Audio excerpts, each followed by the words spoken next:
Assalamualaikum warahmatullahi wabarakatuh. Warahmatullahi wabarakatuh. Om Swastiastu, Namo Buddhaya, salam kebajikan.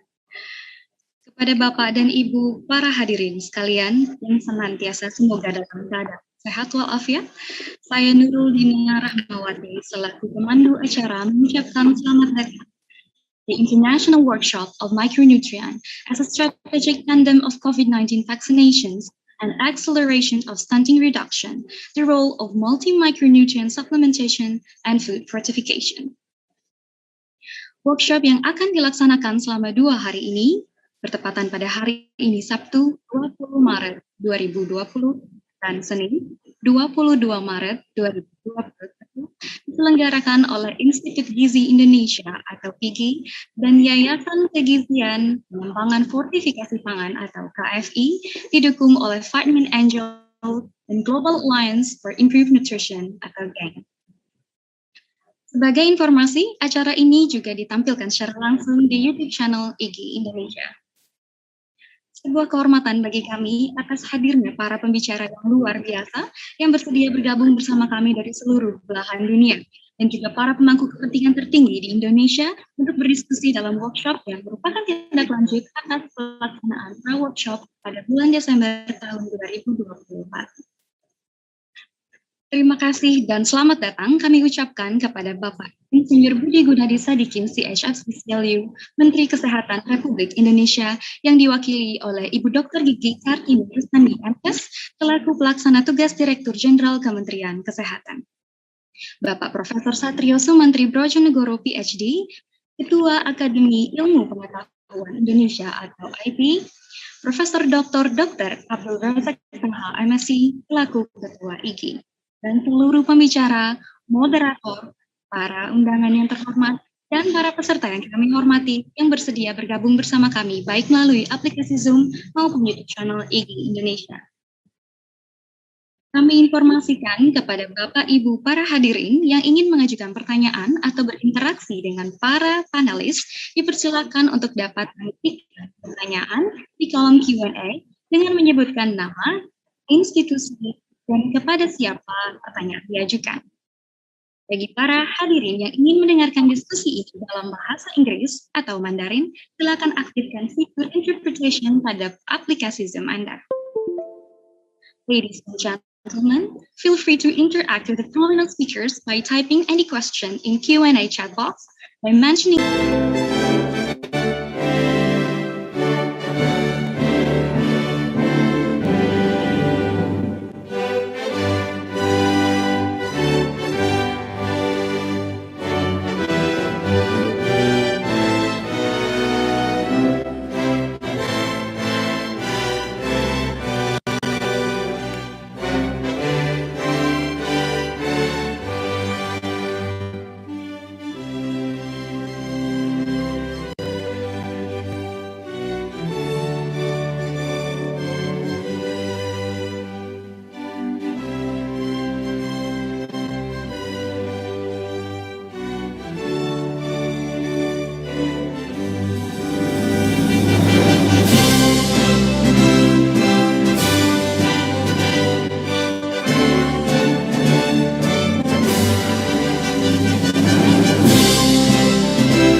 Terima kasih.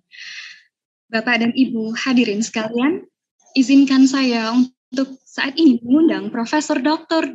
Abdul Razak SH, MSc, selaku Ketua IGI untuk menyampaikan sambutan pembukaan. Kepada Profesor Dr. Abdul Razak SH, dipersilakan.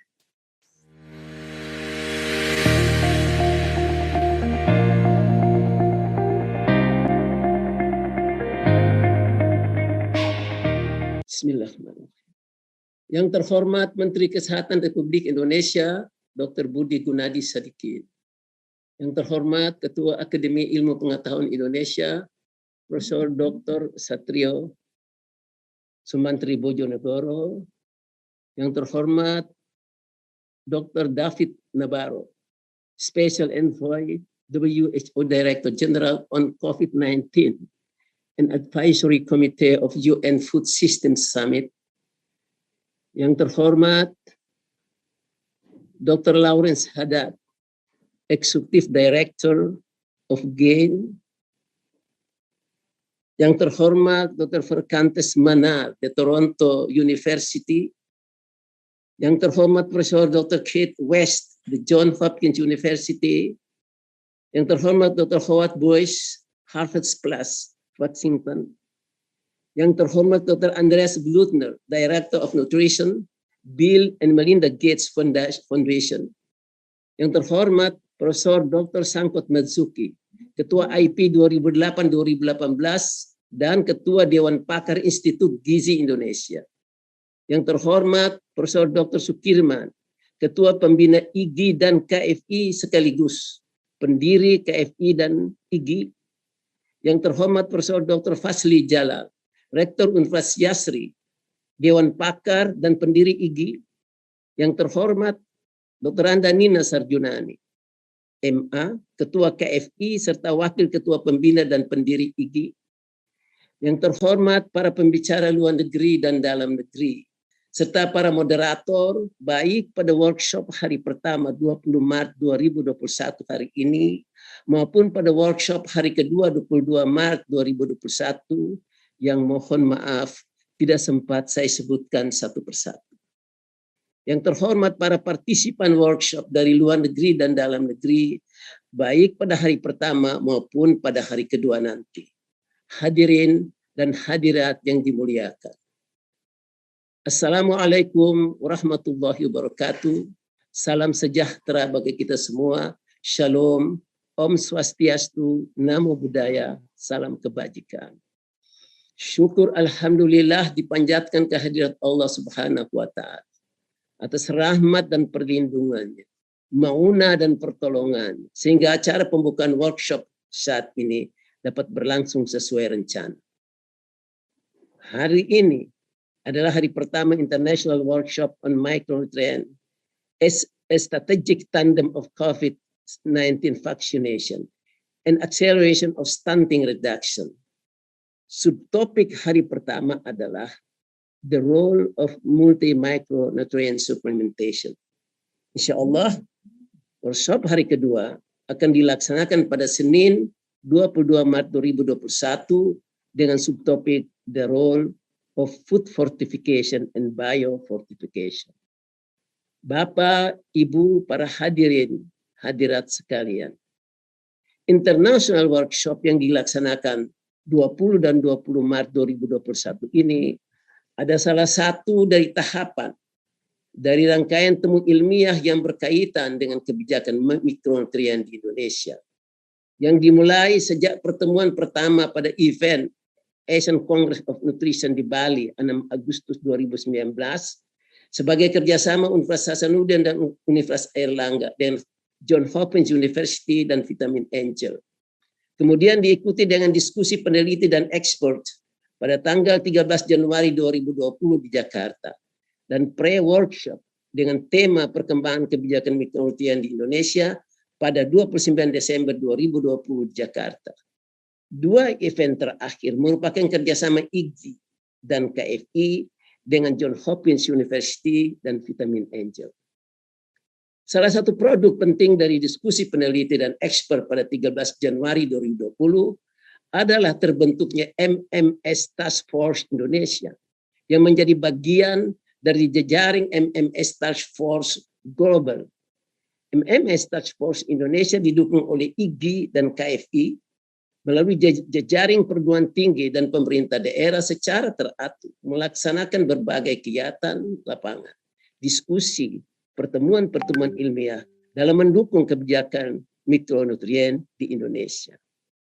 Diharapkan 2 hari workshop yang dimulai pada hari ini dapat menghasilkan output antara lain. 1. rekomendasi perbaikan kebijakan dari tablet tambah darah atau TTD menjadi suplementasi multimicronutrient atau MMS. 2. Mengamankan ketersediaan tablet MMS yang memenuhi rumusan standar dan meningkatkan kapasitas petugas kesehatan garis depan untuk terlibat dengan penerima manfaat dan meningkatkan kesadaran tentang pentingnya MMS selama kehamilan. Ketiga, memahami peran fortifikasi pangan dan biofortifikasi dalam pandemi COVID-19 dan dalam mengurangi masalah gizi akut dan kronis sebagai salah satu komponen intervensi gizi spesifik khusus untuk mempercepat pencapaian tujuan pengurangan stunting pada tahun 2024. Keempat, memastikan pelaksanaan fortifikasi wajib sembako, beras, tepung, terigu, minyak goreng, dan garam yang bermanfaat bagi masyarakat dimasukkan dalam program bantuan pangan bagi kelompok miskin. Workshop saat ini 20 dan 20 Maret 2021 dapat terlaksana atas dukungan dari Vitamin Angel dan GAIN Global Alliance for Improved Nutrition. Untuk itu, izinkan saya atas nama IGI dan KFI Republik Indonesia yang mewakili Menteri Kesehatan Republik Indonesia, mohon berkenan menyampaikan pidato kunci dan membuka secara resmi workshop ini. Semoga Allah Subhanahu wa Ta'ala senantiasa melindungi dan memberkati kita semua. Tetap sehat, laksanakan dan sukseskan vaksinasi COVID-19, dan selalu disiplin terhadap protokol kesehatan. Wabillahi taufiq wal hidayah. Wassalamualaikum warahmatullahi wabarakatuh. Waalaikumsalam warahmatullahi wabarakatuh. Terima kasih banyak kepada Bapak Profesor Dr. Abdul Razak Taha yang telah menyampaikan sambutan pembukaan dan memperluas wawasan kami mengenai latar belakang dan tujuan dari pelaksanaan workshop ini. Bapak dan Ibu para hadirin sekalian yang berbahagia, izinkan saya untuk saat ini mengundang Menteri Kesehatan Insinyur Budi Gunadi Sadikin CHRC-CLU yang diwakili oleh Pelaksana Tugas Direktur Jenderal Kementerian Kesehatan Dr. Gigi Kartini Rustandi MKes yang akan menyampaikan keynote speech dan secara resmi membuka workshop ini. Kepada Dr. Gigi Kartini dipersilakan. Terima kasih, Nurul. Selamat pagi para senior, semuanya senior kami. Assalamualaikum warahmatullahi wabarakatuh. Perkenankan saya menyampaikan sambutan Menteri Kesehatan pada acara ini dan permohonan maaf beliau karena pada pagi hari ini ada kegiatan yang tidak dapat ditinggalkan. Saya akan bacakan sambutan beliau. Sambutan Menteri Kesehatan pada Micronutrient International Workshop yang diselenggarakan oleh Institut Gizi Indonesia dan Yayasan Kegizian Pengembangan Fortifikasi Indonesia. Jakarta, 20 Maret 2021. Assalamualaikum warahmatullahi wabarakatuh. Salam sejahtera bagi kita semua. Om Swastiastu, Namo Buddhaya, salam kebajikan. Yang kami hormati Ketua Nasional Akademi Indonesia dan para pakar dari Nasional Akademi Indonesia, Ketua dan anggota Institut Gizi Indonesia, mohon maaf, Prof. Sukirman selaku pembina IGI dan KFI, Ketua dan anggota Yayasan Kegizian Pengembangan Fortifikasi Indonesia, para pakar gizi, para narasumber, peserta pertemuan yang berbahagia. Pertama-tama marilah kita panjatkan puji syukur kehadirat Tuhan Yang Maha Esa atas berkat rahmat-Nya kita boleh bertemu melalui daring pada Micronutrient International Workshop yang diselenggarakan oleh Institut Gizi Indonesia dan Yayasan Kegizian Pengembangan Fortifikasi Indonesia dengan topik Mikronutrien sebagai pendukung strategis keberhasilan vaksinasi COVID-19 dan percepatan penurunan stunting. peran suplementasi mikronutrien dan fortifikasi. Bapak Ibu yang saya banggakan dan saya hormati, kita ketahui bahwa masalah gizi di Indonesia dapat dikelompokkan dalam masalah kekurangan gizi, kekurangan energi dan protein, yaitu stunting dan wasting, kekurangan gizi mikro, antara lain anemia, kurang gizi, kekurangan yodium, dan kekurangan vitamin A, serta kelebihan berat badan dan kegemukan. Berbagai upaya telah kita lakukan bersama dalam program gizi yang dilakukan seperti pemberian makanan tambahan, baik pada ibu hamil, balita, maupun anak sekolah pada waktu yang lalu, pemberian tablet tambah darah pada ibu hamil dan remaja putri, pemberian vitamin A pada balita, penyuluhan gizi, dan berbagai upaya yang kita lakukan melalui berbagai pendekatan, seperti 1000 HPK, UKS, dan berbagai kegiatan melalui berbagai upaya kita di Posyandu dan sebagainya. Di samping itu juga kita mengetahui berbagai upaya dilakukan untuk meyakinkan kementerian lembaga lain untuk mendukung kegiatan kita, seperti upaya fortifikasi, pencarian bahan makanan lokal yang bergizi, dan berbagai upaya yang sudah dilakukan oleh teman-teman dari berbagai lintas kementerian dan juga berbagai pakar. Bapak Ibu yang saya hormati, kita telah mengalami pandemi COVID selama 1 tahun. Dan kita pahami pandemik ini telah mempengaruhi seluruh sendi kehidupan masyarakat Indonesia. Bukan hanya masalah kesehatan, masalah ekonomi, masalah sosial, masalah keamanan, dan sebagainya. Dan di masa pandemik ini telah terjadi perubahan gaya hidup, pola makan, yang tentunya akan berpengaruh pada kesehatan individu dan masyarakat. Di sisi lain kita tahu bahwa pelayanan kesehatan di garda terdepan, yaitu puskesmas, terpengaruh. Hasil evaluasi tim Balitbangkes Kementerian Kesehatan melalui kajian cepat peran puskesmas dalam penanganan wabah COVID menunjukkan bahwa adanya berbagai penurunan kegiatan di puskesmas. Pengurangan jam buka puskesmas mencapai 28%. Mungkin disebabkan juga banyak petugas puskesmas yang terkena COVID. Penurunan jumlah kunjungan pasien ke puskesmas mencapai 83,6%. Penurunan kegiatan posyandu, ada juga puskesmas yang mengurangi kegiatan posyandu sebesar 34,4%, penurunan cakupan imunisasi sebesar 58%, dan lainnya. Tapi tentunya ini tidak berarti bahwa kita tidak melakukan sesuatu. Teman-teman di puskesmas, dengan ada beberapa kebijakan yang dilakukan, telah melakukan berbagai upaya. Membatasi memang dengan menggunakan protokol kesehatan kegiatan, tetapi mereka melakukan kunjungan rumah untuk para balita, ibu hamil yang memerlukan pelayanan. Tapi tentu kembali lagi menjadi terbatas ketika tenaga puskesmas perlu juga melaksanakan kegiatan tracing dan testing dan juga kegiatan vaksinasi. Bapak Ibu, masalah ini tentunya berdampak pada masalah gizi, baik gizi makro maupun mikro. Kami berterima kasih atas kesediaan para pakar untuk membahas masalah ini dengan mendalam dan akan menjadi masukan yang sangat berarti bagi peningkatan gizi masyarakat. Dan hal lain yang perlu kita perhatikan adalah bagaimana kita bersama-sama merubah pola pikir, pola makan, dan gaya hidup masyarakat yang lebih sehat.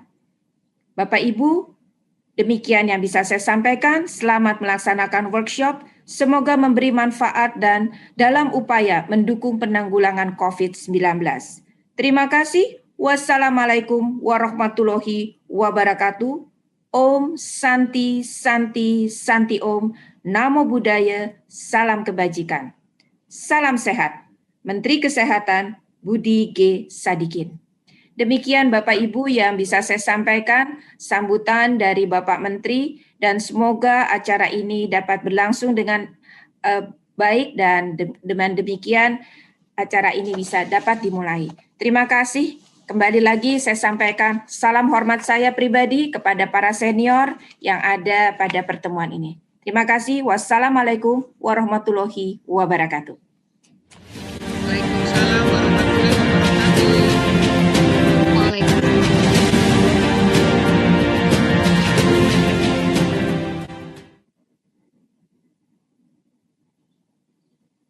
Terima kasih banyak kami ucapkan. Salam sejahtera dan salam sehat untuk kita semua. Ibu dan Bapak sekalian yang terhormat. Sains sebagai basis formulasi kebijakan. Formulasi kebijakan seringkali dilakukan tanpa menggunakan basis bukti ilmiah, sehingga kebijakan tersebut tidak dapat diimplementasi dengan baik dan benar. Bahkan tidak jarang, kebijakan tersebut justru menimbulkan permasalahan baru, terutama dalam bidang kesehatan, khusus saat pandemi sekarang. Vaksin baru dapat digunakan setelah melalui uji klinis yang cukup ketat secara prosedur maupun ilmiah. Hasil uji klinis tersebut harus akurat dan sesuai dengan kaidah ilmiah. Setelah itu, digunakan sebagai basis dalam formulasi kebijakan penggunaan vaksin. Dalam bidang lain, formulasi kebijakan harus disusun berdasarkan basis bukti ilmiah yang sahih, meskipun tidak semudah di bidang kesehatan, karena dapat melakukan uji klinis yang terukur dan berkaidah. Dalam bidang sosial kemanusiaan, diperlukan suatu metode yang mampu menghasilkan basis bukti ilmiah yang diperlukan untuk formulasi kebijakan terkait. Tidak mungkin dilakukan uji klinis, tanda petik, seperti pada bidang kesehatan. Proses untuk menghasilkan basis bukti ilmiah umumnya melalui kegiatan riset dan kajian ilmiah oleh para ilmuwan dan periset. Hasil riset dan kajian dimaksud harus melalui proses sanctioning atau peer review yang ketat, sesuai dengan kaidah keilmuan dan kebenaran ilmiah yang mutakhir. Salah satunya adalah melalui publikasi ilmiah pada jurnal bereputasi dan bermartabat. Kuncinya terletak pada kebenaran ilmiah, di mana dengan kebenaran ilmiah tersebut, maka suatu kebijakan dapat diformulasikan dengan baik dan benar. Dalam kenyataannya, implementasi kebijakan yang berbasis bukti ilmiah harus didukung oleh political will, supaya berdampak dan menumbuhkan kepercayaan masyarakat atau pemangku kepentingan. Sebagai contoh, riset membuktikan bahwa merokok akan menimbulkan kanker paru-paru dan berbagai penyakit lain. Sehingga terbitlah kebijakan untuk mengurangi, atau tidak mungkin menghilangkan, kebiasaan merokok. Sementara itu, industri rokok besar bertahun-tahun berupaya mematahkan basis bukti ilmiah bahaya merokok di hadapan publik, sambil menyembunyikan temuan-temuan mereka tentang bahaya merokok. Formulasi kebijakan yang bersifat lintas sektor dan kompleks tidak dapat hanya mengandalkan eksperimen ilmiah, tetapi review sistematis terhadap bukti ilmiah yang relevan, atau kita sering sebut dengan evidence summit.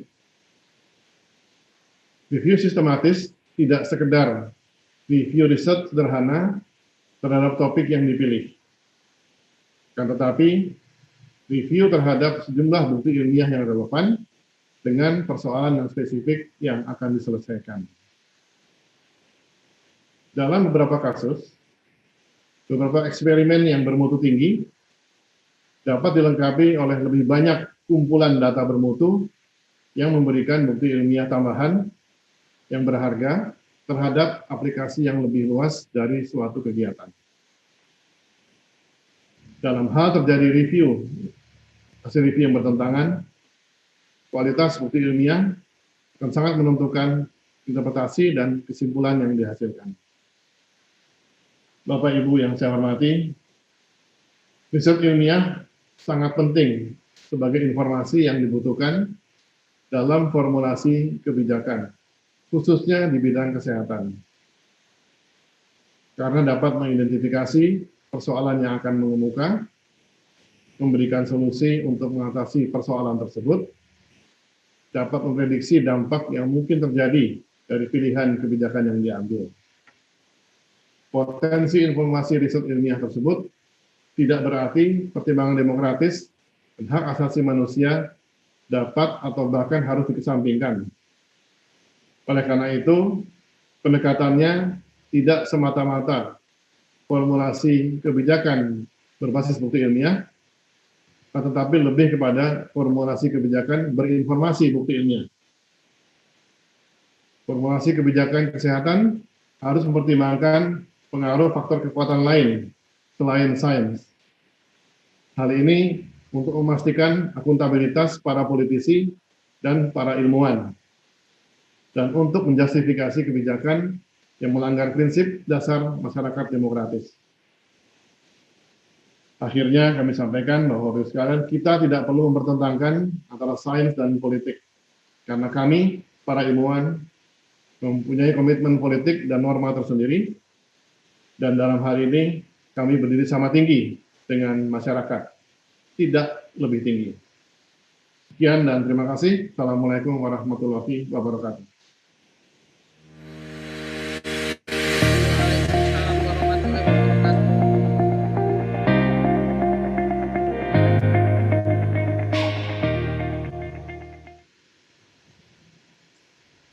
Waalaikumsalam warahmatullahi wabarakatuh. Terima kasih banyak kepada Profesor Satrio Sumantri Projonegoro atas sambutan yang disampaikan bahwa segala sesuatu yang dibentuk untuk policy seharusnya berbasis pada ilmu pengetahuan. Terima kasih banyak Prof. Satrio. Bapak, Ibu, dan hadirin sekalian, izinkan saya untuk melanjutkan mengantarkan Bapak dan Ibu sekalian untuk masuk ke sesi plenary pertama yang bertopik Micronutrient Problems and the Comprehensive Countermeasures yang akan dimoderasi oleh Profesor Dr. Fasli Jalal, spesialis gizi klinik PhD. Profesor Fasli merupakan Rektor Universitas Yars Jakarta. Beliau merupakan Wakil Menteri Pendidikan Nasional Indonesia tahun 2010 dan 2011. Dan sebelum menjadi Wakil Menteri, beliau adalah Direktur Jenderal Pendidikan Tinggi Kementerian Pendidikan Nasional Indonesia. Beliau juga merupakan salah seorang pendiri Ikatan Ilmuwan Internasional Indonesia. Selama 3 jam ke depan, izinkan saya untuk mempersilakan Prof. Fasli untuk dapat memandu pelaksanaan plenary session pertama. Kepada Prof. Fasli, dipersilahkan, Prof. Terima kasih, Ibu Dina. Bismillahirrahmanirrahim. Assalamualaikum warahmatullahi wabarakatuh. Selamat pagi, salam sejahtera bagi kita semua. Om Swastiastu, Namo Buddhaya, salam kebajikan. Bapak-bapak dan ibu-ibu semua yang saya hormati, kita beruntung bahwa pagi ini kita akan membahas satu topik yang sangat penting untuk masa depan bangsa kita. Karena topik yang kita bahas ini menentukan apakah kita berhasil menurunkan stunting dari kondisi 30% pada tahun dalam melakukan intervensi. Salah satunya adalah topik yang kita bahas hari ini, yaitu multimicronutrient supplementation ya. Jadi arti ini penting karena banyak negara termasuk Indonesia sudah melakukan berbagai upaya. Ada yang membuat pilot, ada yang melakukan scale up, ada yang sudah menjadikan kebijakan nasional dengan berbagai variasi. Kesimpulannya, WHO memang menganjurkan pada negara-negara dengan prevalensi anemia, yang terutama untuk ibu hamil, yang lebih dari 40%, maka negara-negara tersebut dianjurkan untuk mulai memikirkan berpindah dari tablet tambah TTD ya, tablet tambah darah atau IVES ya, menjadi MMSI. Nah, kita juga sudah mempunyai summit study kira-kira 20 tahun yang lalu di Lombok, yang salah satu pembicara, Profesor Andreas akan menyampaikan nanti. Nah, Bapak dan Ibu, kita akan mendengar pertama paparan dari 4 orang prominent speakers kita, ya. Yang pertama adalah Profesor Sankot Marzuki. Beliau adalah giant ya, raksasa ilmuwan di Indonesia. Beliau memberikan dedikasi yang luar biasa, diminta oleh pemerintah pulang dari Australia, sudah mengabdi di sana sebagai academician 17 tahun, memimpin 22 tahun lembaga Eijkman ya, melakukan revitalisasi dari lembaga, mengembangkan peran dan mendudukkan lembaga Eijkman salah satu daripada institut research and think tank di dalam kedokteran di Indonesia, dan itu adalah karya beliau selama 22 tahun. Beliau nanti akan menyampaikan pada kita history of vitamin in Indonesia, karena Eijkman adalah penemu vitamin B dan dia menemukannya itu waktu dia bekerja di Eijkman di lembaga gizi di Indonesia. Yang kedua, kita akan mendengar nanti paparan dari Profesor Kees West. Profesor Kees West ini adalah teman lama dari orang-orang Indonesia. Beliau lama melakukan studi ya di Indonesia, lebih kurang hampir 30 tahun yang lalu. Saya masih muda waktu itu di Bappenas. Beliau sudah bolak-balik ke Indonesia dan memimpin studi yang sangat seminal ya, sangat mendasar, yaitu menemukan pertama kali dari studi beliau di Aceh bahwa kekurangan vitamin A itu menyebabkan meningkatnya angka kematian dari anak balita kita. Dan ini menjadi pegangan di seluruh adalah tokoh kunci untuk itu. Jadi terima kasih pada beliau, dan beliau bersama kita kembali yang akan menceritakan nanti berbagai pengalaman di dalam menggunakan MMS ini sebagai salah satu terobosan pengganti TTD di beberapa negara. Kita juga nanti akan beliau adalah profesor dari Johns Hopkins. Beliau juga director dari Human Nutrition ya di Johns Hopkins dengan serangkaian pengalaman yang luar biasa dan publikasi yang banyak sekali. Ketiga, kita akan mendengar dari Dr. Klaus Kramer ya.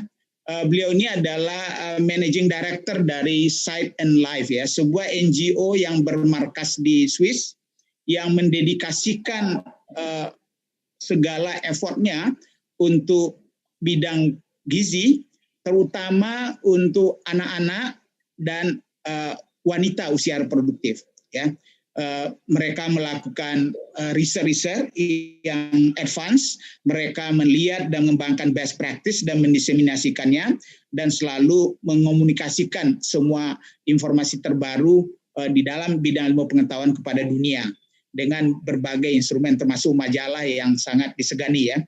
Nah, karena itu kita akan mendengar dari beliau bagaimana pula dari sisi pengalaman beliau dan organisasinya di dalam mendampingi shifting dari IVES ini kepada MMS ya. Dan terakhir nanti kita akan mendengar pelaku yang melakukan summit ya, principal investigator untuk summit ini, Profesor Anura Shankar. Beliau lama bekerja dengan university, beliau tamat di sana dan juga sekarang adalah menjadi key PIC-nya lah ya dalam kerjasama antara Eijkman dengan Oxford University untuk melakukan studi yang amat menentukan bagi kita. Nanti kita dengar apa yang akan beliau sampaikan. Beliau 20 tahun yang lalu memimpin summit, dan beliau juga adalah pendiri dari sebuah institut berbasis di Lombok ya, tanda bahwa beliau mendedikasikan hasil dari summit itu, namanya Summit Institute of Development, yang mencoba agar inovasi-inovasi yang lahir dari studi summit dan ikutannya itu bisa bertahan, berkembang, dan memberikan berbagai manfaat bagi bangsa Indonesia. Itulah Bapak dan Ibu, 4 orang pembicara kita. Bersiap-siap nanti teman-teman untuk menanyakan di chatting. Kita akan tangkap semua pertanyaan melalui Q&A ya. Di sini ada Q&A. Silakan dimasukkan, nanti akan diseleksi oleh panitia. Dan kalau ada waktu nanti Bapak dan Ibu yang ingin menanyakan langsung, kita akan akomodir juga. Kita punya waktu 1 jam untuk berdiskusi. Jadi dari sekarang mulai disiapkan pertanyaannya dan waktu sambil mendengar disiapkan. Ya, baik, kita mulai dengan pembicara pertama. I would like to introduce the first speaker, distinguished speakers, Professor Angkot Marzuki. He was one of the prominent scientist in Indonesia, a giant in terms of his figure. He was served for 17 years in Australia and then invited by the government of Indonesia to lead Aikman Institute. He was expanding, revitalizing, and successfully putting institute as one of a top research institute in Indonesia. And he was also the president of the Indonesian Academy of Sciences. Yeah, this is this is the top notch of scientists selected because of their reputation. And Professor Angkot was served for 10 years as a chair, and now replacing by Professor Satrio. So, Professor Angkot, please, the floor is yours.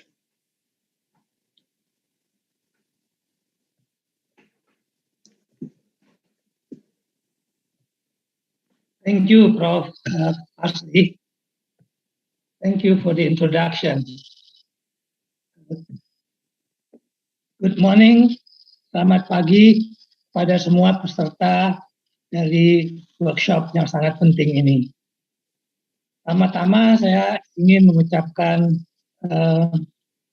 terima kasih kepada Prof. Aca dan Bu Nina untuk bukan saja mengundang saya berbicara dalam workshop ini, tapi untuk membuka workshop ini sebagai pembicara. Walaupun saya tuh bertanya-tanya sebetulnya apa maksud daripada panitia workshop ini membuka acaranya dengan suatu presentasi mengenai sejarah. Tapi saya pikir-pikir mungkin maksudnya adalah untuk membangun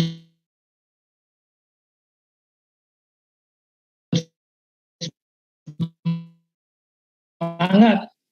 Itu sebetulnya kita berbicara mengenai science of vitamins yang mulainya justru ada dari Indonesia ini. Hadiah Nobel pertama untuk itu diberikan di tahun 1929. Pemenangnya adalah Christian Aikman bersama-sama dengan Sir Frederick Hopkins, dan hampir seluruh pekerjaan yang mendasarkan hadiah Nobel untuk Christian Aikman itu dilakukan di Indonesia, di Batavia pada waktu itu, di sekarang Jakarta, tidak jauh dari tempat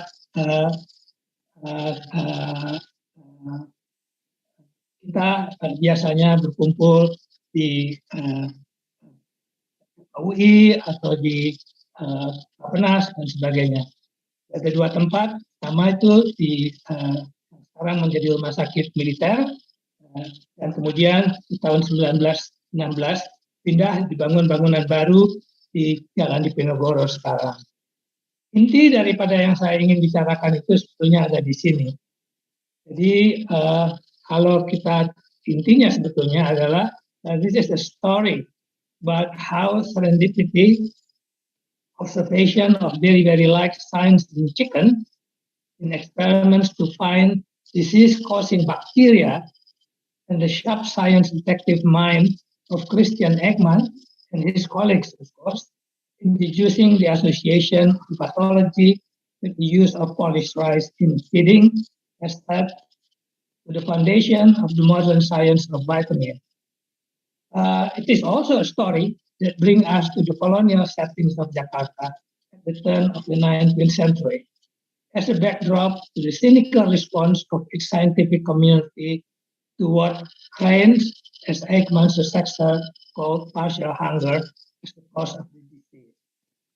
Only 35 years later, was the Nobel Prize awarded to the discovery of vitamin B1 in 1929. A story that went in parallel with the development of a most distinguished research institute in Indonesia, the Eijkman Institute, has contributed so much to the science of tropical medicine and nutrition.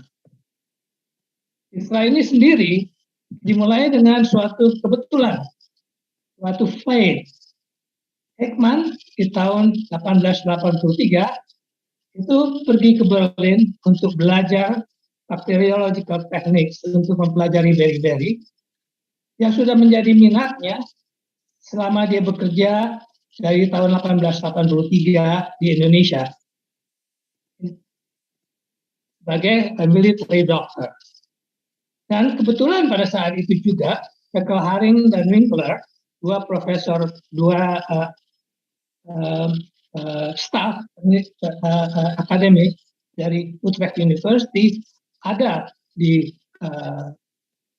Berlin juga untuk bertemu dengan Robert Koch, karena mereka akan berangkat dengan suatu tim untuk mempelajari beri-beri yang pada saat itu merupakan public health problem yang besar di Indonesia dan di Asia, boleh dikatakan. Dan mereka kebetulan by fate ketemu di Cafe Bauer yang sekarang sudah tidak ada lagi. Dan mereka berbicara di sana. Kebetulan saja Eijkman itu sedang membaca koran Belanda, dan Haring dan Winkler melihat ini orang Belanda, lalu mereka berbicara. Eijkman itu pada waktu dia tiga tahun di Indonesia sudah melihat bahwa beri-beri itu betul-betul public health problem. Perang di Aceh itu banyak korbannya, lebih banyak korban karena beri-beri daripada korban yang karena perang secara langsung, karena luka-luka dan sebagainya, terbunuh oleh perang. Dan juga di penjara-penjara, di tempat-tempat banyak berkumpul, itu beri-beri merupakan suatu wabah, merupakan suatu endemik yang tidak peduli apakah pribumi atau orang Eropa itu bisa terkena, dan setiap tahun itu frekuensinya berganti-ganti. Dan oleh karena itu banyak yang menganggap, termasuk Eijkman, bahwa penyakit ini tentunya adalah penyakit infeksi. Eijkman beserta Haring dan Winkler kembali ke Indonesia, mendapat tempat di rumah sakit militer pada waktu itu, dulu namanya Hospital Way, sekarang ini Jalan Abdul Rahman Saleh di dekat Gambir sana. Dan mereka sangat yakin bahwa beri-beri itu disebabkan oleh penyakit infeksi, oleh suatu bakteri yang memproduce exotoksin yang menyebabkan degenerasi daripada sel-sel saraf, hampir seperti difteria. Jadi mereka itu mencoba mencari mengisolasi bakteri ini dan berhasil mengisolasi mikrokoksae dari darah beri-beri pasien. Winkler dan Haring hanya berada di Indonesia selama setahun, lalu mereka berangkat, dan kultur biakan dari mikrokokus itu diserahkan kepada Eijkman untuk kemudian dites apakah betul bakteri ini adalah penyebab beri-beri. Dan pada itu laboratorium tempat mereka bekerja itu menjadi yakinkan pemerintah untuk merubahnya menjadi suatu laboratorium, dan Eijkman menjadi direktur yang pertama dari laboratorium bakteriologi dan patologi. Dicoba macam-macam oleh Eijkman, macam-macam di Micrococcus ini diinfeksikan ke anjing, ke kucing, segala macam model-model animal model, tapi tidak ada satupun juga yang berhasil. Memang pada saat itu tidak ada satupun animal model untuk mempelajari beri-beri. Nah, kebetulan satu saat itu semua ayam yang ada di tempat mereka meneliti ini menunjukkan gejala-gejala beri-beri. Otopsi menunjukkan betul-betul ini adalah suatu peripheral neuritis seperti beri-beri. Dan mengapa hampir semua ayam yang ada di tempat mereka meneliti itu menunjukkan gejala-gejala yang sama. Apakah disuntik dengan bakteri yang mereka isolasi itu ataupun tidak, semuanya menunjukkan gejala beri-beri. Nah,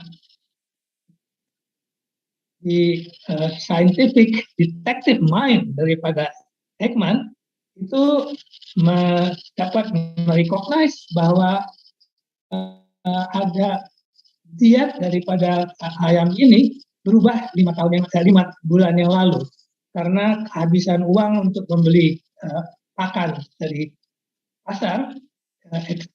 Technician yang mengurus ayam-ayam ini mengambil beras, nasi dari rumah sakit yang lebih bersih. Pada waktu kemudian pakan daripada ayam ini diganti kembali dengan pakan yang dibeli dari pasar, semua gejala-gejala itu hilang. Ekman tahun 1890 melaporkan penemuannya ini. Inilah yang sebetulnya paper yang paling penting yang keluar dari Indonesia. Karena paper inilah yang kemudian menjadi dasar hadiah Nobel untuk beri-beri. Walaupun sebetulnya paper ini tidak mengatakan bahwa itu penyakit defisiensi.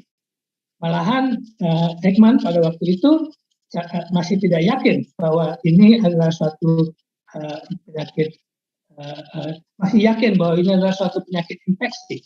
Masih mengatakan bahwa ada toxic substances.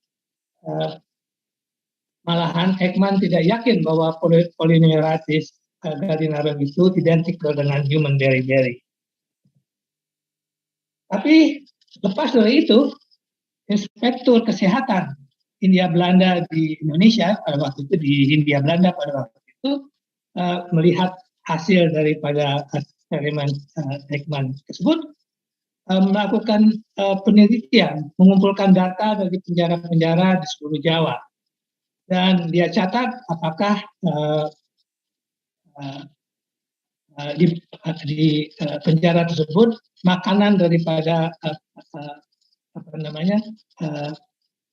orang-orang di penjara itu fully processed rice atau half processed atau brown rice.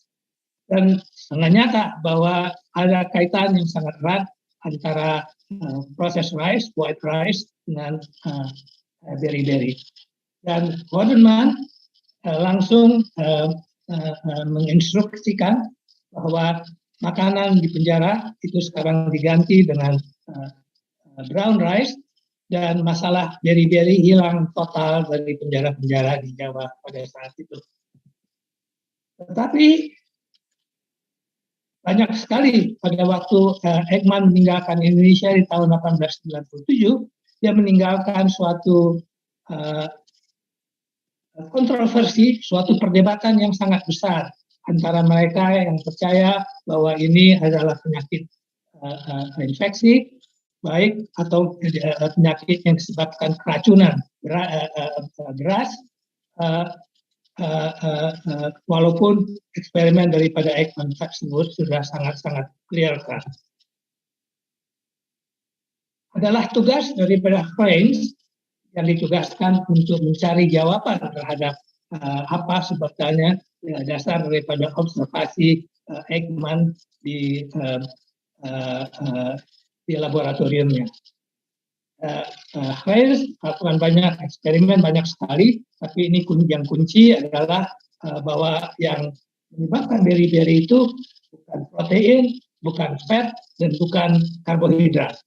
Itu semuanya bukan. Malahan kedelai dan kacang hijau yang proteinnya sama bereaksi berbeda terhadap terhadap beri-beri. Kedelai itu tidak bisa menyembuhkan beri-beri, sedangkan kacang hijau bisa. Jadi Klein sampai ke kesimpulan bahwa ada suatu zat di kulit daripada kulit ari daripada beras yang bukan protein, bukan karbohidrat, dan bukan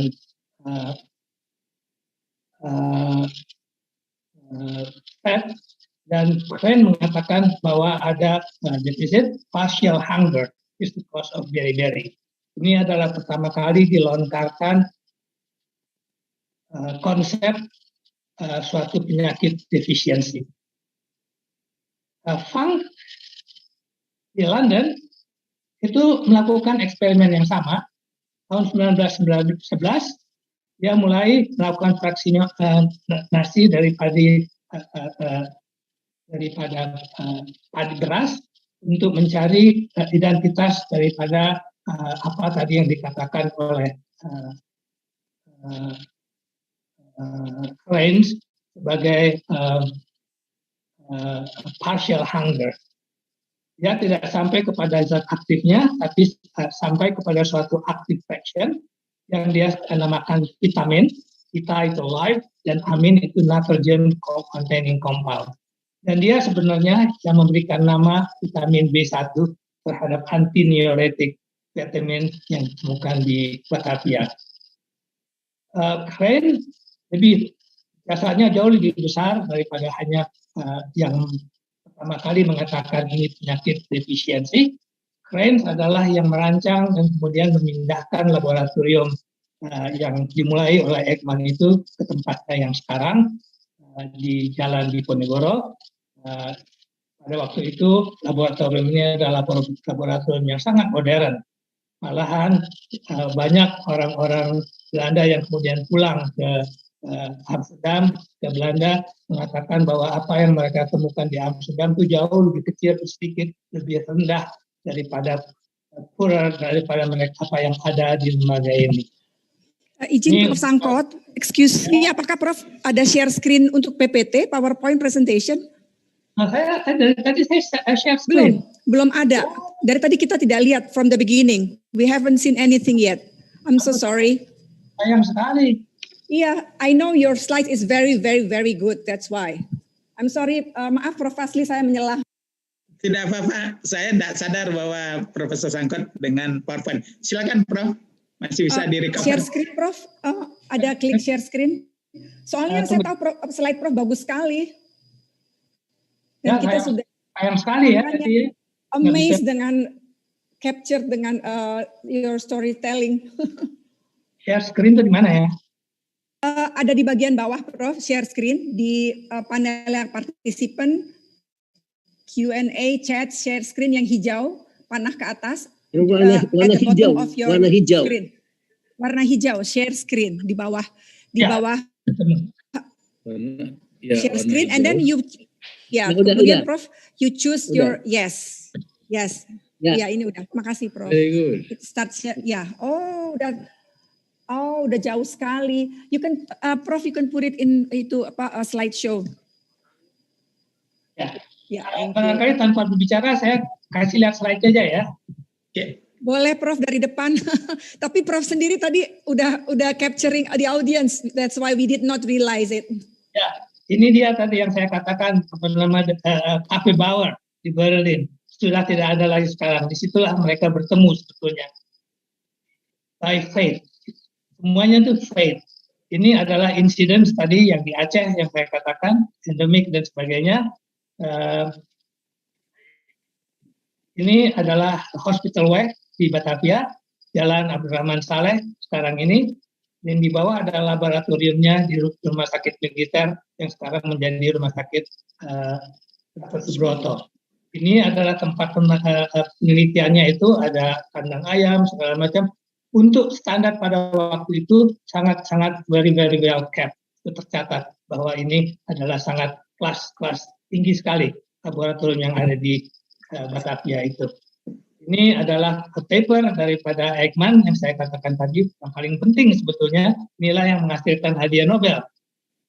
Note bahwa itu dipublishnya di local journal, Medical Journal of Netherlands Indies, tahun 1890.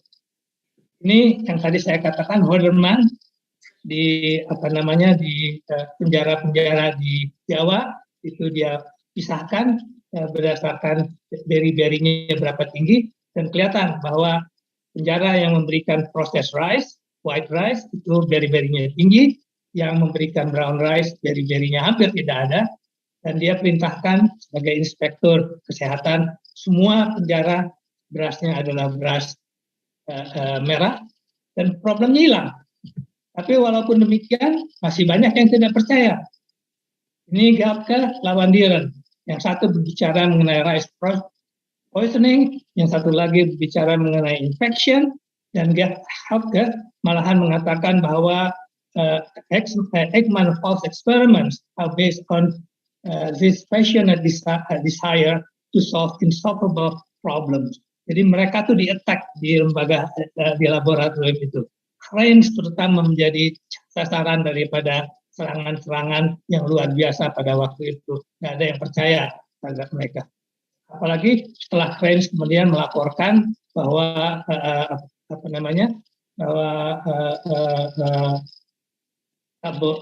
bahwa ada yang hilang. Deficit partial hunger is the cause of beriberi.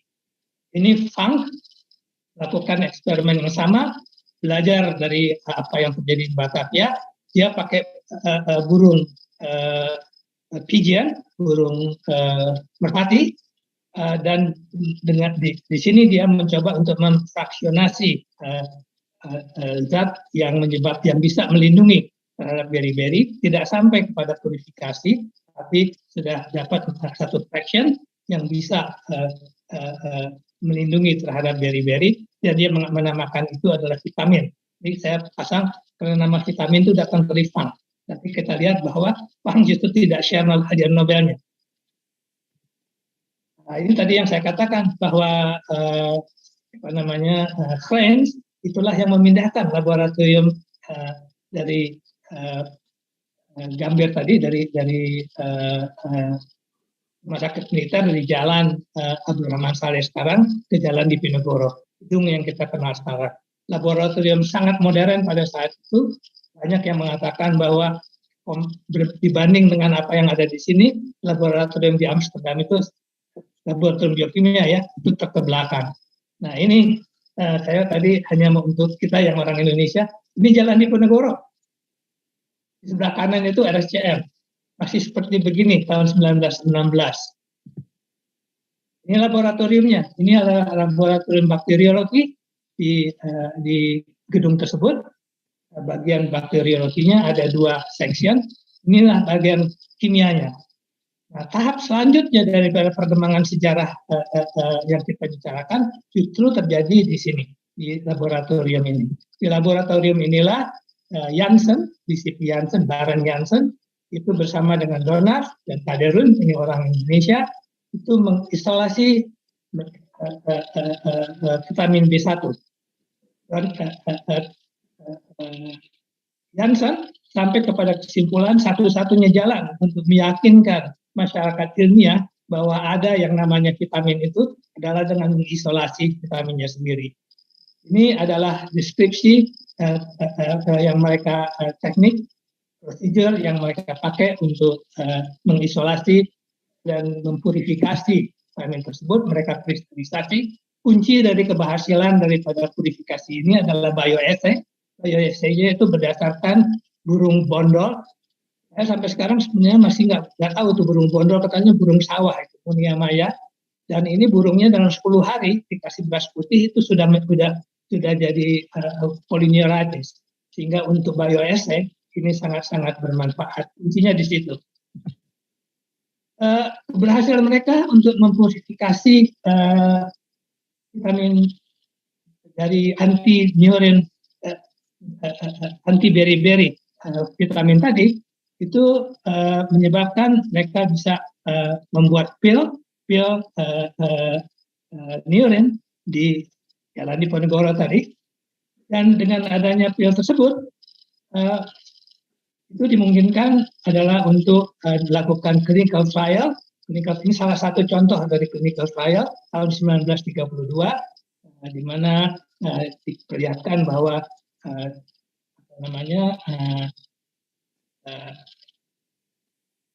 vitamin B1 yang diisolasi oleh Janssen dan kawan-kawan itu bisa menyembuhkan bermanfaat baik dimakan maupun melalui intramuscular injection. Ekman itu sebenarnya pertama kali dicalonkan untuk mendapat hadiah Nobel tahun 1914. Dan komposisi ini sebenarnya yang paling pas. Ekman, Funk, dan Suzuki. Minus Keynes. Harusnya ada Keynes di situ. Tapi 14 kali Ekman itu dicalonkan sebagai untuk hadiah Nobel, baru yang ke-14 kali berhasil. Tahun 1929 bersama-sama dengan Hopkins, Frederick Hopkins, dan inilah seperti saya katakan adalah hadiah Nobel pertama untuk the science of vitamins. Setelah itu ada untuk vitamin B12, untuk vitamin K, dan untuk isolation of vitamins. Jadi kalau kita lihat siapa pemenangnya di sini, ada dua orang yang sebetulnya yang dua-duanya bekerja di Batavia, di laboratorium yang ada di Jalan Diponegoro itu, dua-duanya miss the Nobel Prize, Keynes dan Janssen. Janssen kan yang pertama mengisolasi vitamin, lebih dulu daripada itu 1928. Nah, saya akan tutup dengan beberapa pesan sebetulnya. Pertama adalah apa yang saya ceritakan tadi, itu sebetulnya sesuatu yang kita harus bangga. Karena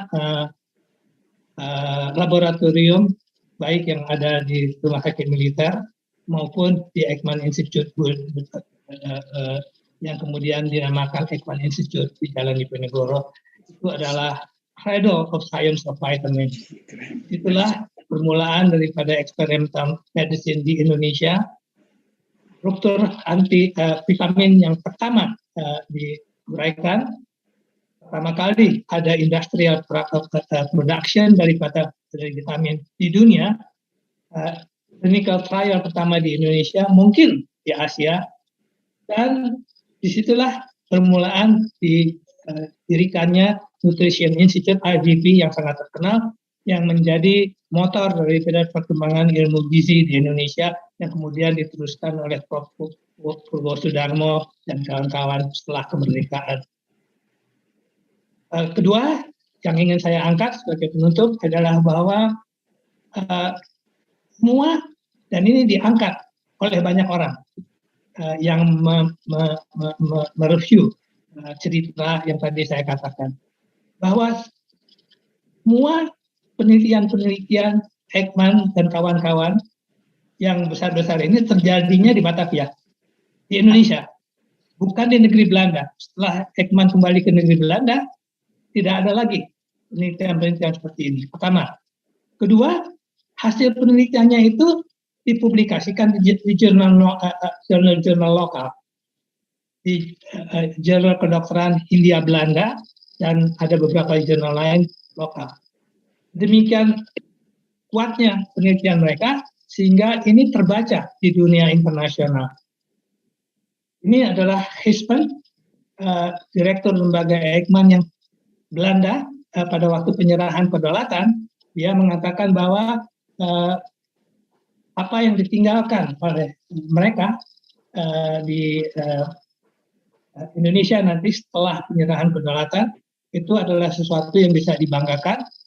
Pada saat itu pendidikan kedokteran sudah sedemikian baiknya, penelitian kedokteran juga sedemikian tingginya, levelnya internasional, dan dengan khusus dia mengangkat 4 nama, Susilo, Mohtar, dan Sarjito. 3 dari 4 orang ini terkait dengan lembaga Ekman. Susilo dan Sarjito sekitar tahun 1920-an, Mohtar sebagai direktur pertama orang Indonesia di lembaga Ekman. Yang ketiga yang saya ingin angkat, bahwa tradisi daripada lembaga Ekman ini tetap berjalan. Revival tahun 1992, tadi yang dikatakan oleh Prof. Asli, briefnya adalah Fundamental Research in Molecular Biology. Kita kenal lembaga Ekman yang sering disebut-sebut di belakang daripada jawaban terhadap tantangan avian flu, terhadap bom bunuh diri di kedutaan besar Australia. Sekarang ini juga di belakang respons terhadap COVID-19. Yang dilupakan adalah bahwa tradisi Ekman scientific environment sendiri masih terus berjalan. Pada waktu saya kembali ke Indonesia, saya membawa satu grup yang di Melbourne itu terlibat dengan seminal period of mitochondrial medicine. Grup inilah yang terlibat dalam penemuan-penemuan penyakit-penyakit mitokondria yang disebabkan oleh mutasi di mitokondria. Ada sebabnya saya angkat ini, karena mitokondria itu adalah sumber di mana ATP itu dibuat. ATP yang diperlukan untuk berbagai-bagai fungsi daripada tubuh kita. Motoric functions, biosynthesis activities, heat maintenance. Kita memerlukan sama banyaknya ATP per hari untuk bisa tetap berfungsi. Prof. Sangkot, tolong 2 menit. Terima kasih. Ya, ini udah menutup ini Pak Asri. Ya, terima kasih. Nah, ini saya mengatakan kaitannya dengan Ekman tadi. ATP synthase, enzim yang mensintesis ATP itu seperti rotor. Seperti di atas itu, seperti turbin air. Dia berputar, proton lewat di tengah, dia berputar, ATP-nya terbentuk. Nah, dari mana proton ini? Protonnya itu datang daripada metabolic pathway, dari glukosa ke citric acid cycle, dan dari situlah nanti masuk ke sana. Dan fungsi daripada vitamin B1, justru yang paling penting adalah konversi dari parufat terhadap asetil-CoA. Seperti turbin air, kalau sumber airnya ditutup, itu hampir seperti pintu air. Kalau itu ditutup, karena tidak ada thiamine, semua ATP itu berhenti produksinya di mitokondria. Jadi gejala-gejala daripada penyakit-penyakit mitokondria itu seharusnya sama dengan gejala dari defisiensi thiamine. Dan betul bahwa gejala-gejala daripada penyakit-penyakit mitokondria itu bisa mengenai segala macam organ di tubuh kita. Organ yang sampai sekarang kita tidak mengerti, masih banyak yang perlu digali di sini. Karena fungsi daripada mitokondria tadi, fungsi daripada thiamin itu untuk mensuplai mitokondria dengan sumber daripada proton multifos itu perlu untuk semua organ di tubuh kita. Tapi penyakit yang muncul itu berbeda-beda, Pak. Yeah. Nah, ini terakhir saya hanya mau mengatakan tradisinya berjalan terus, Pak Pasri. Yeah. Bahwa ada kaitannya. Ini nanti sambung dengan acara yang diskusinya Prof. Pak Dr. Sangka, bahwa ternyata MMS itu MMS ya, ya. Dengan mitokondria. Baik. Terima kasih banyak. Mudah-mudahan bermanfaat, Pak Sri. Terima kasih banyak, Prof. Sangkot. Rasanya bangga kita jadi orang Indonesia nih ya.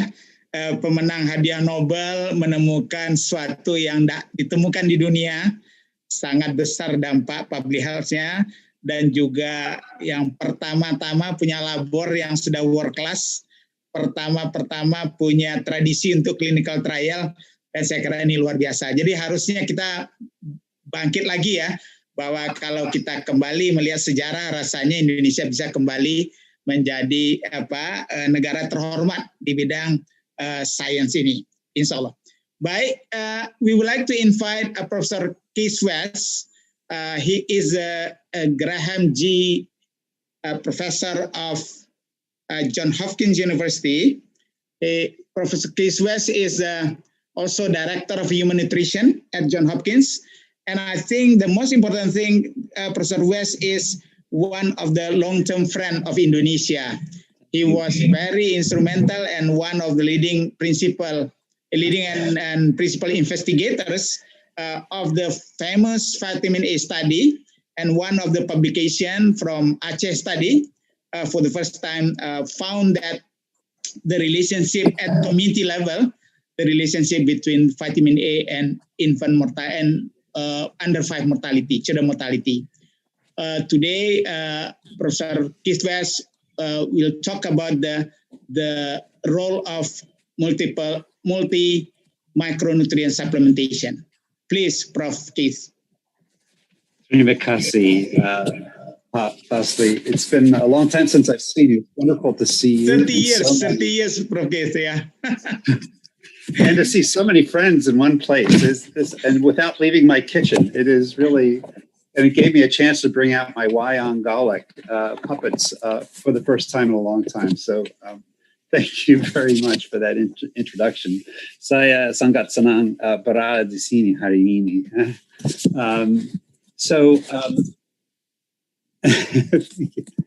So I'm going to share my screen, and it's very hard to follow Pak Sangkat on that presentation. That was absolutely stunning, and I enjoyed every single translated moment of it. So we're going to talk about micronutrient deficiencies in pregnancy and about MMS.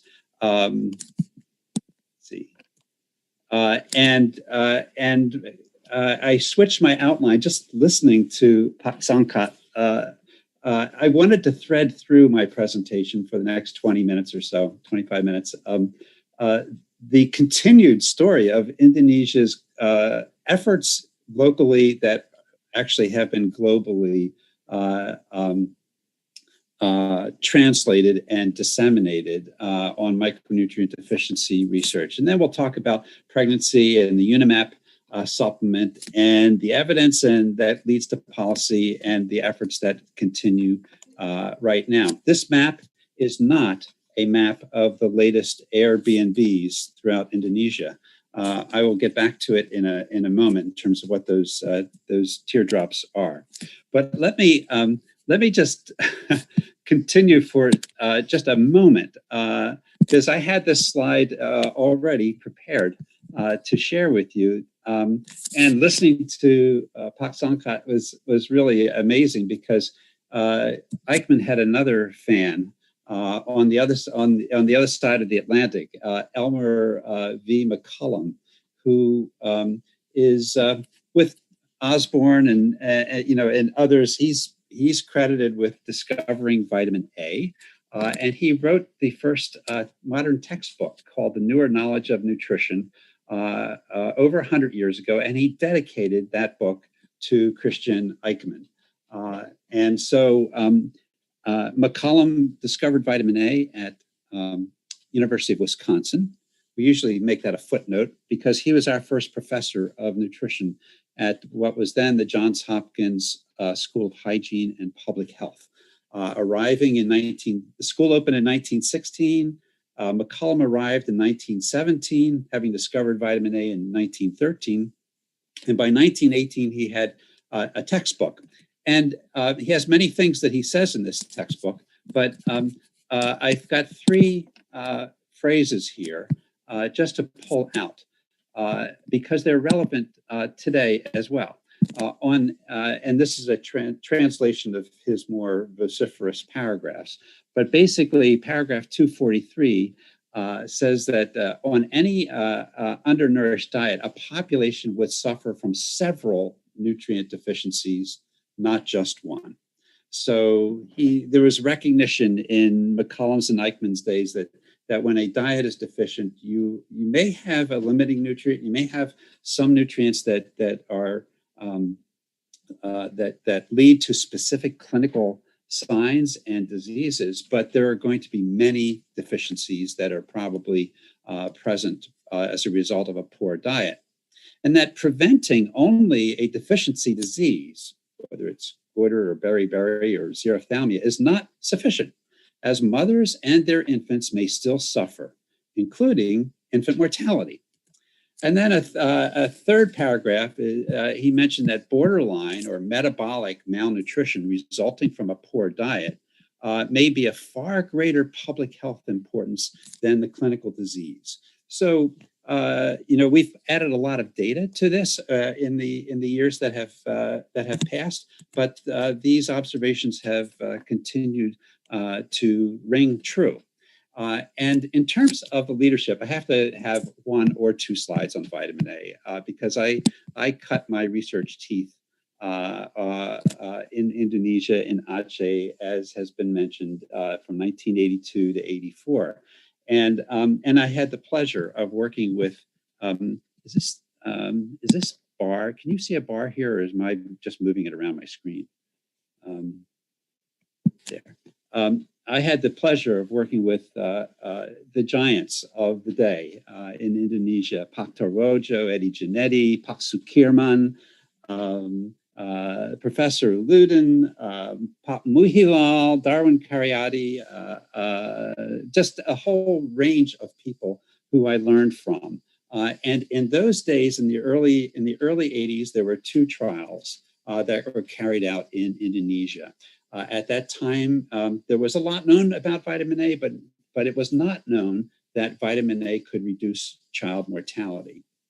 And my director at the time and my doctoral program advisor, Alfred Sommer, who's shown on the bottom of this screen, allowed me to join the faculty in January of 1981, and by February I was in Aceh. So it was a quick transition in joining him. And at that time, there were two trials that were carried out in Aceh on vitamin A supplementation, showing that mortality could be reduced. And then Pak Muhilal in Bogor with SASA, with the Ajinomoto, MSG, showed that if you put vitamin A into MSG and let it go through the diet, that you could reduce child mortality by 45%. And those two seminal studies were in Indonesia. And that set other studies into motion that led to a global recognition that vitamin A could reduce child mortality. In India, Nepal, and a couple countries in Africa, not all were positive. If you do enough trials, some are going to follow a normal curve of effect size, and so will be, some will have a negative effect, and others will have huge effects. And the average is somewhere between 23 and 34% from the various kinds of meta-analyses that have been done. In Indonesia, also in the 90s, at the Cicendo Eye Hospital in Bandung, the first trial was carried out. Jean Humphrey on our faculty with Dr. Tina Augustina and others showed that newborn vitamin A given at birth could reduce infant mortality substantially. And that led to other trials in India, in Bangladesh, a couple of them in India and Bangladesh, and in Africa. And by and large, for all of South Asia, it's been shown that vitamin A given at birth to children in undernourished populations can reduce infant mortality by 10 to 15%. And that was first shown in Indonesia, along with other discoveries over the years. So part of these few minutes I have with you is to congratulate all of you for the work that you have done in Indonesia, for the work that is going on now, because Indonesia is once again forging ahead of, I would say, the world for its efforts in defining the micronutrient deficiency landscape, the effectiveness of interventions, and what to do about it. And so there is a biology that we just heard about, the fascinating biology of individual nutrients. When we start to look at all those nutrients in pregnancy, it gets even more complicated.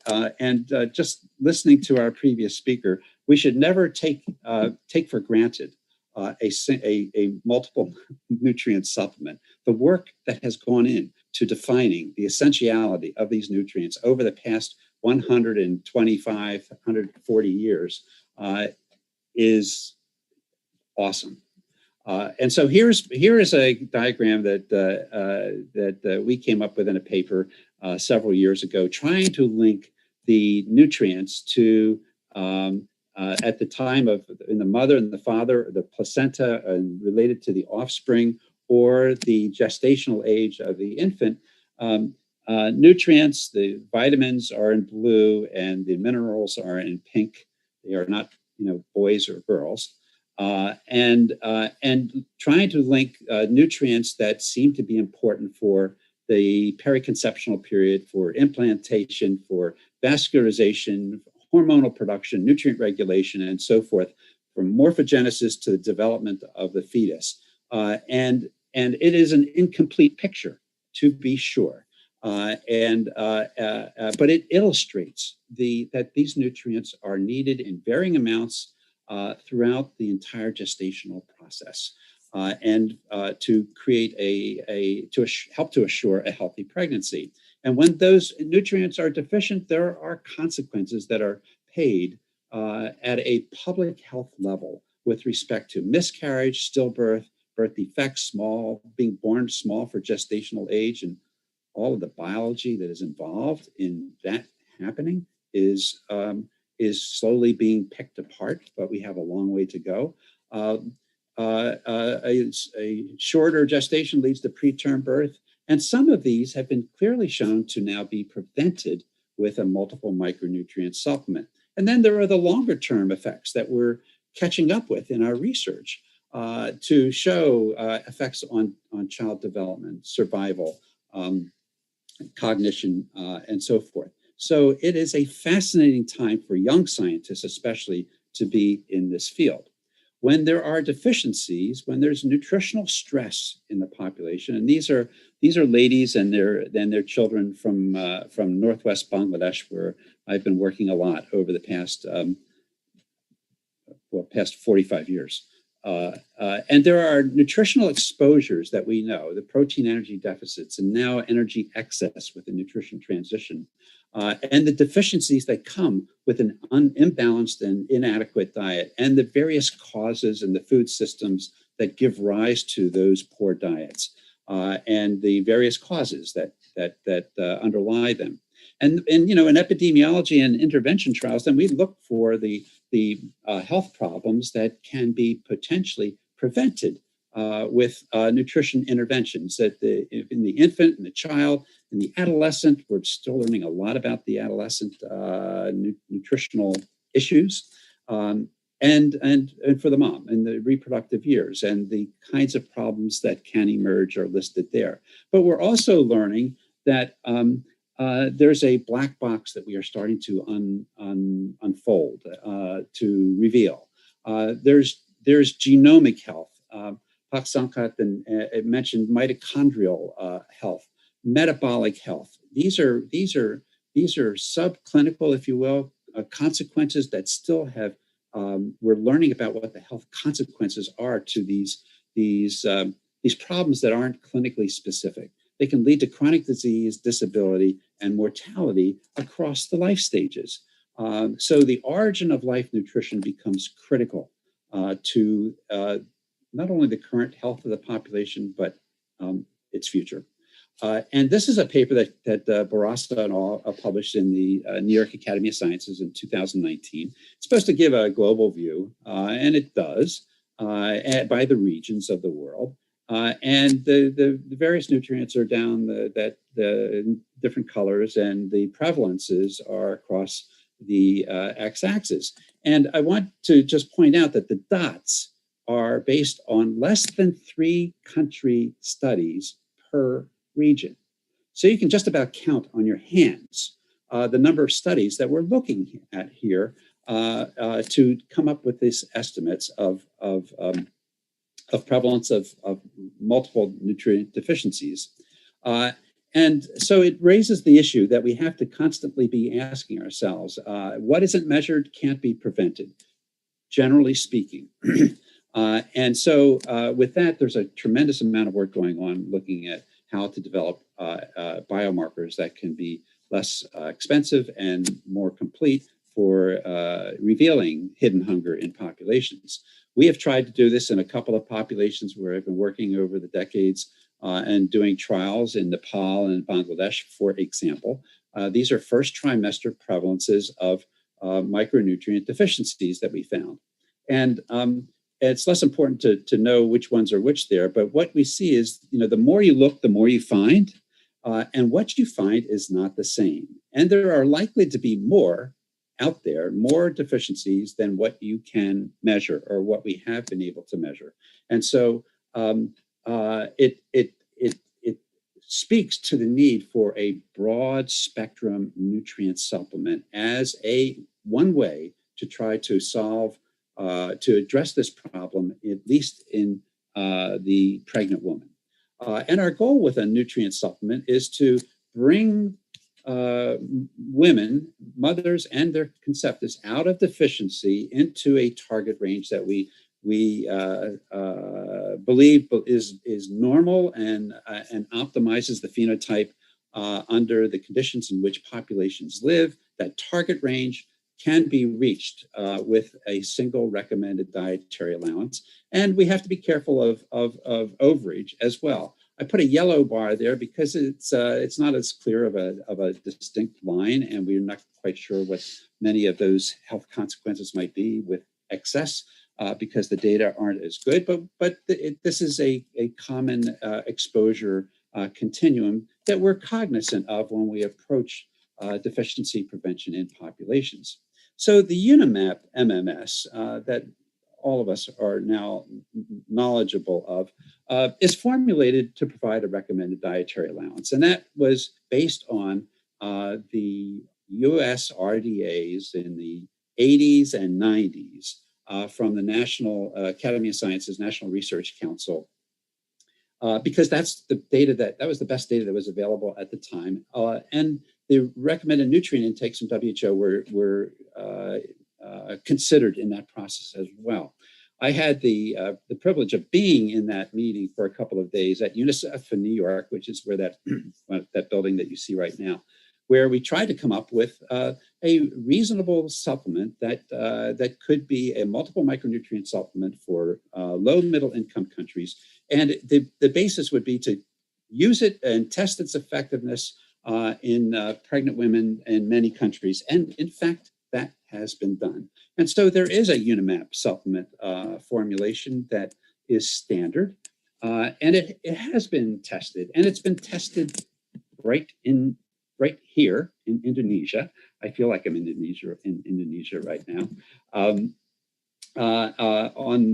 Lombok with the Summit trial, one of the first really large trial to be published, showing Indonesia's leadership in this enterprise, in this research enterprise, reducing infant mortality by 18%, and fetal loss neonatal mortality by 11%, and low birth weight by about 14%. And a picture tells 1,000 words, and that picture is on the right, a survival curve of infants out to 3 months of age. And it all the data suggests that the pregnancies are healthier. And we have seen that in our work. This is a study site in northwest Bangladesh in Gaibandha district that we set up in the year 2000 and have carried out trials and studies with our collaborating institutions in Bangladesh on 250,000 mothers and children over the past 20 years, trying to push the public health nutrition frontiers forward.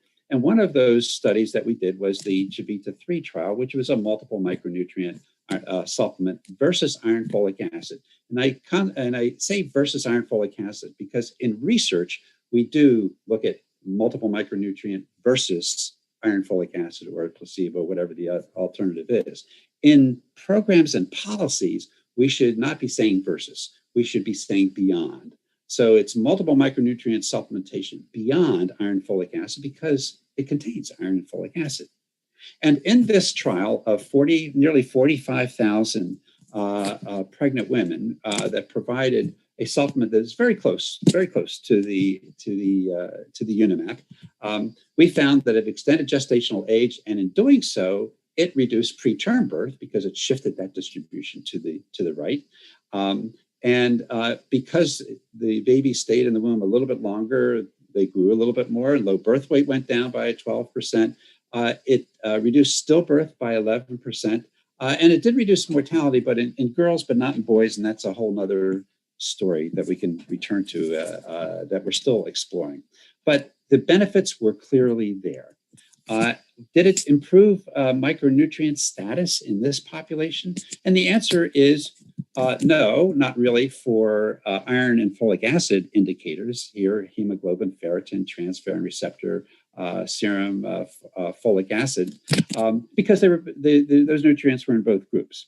But it did reduce the prevalence of deficiency in the third trimester of women for those nutrients that were in the multiple micronutrient group.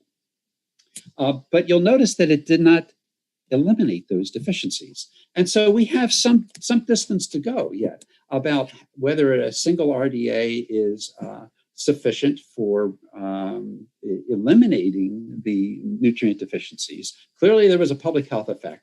And I think that's one of the research frontiers. But those questions should not get in the way of policy and programs to move forward. Any policy that can stand for a decade is really a good policy if it's evidence-based. And so think of, 10 years from now, there may be adjustments to a multiple micronutrient supplement, but not right now. Right now, we've got a good supplement, and it's been shown to be efficacious in a number of countries. So here is overview from a Cochrane review and an individual patient analysis, a meta-analysis, type of meta-analysis in 17 trials on the right side. And these are the relative risks of being born small for gestational age, low birth weight, preterm birth, and stillbirth, basically, with different cutoffs.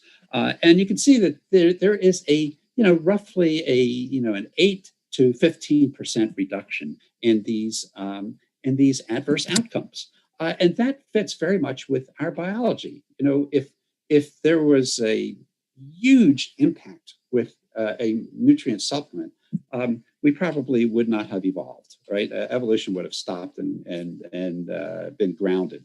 So having the ability to do large trials and show that you can improve these outcomes by 10 to 15% with different interventions, in this case MMS, is a very strong public health statement for why a policy should go forward. And there is a policy that is recommended by WHO. It's been revised, as we know, last September. And the policy statement, the recommendation is that antenatal multiple micronutrient supplements that include iron, folic acid are recommended in the context of rigorous research. So there is the recommendation, plain and simple. It's recommended. There are remarks that give some color and nuance to the recommendation about what kind of a supplement was included in this research, and it was included the UNIMAP supplement, and that there's a definition given for what is meant when it says in the context of rigorous research. And that could be controlled trials, but importantly, it also includes implementation research. So where MMS is being considered, implementation research is part of that remark and part of that guidance. And then there's other comments about being aware of the causes of anemia and the magnitude and the distribution of it, and addressing anemia in ways that will be effective. And if it needs different approaches, hookworm control and so forth, malaria control, those things should be, those problems should be addressed. And of course, women should eat a healthy diet. So this is the policy guidance that we've all been waiting for, frankly. And while it could have been written probably a little bit more clearly, it is nonetheless there and a strong statement to go forward. UNICEF and other agencies have gotten together to also provide an interpretation to this guideline, and it basically is saying the same thing, that there's clear and consistent evidence that the MMS can have additional benefits over iron folic acid, and gives some examples. It also mentions, and the trials that have been done both in Lombok and ours in Bangladesh and other places clearly show that the amount of iron in the MMS supplement at 30 milligrams does fine with preventing anemia. It does it just as well as an iron folic acid supplement at 60 milligrams. And it is now cost effective. The reason is because it's got a lot of effect, but also the price barrier has been broken for the multiple micronutrient supplement that Kirk Humanitarian has been leading over the past 15 to 20 years to bring that price down. And it's down. So as many of you may know, the Lancet, a new Lancet series came out just a week ago, 2 weeks ago. While you can read the tables, and I'd encourage you to do so. And if you're looking for Indonesia, it's there. But the bottom line is that evidence on the effectiveness of antenatal MMS in reducing stillbirths and low birth weight and small for gestational age has been strengthened.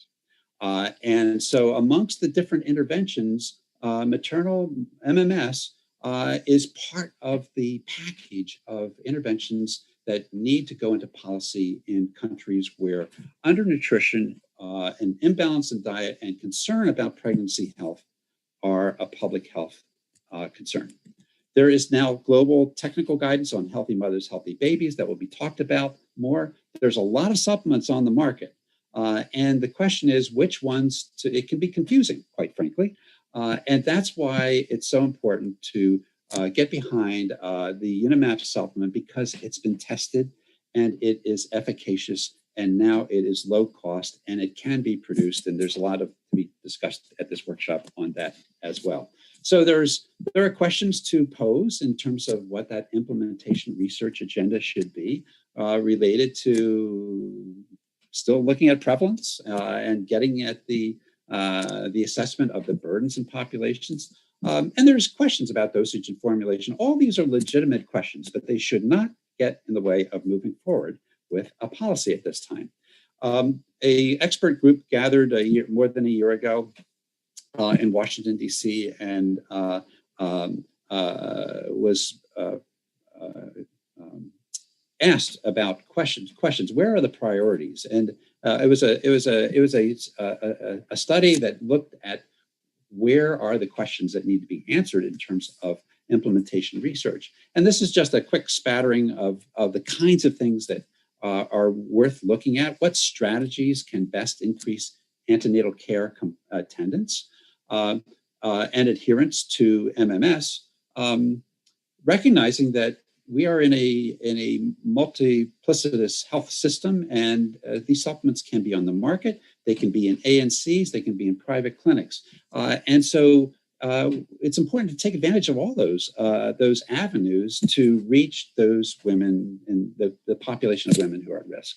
We're looking for biomarkers still that can tell us more about the population, reflect more about the biology that underlies nutrition that we're also concerned about, and other kinds of questions about how to facilitate antenatal care.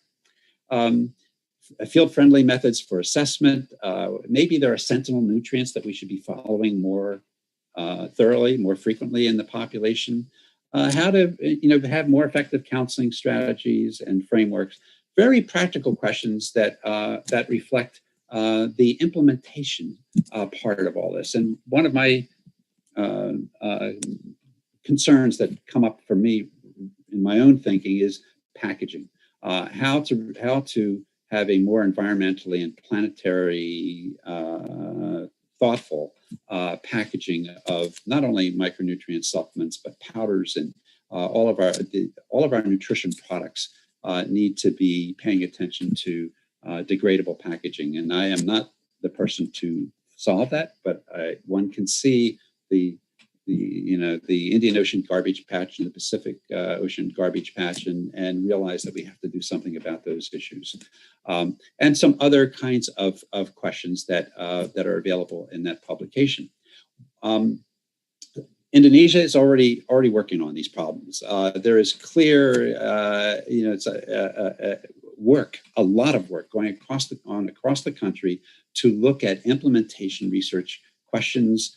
This is just a slide from Banggai district in terms of what's been going on there. And these teardrops are sites of where implementation research is underway by different university groups that will be talked about more later. So there's a great deal of work going on across the country, which is very exciting to know. But it's also going on across the world. And so these are countries where MMS implementation research is underway, and Indonesia is, I would say, is the headwaters of this process. in terms of what's going on right now. Just while that is going on, there's also the clinical research that needs to be pursued. Dr. Widdasari sent me these and other slides of the work that's going on across the country. I couldn't possibly show all the work that is underway, but it is impressive. Not only the implementation, but the clinical, mechanistic, the biology research is very impressive. Lucy sent me this graph last year, and I'm still studying it. And when I don't understand it, I go to her to ask about guidance on these pathways. But it's an example of we need to keep the biology connected to the interventions that we test and that we propose. The biological plausibility is very, very important. And this is another example, mentioned earlier about mitochondrial health. Well, there is work going on in this country about looking at maternal DNA damage, mitochondrial DNA damage that may result from micronutrient deficiencies that can be recovered and rescued with a multiple micronutrient supplement out of the Eichmann Institute. Very, very exciting work that's going on. There's work going on with indicators, especially based in omics. The genomics, metabolomics, proteomics is where I have found myself interested in terms of pursuing proteomic indicators that can reflect micronutrient status and deficiencies in populations. And there'll be a lot more work in this area. It will never go away. We are in the century of public health biology, and in the nutrition community, we need to be not only engaged, but leading the charge in terms of these innovations, because we're going to find surprises. Here's a surprise. This is vitamin E deficiency slide. Next year, we celebrate the 100th anniversary of its discovery as factor X that was needed for, essential for placentation. And the literature generally speaks to it not being a primary problem. That's not what is being found and reported in a number of low middle income countries. Vitamin E deficiency is a public health problem. Where it's looked for, it's been found, at least we have found it, and it can have serious gestational consequences and consequences with respect to neuromuscular, neurocognitive function, disease prevention through not only its antioxidant properties, but its other functions that relate to preserving cell conformation and signaling and so many other factors. But it's really not on the public health agenda right now in virtually all countries. Just a plug that I've been working a lot with colleagues at UNRWA in the palace in Jordan, looking at micronutrient deficiencies in the world's largest and oldest refugee community, and that's the Palestinian communities in the Middle East, and finding a lot of micronutrient deficiencies. So there are frontiers, to make the point that there are frontiers that still need to be defined for mounting prevention. And the way this all fits together is that there's biological research, there's epidemiology that draws on that biology, there's public health action that needs to be tested. It has to be done within the political, policy, and resource and cultural environment of a country. But eventually, there is this crosstalk across these layers that lead to prevention. And a simplified form is that we do a lot of work on public health, looking at the biology, nurture, and disease stresses of undernutrition and poor nutrition.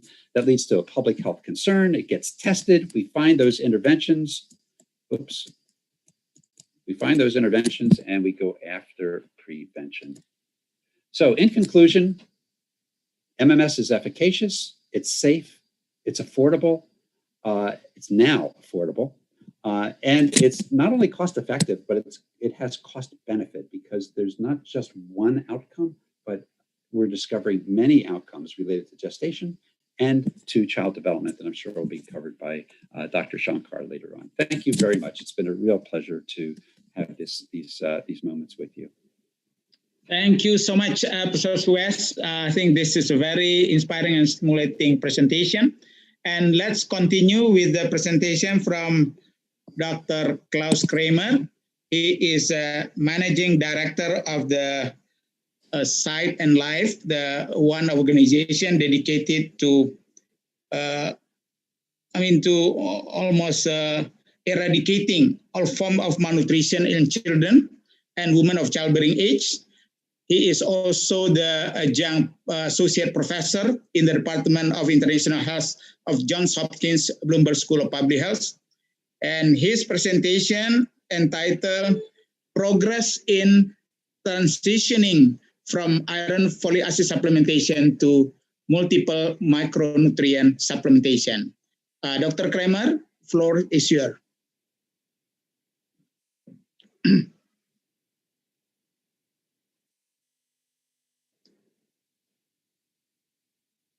Hello, Dr. Kramer, are you with us?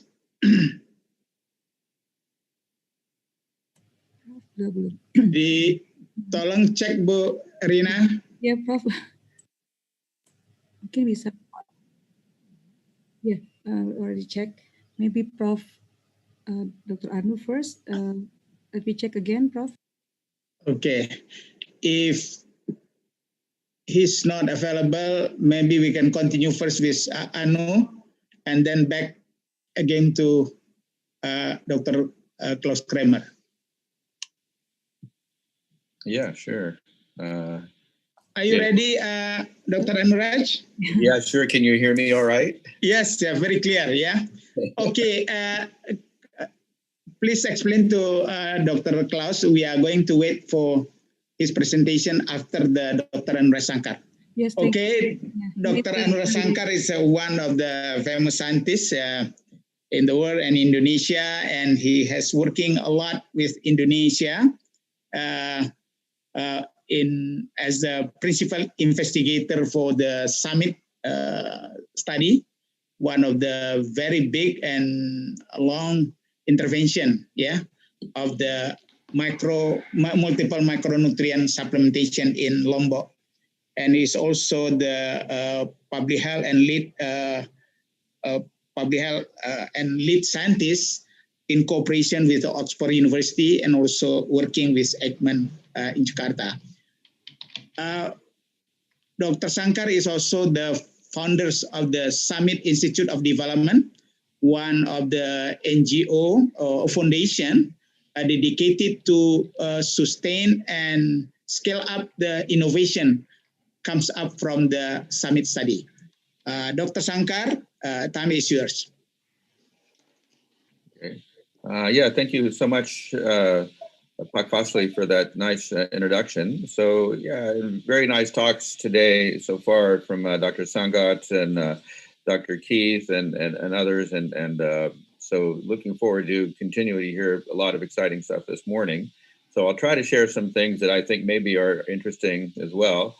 So this is mentioned by Dr. Keith. This is actually the effects of the supplementation with multiple micronutrients intervention trial. This was a study published many years ago, done in Lombok, showing this 18% reductions in infant death. And particularly interesting was a 38% reduction in the infant deaths when anemic pregnant women received the multiple micronutrient supplement. We also observed this bigger impact in girls compared to boys, and of course, changes in low birth weight. Now, the interesting thing about this particular study is it was a cluster randomized trial. Dr. Shankar, are you going to present with using PowerPoint? Yeah. So I think I'm already sharing. Is it not showing up? No. Already there. It's shown. It's shown. I can see it. Okay. Yeah, okay. But it's not maybe moving. Pak Fasli yang connectionnya kurang bagus. Okay. All right. It's not moving. It's not moving. Okay. So Dr. Ina, you're able to see it, yeah? Yes, I can. So you're still in the slide of your Lancet paper, right? That's correct, yes. Oke, masih di situ kok Pak Fasli, belum jalan. Oke. Ini judulnya agak beda soalnya. Okay, go ahead, Anu. Right, so the interesting thing about this work actually, this was a cluster randomized trial integrated with a health system. So frontline workers actually were randomized to distribute either the multiple micronutrient supplementation or a matching control tablet, which was the iron and folic acid. So within that context, really, there had to be a lot of promotion, right, to achieve high compliance. So more than 80% compliance was achieved. So, you know, some of the first really for this is the integration of Summit, you know, of the multiple micronutrient with a health system. These documented reductions and showing it's safe and so forth. But as I was mentioning, really, this success was created through integration with the frontline worker system and also issues around the design of the supplement. So in this particular case for Summit, many focus groups were held with pregnant women before the study. They had input into what kind of supplement they would prefer in terms of the design, the packaging, and so forth. And these were all produced in Indonesia for the Summit trial, including the multiple micronutrient and the control tablet for iron and folic acid.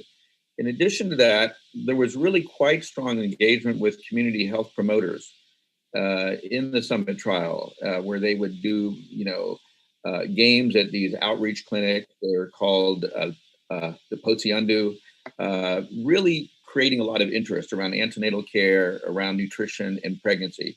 And I think this is how Summit was able to create this high compliance, essentially. And the results from Summit, I think as mentioned earlier also, it was pretty amazing. Although Summit was the first large-scale trial done, the effects from Summit were subsequently echoed really in many of the other trials. And it's amazing how similar this pooled analysis, this IPD that we published a few years ago, really echoed the results that we originally saw in Summit with respect to you know, reductions in mortality, larger effects in pregnant women who were anemic, reduction in stillbirths, improvements in birth weight, and so forth. So again, very exciting to see that. And, you know, as mentioned by others, you know, I think the time really is for action now. But, you know, it wasn't just those effects on the children. In fact, we can see other impacts of this. Here's an example of impacts we saw on the health of the mother herself, reduction in night blindness of the mother, reduction in self-reported heavy bleeding after delivery, and in postpartum illness. We did not observe differences in maternal mortality, but certainly in maternal morbidity. So again, these additional sort of larger effects we're seeing. And this was sort of a unique thing that we looked at. We were able to assess actually the cognitive performance of the pregnant women who received the multiple micronutrient supplementation. And we see here these cognitive test Z-scores higher overall in women who got multiple micronutrients, and in various subgroups. If the women were undernourished, low, middle, upper arm circumference, you can see greater cognitive performance. These red bars are showing that across the board. So this is very interesting. The impact, the implications of this for perhaps better childcare and so forth are extremely important. And, you know, as mentioned, we were interested in this biological effects, you know, how this multiple micronutrient is having these impacts, so many different effects essentially. So we thought, you know, is there a particular underlying biological process that could influence many different health outcomes? So at that time, actually, myself and Dr. Sangat, who you heard spoke, we had a conversation, and Sangat, in fact, suggested, he said, hey, Anuraj, this mtDNA effect might be really interesting to look at. And a student of his and subsequently becoming a very good investigator, Dr. Ina, she actually was able to continue collaborating together with us on this. And we were able to look at this question that does MMN affect the mitochondrial activity. So we were first able to document, in fact, that as pregnancy progresses, there may be stressors and there's an increase in the mtDNA copy number. And we observed that, in fact, if there is this very strong increase in the mtDNA copy number, the birth weight, in fact, tends to go down. And then we were able to see specifically that in women that were supplemented with the multiple micronutrient supplement, that in fact, this increase in the mtDNA copy number did not occur. So the multiple micronutrient actually stabilized this DNA copy number, indicating that there's reduction in stress and perhaps improvement in energy production or efficiency of that. So this is, again, a core underpinning biological effect of this. So it's very exciting to see that. We also looked at this other very interesting effect, is the impact of multiple micronutrient supplementation on inflammatory biomarkers, inflammatory and also metabolic biomarkers. And what we see here essentially is that on the left here we see at baseline in the Summit trial enrollment, a biomarker that's reflective of high leptin expression. And we see that is associated with a subsequent biomarker in the same pregnant women with high adiponectin C-reactive protein and also leptin expression. So this is a more pro-inflammatory type of combination of biomarkers at follow-up. And you can see the iron and folic acid supplement. This actually enhances this sort of pro-inflammatory combination of biomarkers, whereas the MMM actually decreases that. And interestingly enough, you can see an impact of this pro-inflammatory combination of biomarkers, even in children long-term, where you see the kids born of these mothers with this higher inflammatory biomarker, they also end up having higher sort of inflammatory processes at 9 to 12 years of age. So we're seeing this long-term effect, in fact, of this multiple micronutrient supplement, perhaps having a beneficial effect on inflammation long-term in those children. So what about other long-term effects? So we had the opportunity to go back to these Summit kids 9 to 12 years later, and we were able to find around 70% of them. So of approximately the 30,000 or so that were last known live in 2004, we found around 20,000 of them. And we did very detailed cognitive assessment of them. And what we found was that overall, children born of women who got the multiple micronutrient supplement, they have improved cognition. And equivalent to around 4 to 5 months of schooling. So not a really large effect, but amazing that you could see this kind of effect 10 years afterwards, improvements in the cognition of the children. But there was something else, and I just want to touch on this, that was actually much more important in some ways. And that was this observation that for the first time ever, because we looked at so many persons, you could actually look at the relative contribution of biomedical risk factors and psychosocial risk factors on different cognitive effects. And here you see essentially the bars on the left, the more orangey ones are reflecting the biomedical risk factors for cognition, and the ones on the right, the more sort of bluish and green ones, are the psychosocial factors. So you can see essentially everywhere that the psychosocial factors' impact on cognition is more important, larger certainly than all the biomedical factors put together. In fact, what's interesting is you can see here, this particular one on postnatal growth, this sort of orange one, this is the stunting effect.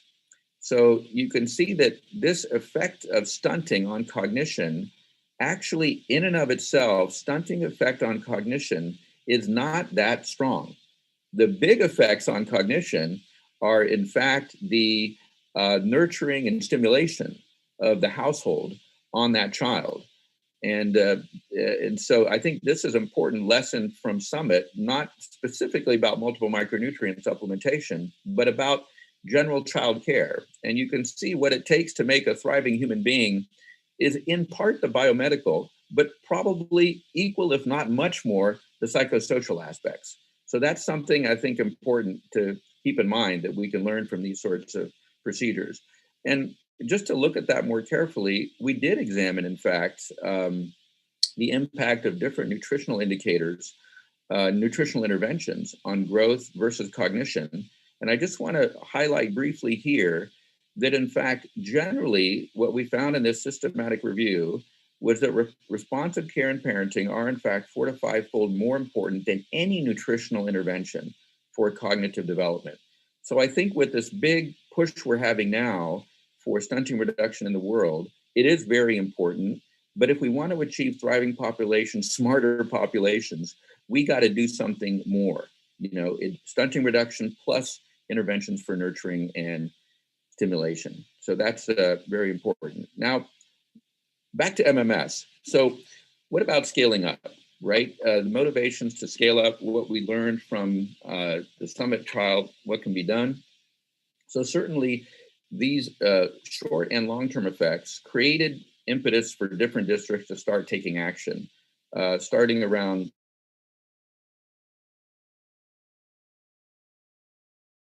six years ago. And many different, in the province where we did the Summit study, in fact, they created this program called the Golden Generation Program, where they started to distribute multiple micronutrient supplements. Other groups started doing this.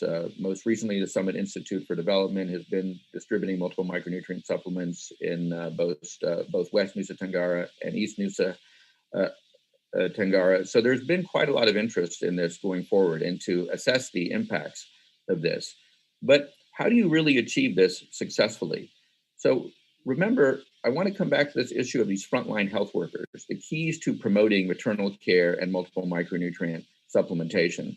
So it takes a integrated effort to really do this. We can't just produce supplements and send them out and expect something really great to happen.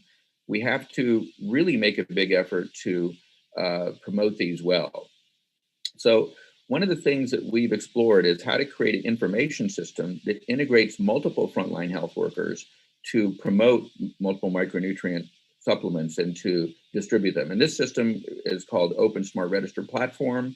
It's developed by a team here in Indonesia, working with many other international partners. And what is unique about this is it enables multiple apps, one for instance, a midwife, a vaccinator, a nutrition worker, or a early childhood development worker. It enables all these workers to coordinate their interventions together. And this is created by the sharing of information amongst these different apps. So you can see here, these different apps have the ability to exchange information. So all these workers can coordinate their care, and it creates this continuity of care, right? So the same pregnant woman is receiving care, messages and promotion from multiple workers. They're all aware of what each other is doing, and they're able to create bigger impact, including promotion of multiple micronutrients. And in fact, we have observed very strong impact of this, reductions in low birth weight, reductions in maternal anemia, improvements in postnatal care, improvements in vaccine coverage by this sort of comprehensive approach. We were able to then work with the World Health Organization and take their WHO antenatal care guidelines and operationalize those, so to speak, into an app where all these care guidelines are, in fact, put into an app that a frontline worker can actually use. And this app is, I think it's now available as of a few days ago, can be downloaded. And in this, we can add this multiple micronutrient supplementation. So as part of the comprehensive frontline care done by a prenatal care worker, you can see this ability to promote antenatal care, again, linked with that whole network of care. In addition to that, work has been done on understanding what the packaging is that's necessary. There's been creation of tools that can be used throughout the world to assess the opinions of pregnant women. Remember, in the summit, this was a key thing that we learned, that in fact, the packaging and so forth was very important, what that should be. So with this bot, a chat bot, in fact, called Genie D, these queries can be done. And you can ask, what is the preference, the packaging, and so forth. And then you can evaluate a supplement. So here's an example of many different supplements. And based on responses from pregnant women, you can evaluate what's the preference index for each of these. So here we can see what information this gives you. So you can see, you can score each of those supplements. You have a preference index here. And on the y-axis, we have a cost per 100 supplements. And the size of the bubble is actually the predicted utilization of that supplement. And so what you can see here, interestingly, it's not the cheapest supplement that may in fact be the most utilized one, that it's something in between. You can see these supplements that have a preference index that's sort of intermediate, that have not the cheapest, but in fact in between, that probably is the best option to go for. So putting out on the market or promoting, the cheapest supplement is probably not going to be the most useful approach. Probably is going to need to be some kind of combination of supplements that is some combination that is, most effective. And unfortunately, I seem to have lost my screen, so I can't see what the next slide is. Let me see if I can get it back somehow. Let's see here. I'm not able to. Let me try to reshare. Sorry about this. It's okay. It's okay. We are with you, Anu. Okay. There's just 2 more slides here, I think. Okay. Okay, let's see here. Okay, am I back there sharing now? Yes. Okay, great. So right, so that's the message, is we have to probably design and integrate something. So bringing this all together, essentially, very recently, Summit Institute for Development has partnered with a group of organizations here in Indonesia, received funding from the Global Finance Facility to create this large-scale step wedge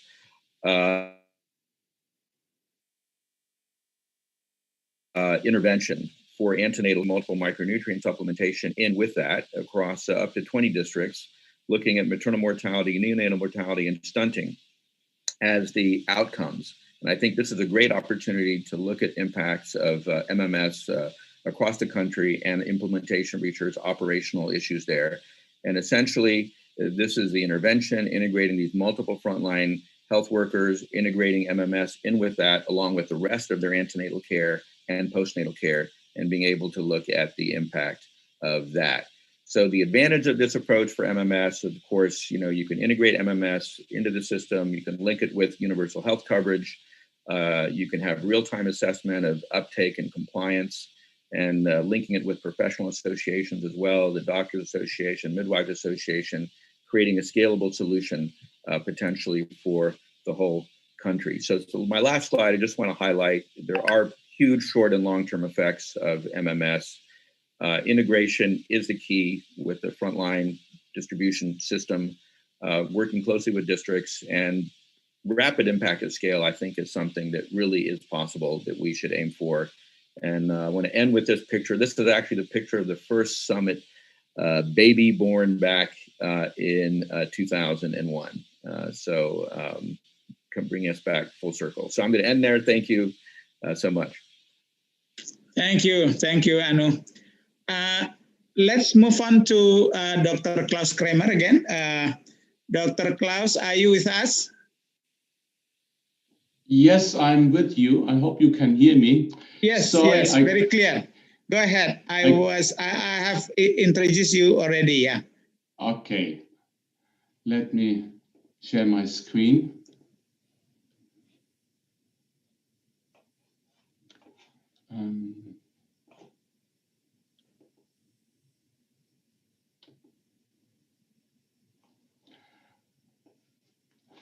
Okay. Yeah, good.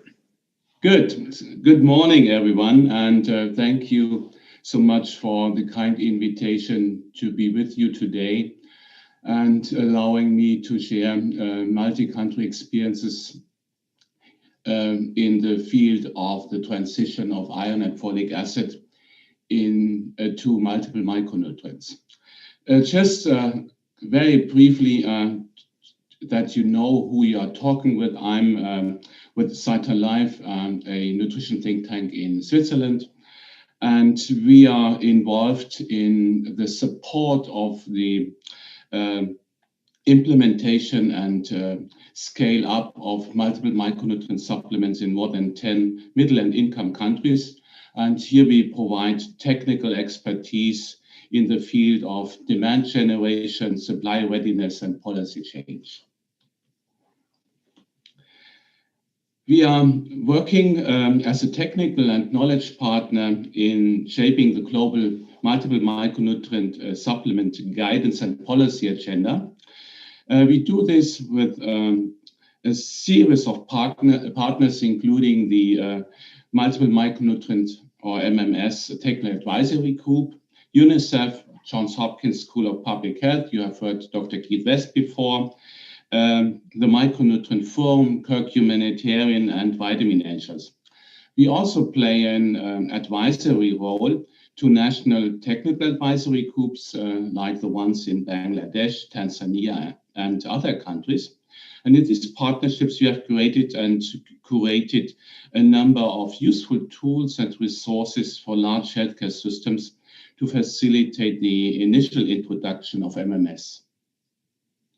These are just a few examples related to the translation of science into practice, and you have already heard a lot of science on MMS and the advantage of MMS over iron and folic acid, work in the field of market shaping for sustainable demand and supply, including social and behavior change, education and communication, working together with Vitamin Angels in Haiti, for instance, and in Bangladesh. We work with CIF and SMC on a market-based approach to provide MMS through the pharmacy sector. And we also have recently started to expand over the 4 initial priority country of UNICEF to work in Ethiopia with UNICEF and the government of Ethiopia on an assessment of MMS for distribution in the country. And of course, we have scientific evidence for multiple micronutrients gathered over more than 20 years research. And we have seen the Hopkins trial in Bangladesh, the largest Chivita, the Summit trial, the first trial in Indonesia with multiple micronutrients. But that is not sufficient. We also need to support the global and national advocacy in order to increase the interest and support policy change in countries. Starting briefly with what I said before, it's important that we have an overview on the total available scientific evidence. We have worked with the Hopkins group on the trials in Bangladesh, specifically helping a local manufacturer to produce quality multiple micronutrient supplements through technical support. And here about Chivita and these trials Dr. West had already reported, we came into this trial at the time when Chivita 3 was being planned in the country. And I paid a visit to the study site in the northern rural part of Bangladesh. And since Bangladesh has a quite developed pharmaceutical industry that is also producing multiple micronutrients already 20 years ago, and in a visit to the study site, I was purchasing a number of different supplements from the local pharmacies, and took these supplements back to Switzerland for analysis. And out of 5 samples, we only found one product that was meeting all the label claims. Dr. West and other Civita researchers approached this company, VACCINATION, and we reached an agreement with VACCINATION to produce locally MMS tablets and IFA tablets free of charge for the 45,000 pregnant women. And VACCINATION received technical support from the premix supplier DSM and CytaLife, and produced, bottled, labeled, kept, and masked, and delivered 16 million tablets each of IFA and MMS to the field for this Civita trial, which was then later on published in 2014. Here, I would like to share with you that I'm coming across in many of the meetings on MMS and fortification, supplementation, that there are safety concerns of giving an additional RDA of 15 different multiple micronutrients in addition to the micronutrients from the regular diet. Here on the left, you see the UNIMAP formulation. This was a formulation originally designed during a technical meeting organized by UNICEF, WHO, and the UN University in July 1999 to address the widespread micronutrient deficiencies and high rates of anemia among pregnant women. Interestingly, in the report of this expert group, it reads, the high micronutrient needs of pregnancy are almost impossible to cover through dietary intake alone. And in most industrialized countries at that time already, it is therefore common for women to take multiple micronutrient supplements during pregnancy and lactation.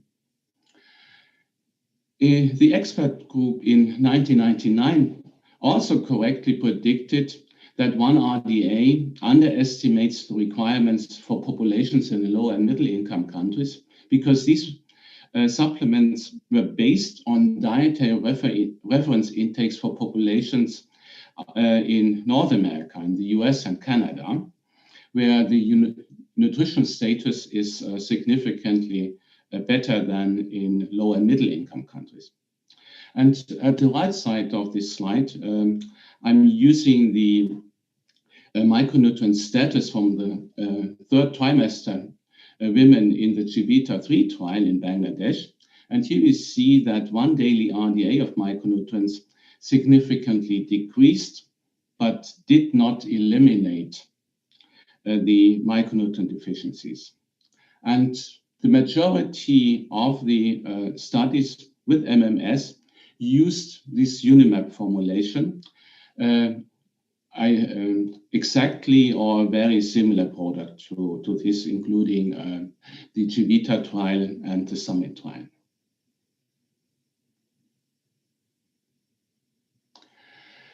So when we are setting science-based guidelines, then there is always the question to adequately review the scientific literature. In 2016, the World Health Organization published the revised antenatal care guidelines, but these guidelines did not, as you have heard, recommend at that time MMS as the standard of care in antenatal care, and still continue to recommend iron and folic acid. But this guideline opened an avenue to implement MMS in the background of countries with significant micronutrient deficiencies and malnutrition. And at that time, the Gates Foundation supported the New York Academy of Sciences to implement and convene a task force, and before it was and later on it was a technical advisory group to review the scientific literature on MMS in comparison to iron and folic acid. and in addition to develop operational guidelines for countries that want to make the switch from iron and folic acid to MMS. And here are just a few of the publications that came out of this task force and technical advisory group. And in the back, you also see Dr. Shankar. He's just standing by me. We were both members of this task force to develop these papers and the operational guidance for countries. In 2009, eventually, the Gates Foundation decided to include MMS as one of their Healthy Mother, Healthy Babies accelerators towards the Sustainable Development Goals. And at that time, there were significant commitments and pledges by a number of international organizations and the private sector to upscale and rapidly implement multiple micronutrient supplements in pregnancy. And the picture on the left you see is from the UN General Assembly when this accelerator was launched. On the right you see a picture from a meeting convened by the Micronutrient Forum in 2020, a bit more than a year ago. And then eventually in March of this year, a couple of weeks ago, there was a launch of what we call a Healthy Mothers, Healthy Baby consortium. And this consortium aims, with the support of Kirk Humanitarian and the Children Investment Foundation, to do global and national and regional advocacy, in addition to provide a platform for knowledge. And this knowledge will be easily accessible by everyone who is interested in MMS, in the implementation and the scale-up. Going to the next section on market shaping activities for sustainable demand and supply. As we have heard from Dr. Shankar, it's very important that in addition to guaranteeing that there's a quality product on the available for the women that is acceptable and in the right format and packaging that women are willing to use it, we also need to address the issue of the supply side before demand can really be met. We started a number of years ago with an assessment of the supply readiness in 12 countries participating in a WHO technical consultation. And this process we have now formalized in a tool. This tool is starting with a 2 weeks desk research on average, a 2 weeks market assessment. Then we do a 3 weeks production assessment in country. And of course, what is important, the regulation and policy assessment is also to be available in order to have an overview what is possible in a country about production, import, and to fill potentially the supply channels in the antenatal care system.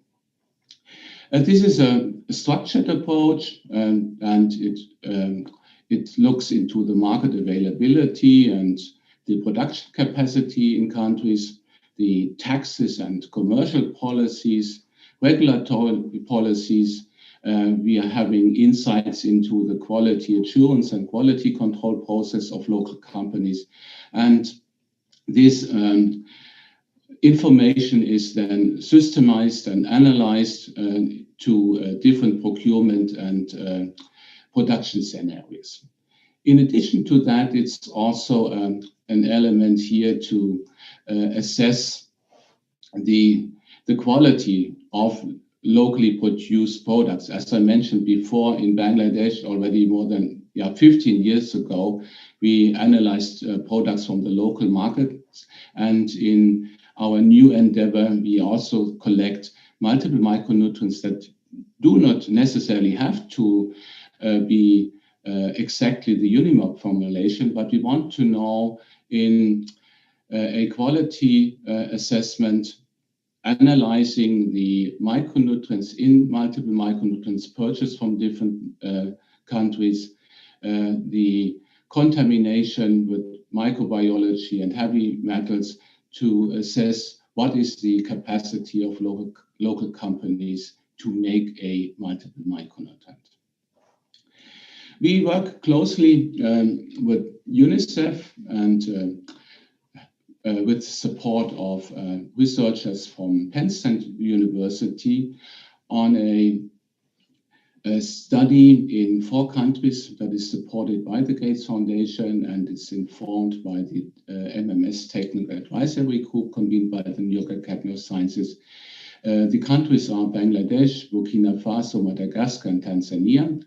And in these countries, we assess the market and manufacturing and the internal and external environments to support local production and procurement. And of course, we need to know what are factors on affordability and capacity to produce. In addition to that, we do formative research to generate adequate demand and consistent supply of MMS for women. And we are developing recommendations for social and behavior change communication to support the utilization of MMS. In the meantime, production and procurement analysis and formative research have been completed in Burkina Faso, Madagascar, Tanzania, and Bangladesh. And by the end of this year, we expect MMS for pregnant women to be implemented in 2 pilot districts in each of these 4 countries. The formative research is a structured approach. I don't want to go into details, but there are 2 phases. The first phase is about identification of product-related factors that are important for demand generation. And in the second phase, informed by the first phase, an ethnographic analysis of nutritional health and illness terms for MMS promotion. And these are some of the methodologies like free list and pile source interviews and that are required to get this information. The aim of this work is to identify product-related factors important for MMS acceptabilities, and the second aim is to generate culturally appropriate promotions for optimal MMS use, and the third aim is to understand the modifiable factors that may influence MMS compliance.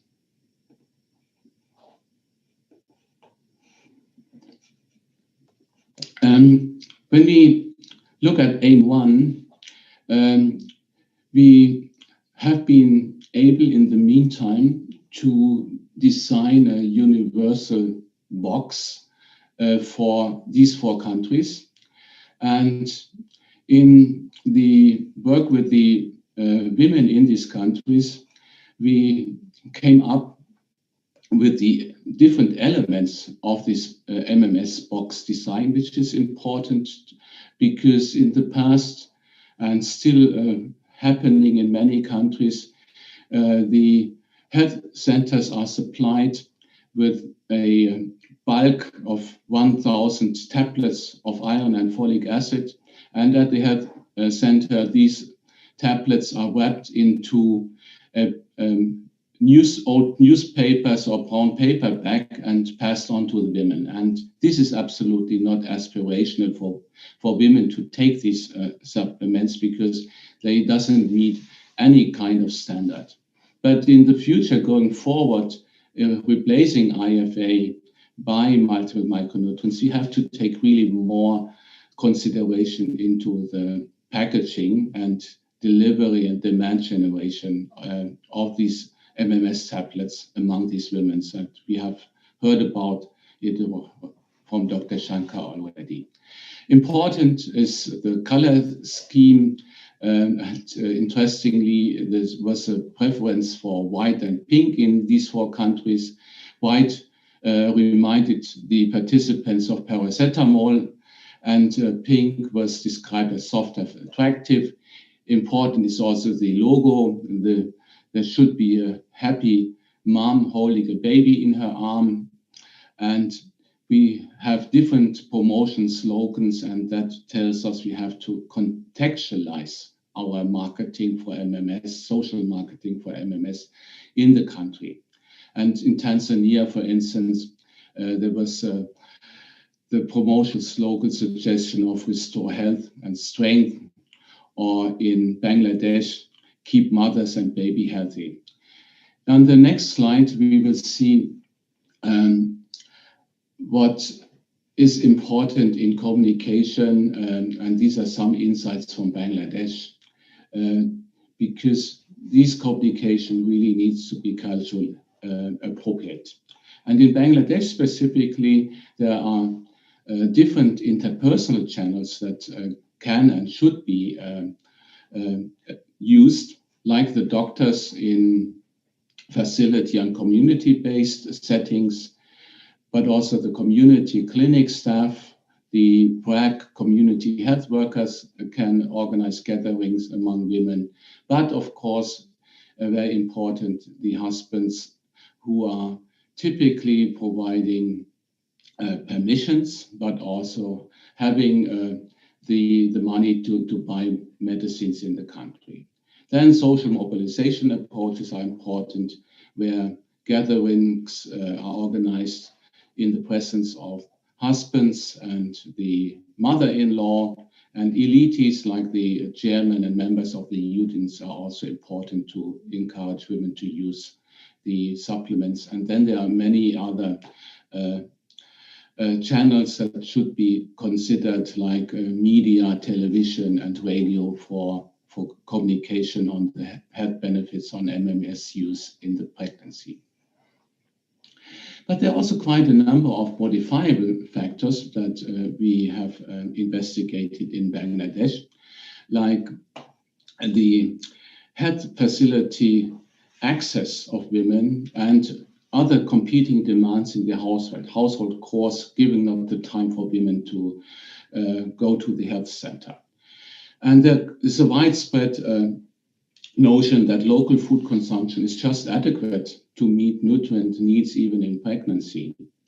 And what is a significant concern that mothers-in-law may tell the pregnant woman that a supplement will increase the size of the baby. That's what we hope. And but this would require cesarean section. But that also informs us that any kind of nutritional intervention that increases baby to be born larger needs the skilled birth attendant and care of gynecologists or obstetricians.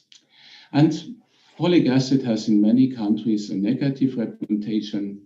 Some report is about bad smell, for instance, and important is really, as I said before, the husbands and in-laws can be significant barriers. There is a quote from this work: visiting the clinic makes my mother-in-law angry and she does not allow me to get checkups, for instance. So there is an extremely important aspect when we want to bring MMS sustainably in the use in countries. And this is to bring MMS on the essential medicine list in a country, and in local policies, it should be represented as an intervention for used during antenatal care. In Bangladesh and in the other countries, we couldn't find any product that was already available exactly conform to the UNIMAP formulation. But Bangladesh and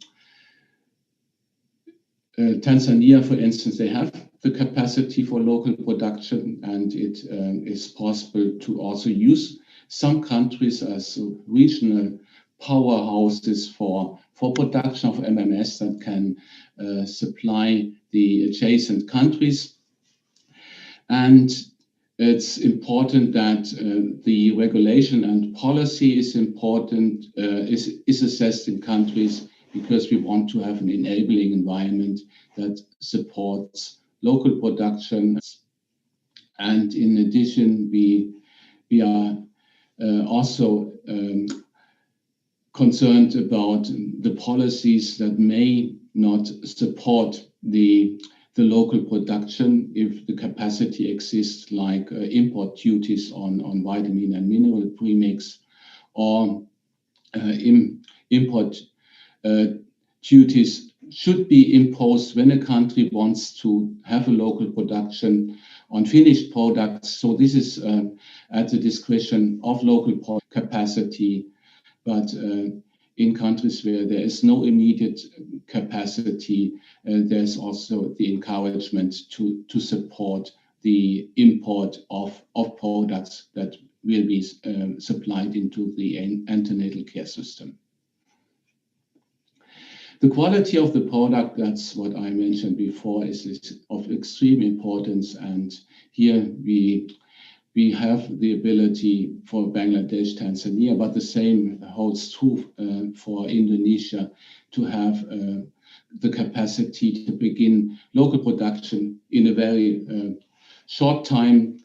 And for countries that have the capacity with local manufacturing, we suggest to partner with an international premix manufacturer to bring MMS to the market, and this premix manufacturer to provide technical support to local companies. But for countries that are not ready to produce locally, they should implement policies that support the import, for instance, of bulk supplements that could be repackaged locally according to the local packaging requirements. Come now to the global and national advocacy for MMS. In South Africa, it was the first country that had a comprehensive MMS program for all pregnant women that started in 2010, but it was stopped completely in 2016.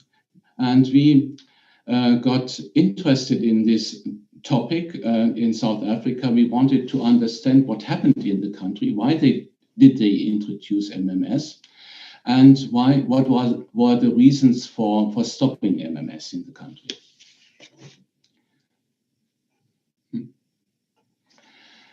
So in South Africa, we found that MMS was introduced without any policy. There was a policy for MMS introduction for women living with HIV/AIDS, but there was a decision at the district levels to give all the MMS to all women, and not specifically to MMS with women with HIV/AIDS, to avoid any stigma. But then in 2016, out of a sudden, they stopped because there was no local policy that was supporting all women in the provision of the MMS. It happened concurrently with the publication of the antenatal care guidelines of the World Health Organization that didn't make the case for the replacement of IFA and MMS. We found that in our analysis of this program and the policies, that in this also mature pharmaceutical market in South Africa, MMS was easy to manufacture, and it starting in 2010. But there were really no motivating practitioners that were trained in a challenging environment when the policy guidelines are inconsistent and equivocal. While the MMS supply was really programmatically efficient between 2010 and 2016, at the hospital and clinic level, nurses and practitioners were not trained in MMS. They just got a general training in supplementation and the provision of medicines. And there was a lack of training and social behavior change communication, which is important to make a program really sustainable. In then 2016, there were several organizations not really aware that there was no policy on a global scale for MMS, like the National Essential Medicine Committee or the Pharmacy and Therapeutics Committees in the provinces. And we are recommending for the reintroduction of MMS after this thorough analysis that we have to engage with all these different groups to bring MMS back on the essential medicine list. And in South Africa, this would be relatively easily handled. And at this moment, there has been significant advocacy in different provinces and at the national level from local organizations, and it is expected that during the course of the year, MMS will be back on the essential medicine list and included in the overhauled maternal and neonatal health policy, which is going to be released later this year. Come now to Bangladesh as an example for a national technical advisory group, and that is our learnings from working with the global technical advisory group, that at the national level there needs to be ownership for MMS so that it can be supplied through the antenatal care platform. And in Bangladesh, the technical advisory group is convened by the Institute of Public Health and Nutrition, which is under the Ministry of Health and Family Welfare in the countries. And this is a very important institution to align the efforts among all stakeholders in the country. And one of the next activities are the harmonization of standards and to enable the inclusion of MMS in Bangladesh essential medicine list. And Zita Life is a supporter of the TAC and member providing technical answers to the evidence, demand generation, and supply readiness. One word about an initiative that started with a doctoral student of Dr. Keith West in Palestine, and with the support of the Palestinian UNRWA. It's an organization that supports the refugees in Palestine, and with financial support and supply support from Vitamin H and Kirk Humanitarian, there is a plan to address the massive micronutrient deficiencies among Palestinian women. There has been a study published that micronutrient deficiencies can be as large as for 85% among pregnant women.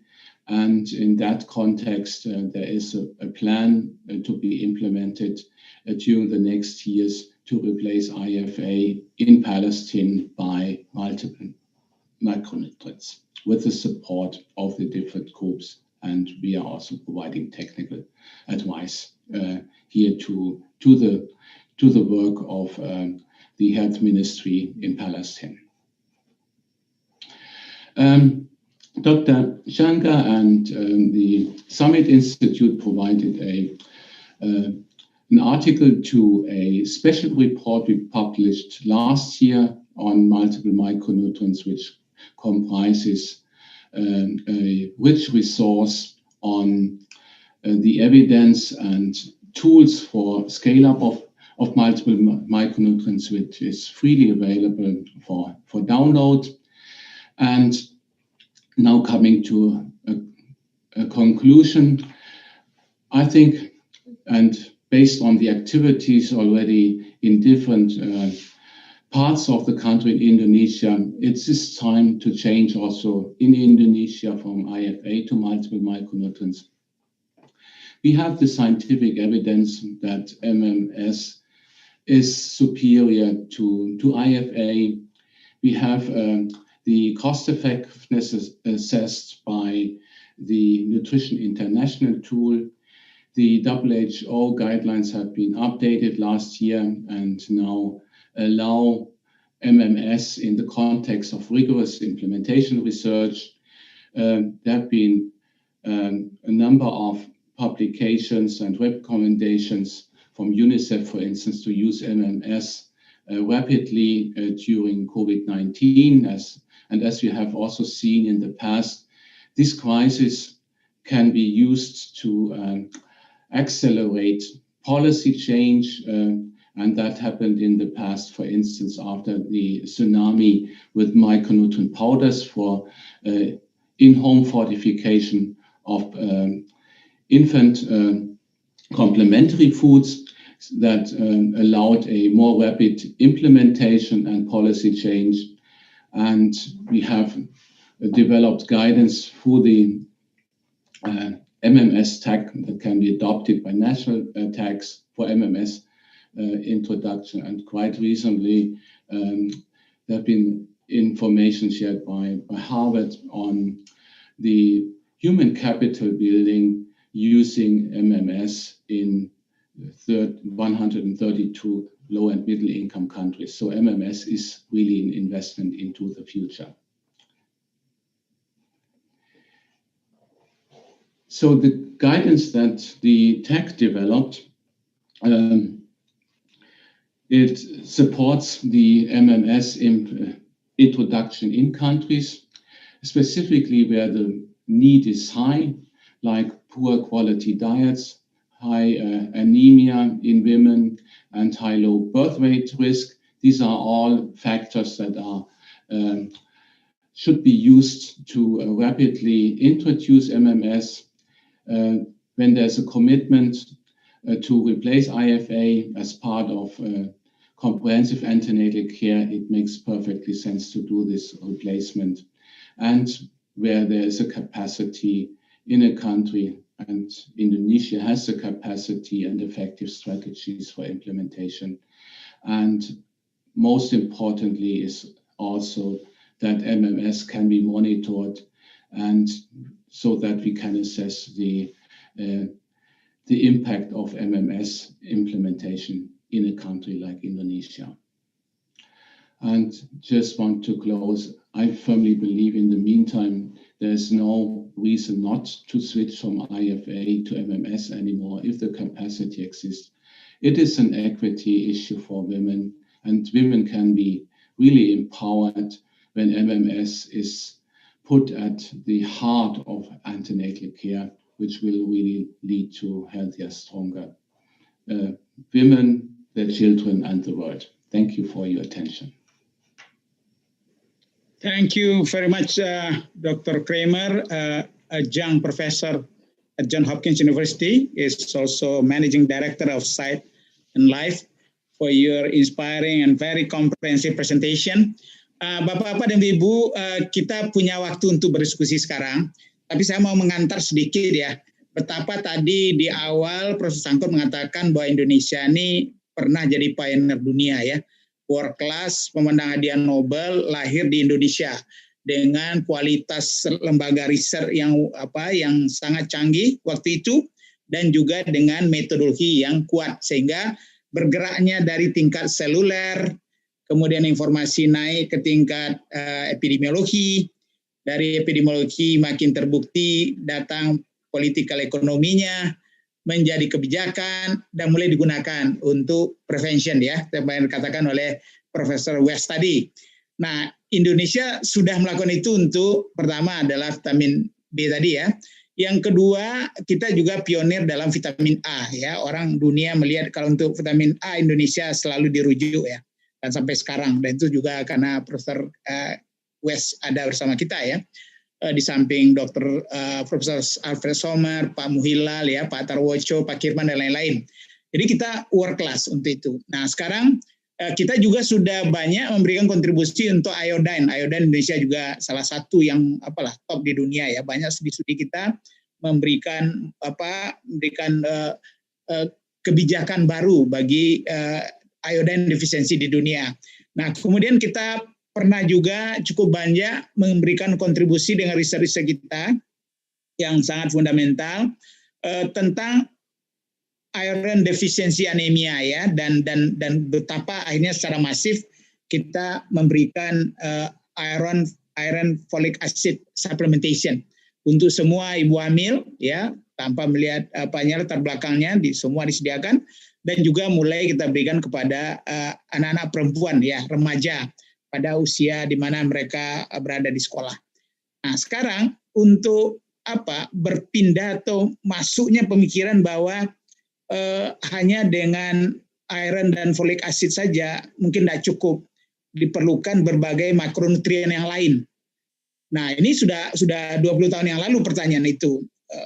Waktu itu apakah dia lebih banyak mengganti kepada tablet besi tadi dengan Fe di dalamnya, dengan folic acid maksud saya, dan atau dia punya dampak yang lebih luas daripada itu. Nah, mulailah summit dilakukan, studi summit dengan memberikan intervensi MMS, salah satu studi yang sangat besar dan lama ya, lama observasinya 5 tahun, kemudian tambah 5 tahun, dan sudah 20 tahun pun mereka dikunjungi lagi, sehingga mendapatkan hasil dampak sesudah intervensi MMS ini 10-12 tahun sudah itu terhadap kemampuan belajarnya, terhadap perkembangan otaknya, kecerdasannya, dan juga berbagai indikator pada waktu dia sudah sekolah. Nah ini kita sudah cukup dan sudah di scaling up ya di beberapa di NTB sendiri ya, di NTB ada kabupaten diperbanyak, kemudian provinsi membuat kebijakan dibawa oleh berbagai kabupaten di lain-lain provinsi ya di Indonesia sudah banyak. Nah, jadi pertanyaan sekarang apalagi yang kita tunggu kan gitu? Apa hargakah? Harga saya dengar sudah dicari solusinya. Produknya apakah locally made? Ternyata bisa dibuat di kita. Kita tidak terlalu bergantung kepada impor. Apakah komposisi sudah ada Unimap ya dan juga mungkin kalau ada perlu perbaikan bisa dinegosiasikan. Kemudian uang ada karena kita sudah menyediakan uang untuk tablet obat darah. Apalagi kalau kita lihat tadi dampaknya kepada penurunan low birth weight ya, BBR yang juga menjadi proksi untuk stunting. Jadi kita banyak sekali mendapatkan pengurangan nanti di stunting kalau ini kita lakukan. Nah, saya tahu ini tentu masih banyak sudut pandang perdebatannya. Di internasional sudah dibuktikan, WHO sudah menganjurkan, tapi Indonesia tentu punya kebijakan sendiri dan tahapan sendiri. Walaupun banyak studi-studi yang disebut tadi banyak lahir justru di Indonesia. Nah, karena itu kita buka kepada beberapa pertanyaan. Prof. Sangkot masih bersama kita kah? Prof. Sangkot? Halo, Prof. Sangkot. Sebetulnya ada beliau, tapi mungkin belum di-unmute kali, Prof. Tolong di-unmute ya, Prof. Sangkot. Kita urutan lagi nih. Kita mulai dengan Prof. Sangkot dulu ya.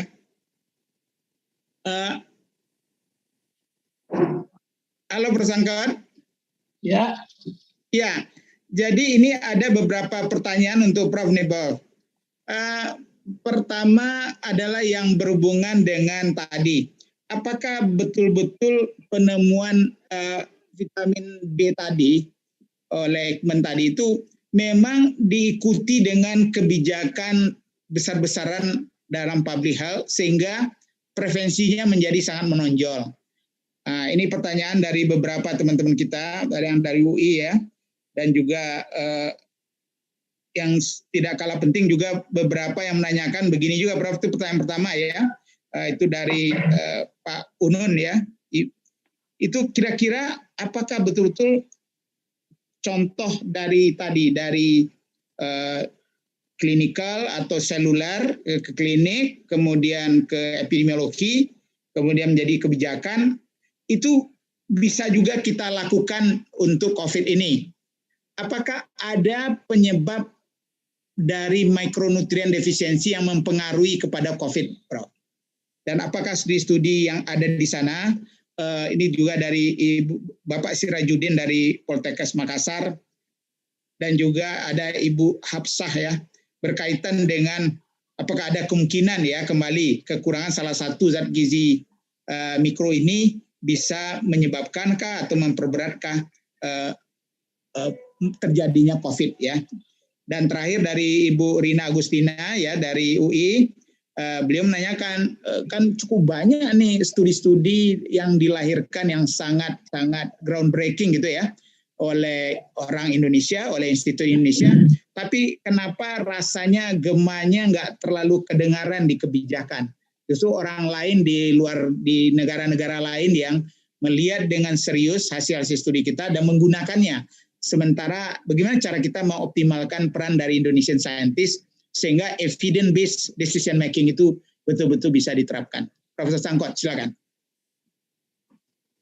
Terima kasih, Prof. Ada satu pertanyaan yang tadi saya lihat banyak ya. Saya mohon maaf bahwa saya pakai istilah beras merah, Pak. Iya. Itu maksudnya itu beras tumbuk. Saya tuh mungkin Pak Fasli juga orang Sumatera tuh, ibu saya tuh kalau bilang beras yang tidak putih itu beras merah. Itu saya tuh orang dari Sipirok, Pak, ibu saya. Iya. Jadi lain kali saya tidak akan pakai istilah itu, istilah beras merah. Ya. Nomor satu ya. Nah kalau tentang policy tadi, kebetulan untuk vitamin B1 ini, Pak, sangat efektif. Jadi itu kelihatan bahwa tergantung orangnya siapa. Orangnya tuh scientific minded atau tidak.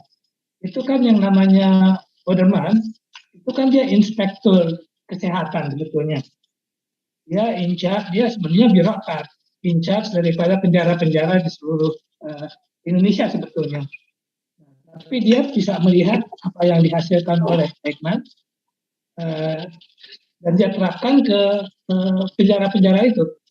Dan setelah dia lihat hasilnya, malah seluruh penjara diharuskan kasih makan beras merah.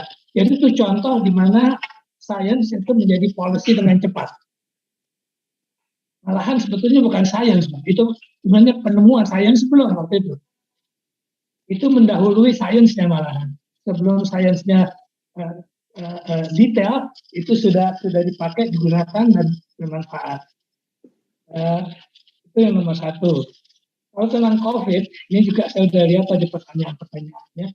Itu kan secara general kan begini ya. Kalau kita bicara vitamin B1 saja ya, itu kan kunci daripada energi metabolisme.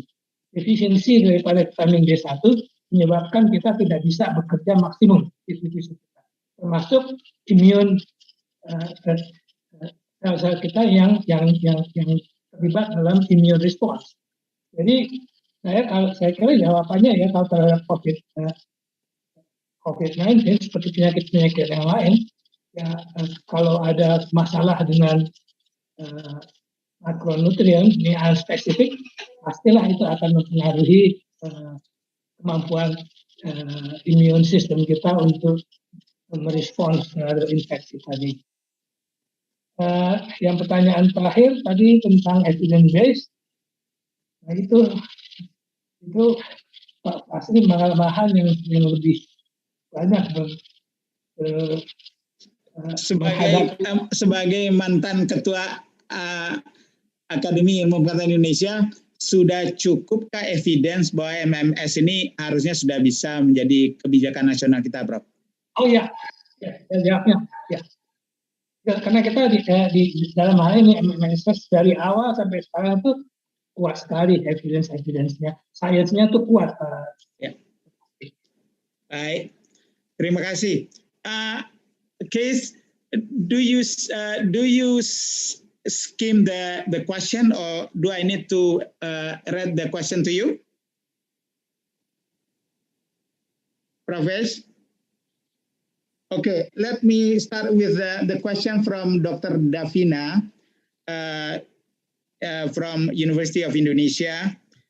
She asked you about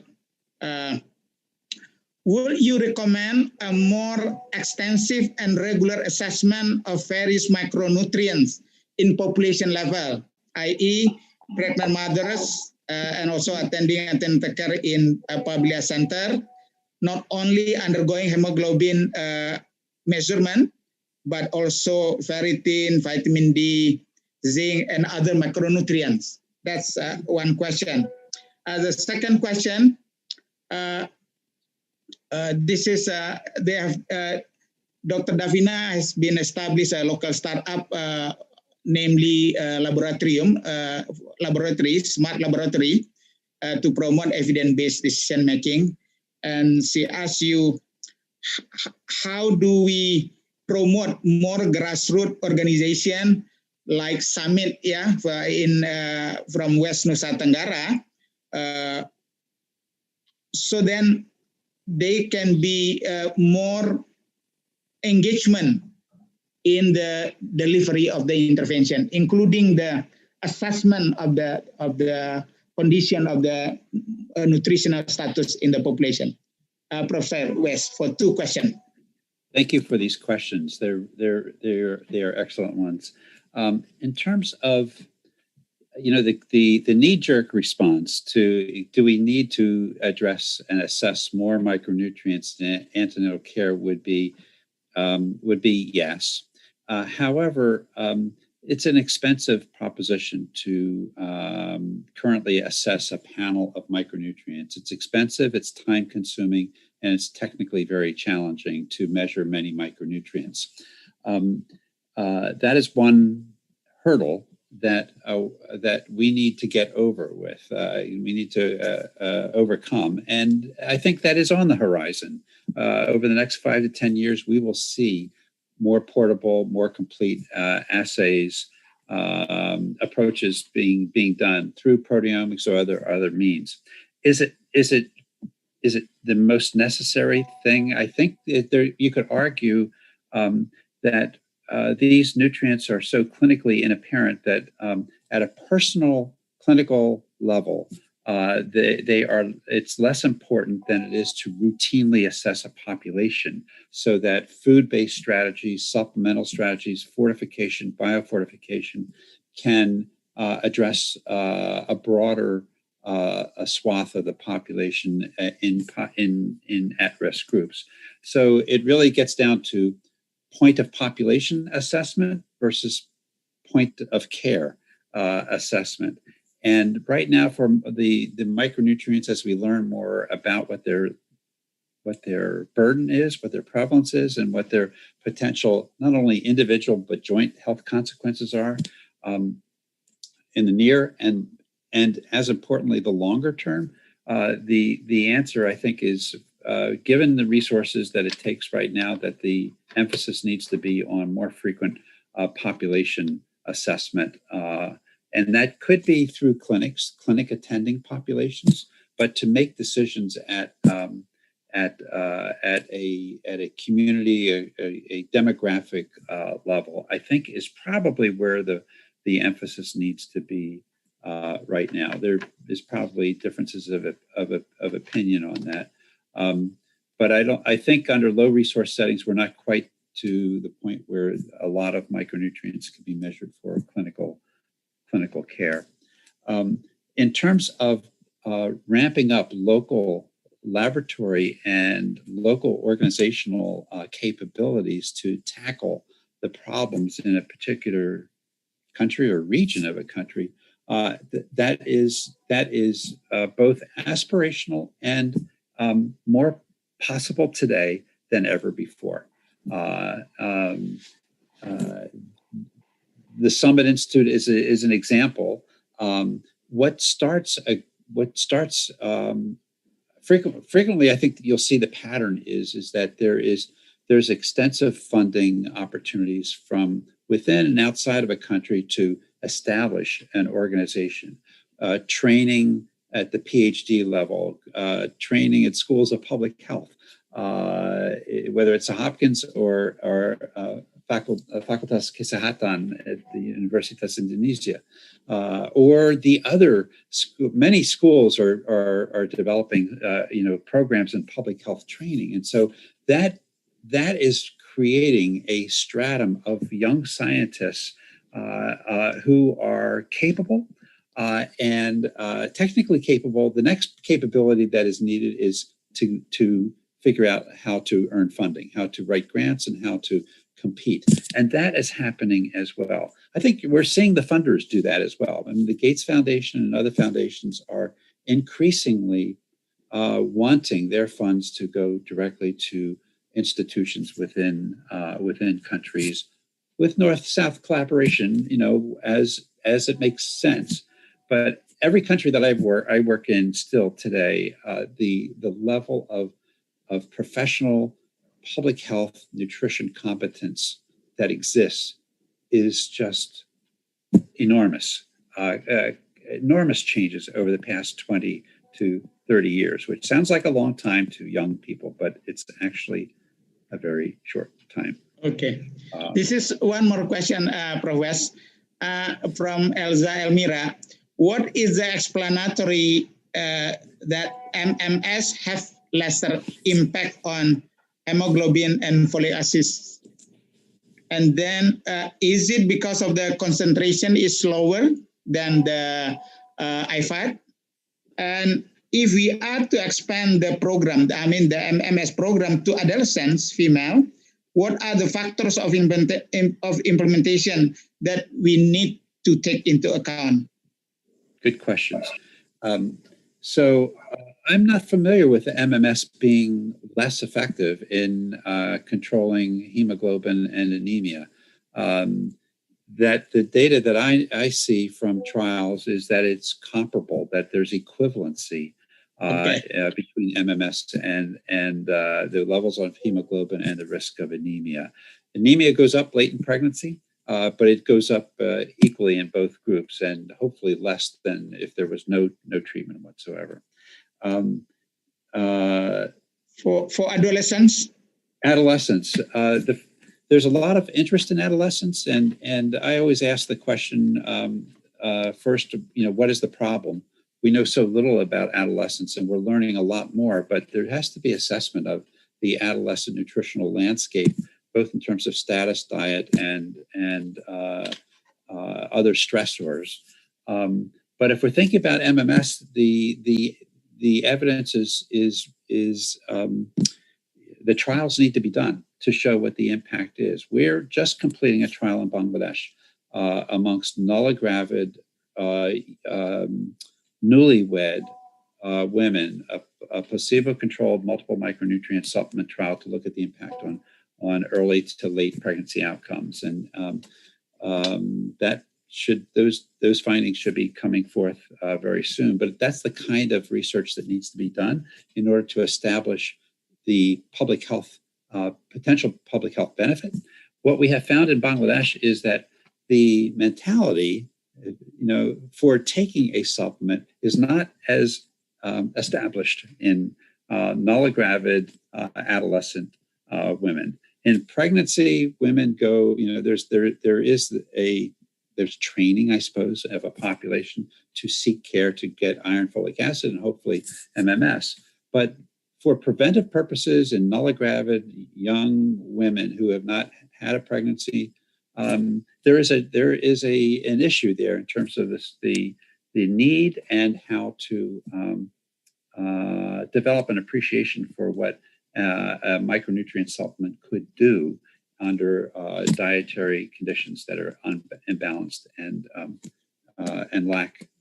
lacking in these essential micronutrients. So there's a bigger research frontier to address for moving forward with adolescents, but it's an important group, obviously. Okay. I might just add that it's so important. I know there are groups working on preconception in Indonesia on nutrition and newlywed couples, and starting life right, as it were, for newlywed couples before they become pregnant is just a critical frontier in that area, not just for micronutrients, but diet and health and empowerment and all the challenges that young couples face. Okay. Dr. Shankar, are you with us? This is the first question for you from Rando Nadia of Bapanas. It was said that stimulation has more impact on cognitive than stunting. Studies show that the catch-up growth causes energy to be used for linear growth at the cost of the brain development. According to your study, is the summit result control for the catch-up growth? Second question, perhaps the most expected role of the government is to escalate the findings from summit trial, considering that summit took years to progress. What need to be prepared by the government to scale up in sustainable way? And the last question for Anu, how can we create incentive linked to the National Health Insurance to promote MMS as a path to wellness, as emphasized in the Lancet paper by Dr. Rina Agustina? And the last but not least, what burdens to the implementation of MMS in ANS? And if there is, how to solve it? Anu. Okay, let me just let's start. Let's see. So for the part, on the cognitive development, the nurturing and stimulation is surely like a very, very important 4 to 5 times bigger effect than any of the nutrition interventions. So nutrition is important for stunting reduction. It is important for cognitive development. It's just that nurturing and stimulation is so much more important for that, right? So now for the catch-up growth issue, so in fact, we just finished up some analysis on this yesterday, so it's a very timely question. We were able to observe changes in cognition and general health in kids that were, stunted early on, but not stunted at 9 to 12 years, and the other way around. So we're able to look at these different combinations. So what we're finding is in the catch-up growth, the kids that experience catch-up growth in Summit, we still see the benefits for them. So whether they had catch-up growth or not, hopefully they did have catch-up growth, but in fact, we still see the benefits of the multiple micronutrient supplementation in them. In fact, the interesting thing about the multiple micronutrient supplementation observed by us and also others is that there's a benefit of the multiple micronutrient supplement to women who were well-nourished and women who were undernourished. So it's still not fully clear what is the optimal formulation, but it's clear that the demands of pregnancy, which we don't fully understand, are being enhanced even in women who appear to be well-nourished. So again, I think transitioning to this multiple micronutrient is a very good idea, and doing additional research of how to improve that formulation would be ongoing, as mentioned by Dr. Keith. So with respect to the catch-up growth, that's a good thing, and multiple micronutrients certainly continue to have a benefit in that. For the scaling up, I would say the most critical thing from the Bapanas standpoint is first, a national policy change would be extremely, important and helpful. Next would be, of course, the financial allocations to support MMS production, preferably local production But certainly some allocation to make that available. Next, I would say the most critical element is training and support for the frontline health workers. We found that extremely talented personnel available in all communities, very talented people who want to be a very effective frontline health worker, identifying them, training them, make sure they have a chance to be the superhero of public health, that they can be. And then linking them in with this frontline health information system. This real-time digital information system, we find very substantial improvements in care delivery. When the workers are really interested in having impact, these digital tools make a big difference for them. And then you can use that information in real time to fill the gaps. It's very critical at the time a woman is identified as being pregnant, her care plan is generated, and there's active follow-up, making sure each element of that care plan is actually done, including MMS and other parts of it. And then the links with, I think this thing that was mentioned with Dr. Rina, amazing paper she published several years ago about universal health coverage in the Lancet. I see it's having a lot of impact at the global level and nationally too. She talked in that paper about the wellness, the importance of insurance fostering the wellness in general. So I think this is where also the multiple micronutrient supplementation being part of the antenatal care package paid for by the BPJS, the National Health Insurance. So you have all these components of antenatal care that the provider gets paid for that, right? If they provide that, and MMS should be a part of that, should be integrated into that. That would be extremely helpful, I think. And then the last question, what was the last question, possibly? Yeah, the last question about the burdens of the implementation MMS on the antenatal care, and how you have the RSP, RSP also. How to solve that burden? Yeah, so that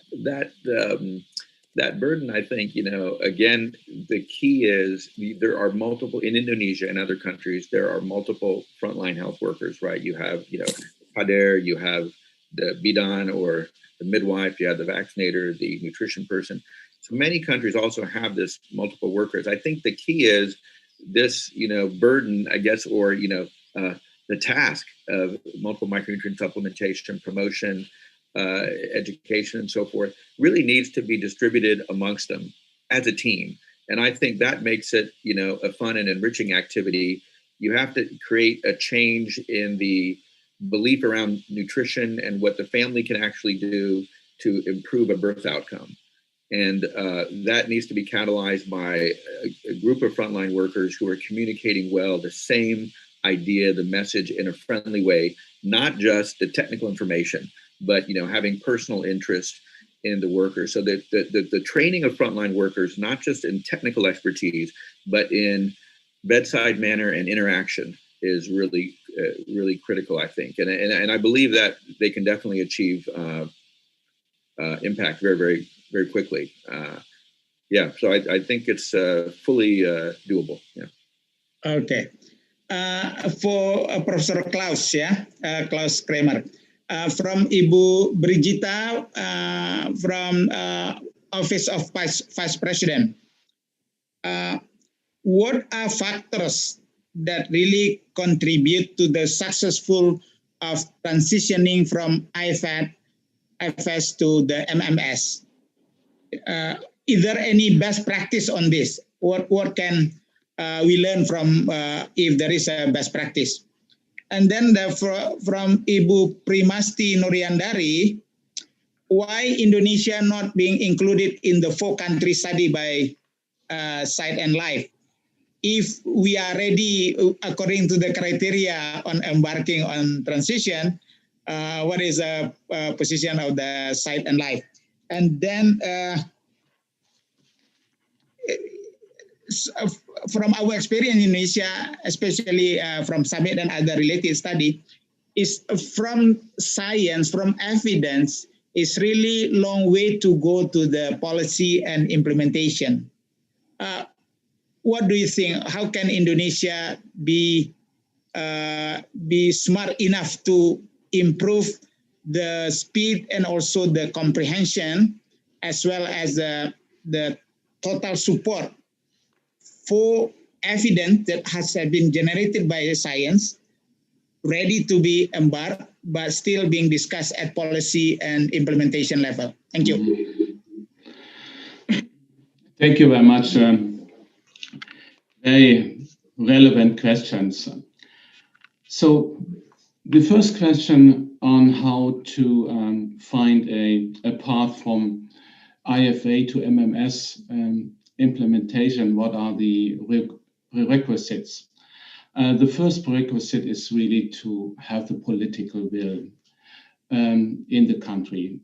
And based on that, to establish a national technical advisory group that would be convening all relevant stakeholders, the different ministries, from the Ministry of Health to the Ministry of Finance, because the other item that is important, there should be a line item in the budget of the Ministry of Finance for MMS to have a successful and sustainable implementation.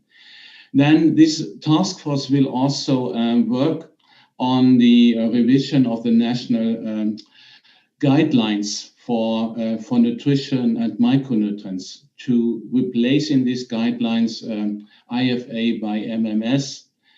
And that should lead to include MMS on the National Essential Medicine List.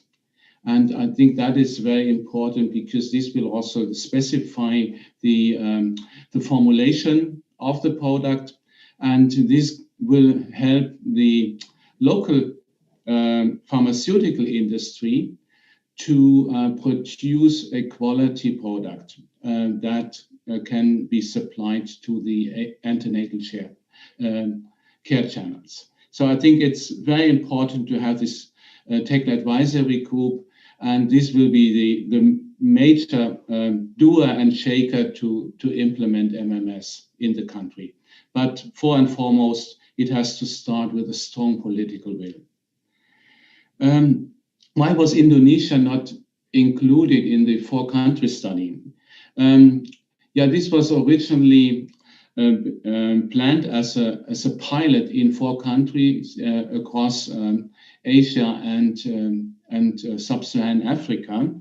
And to be honest, these countries were the priorities of the Gates Foundation, and they supported the funding to do the work through UNICEF only in these 4 countries. But there are some activities underway to do the supply readiness also in Indonesia soonest.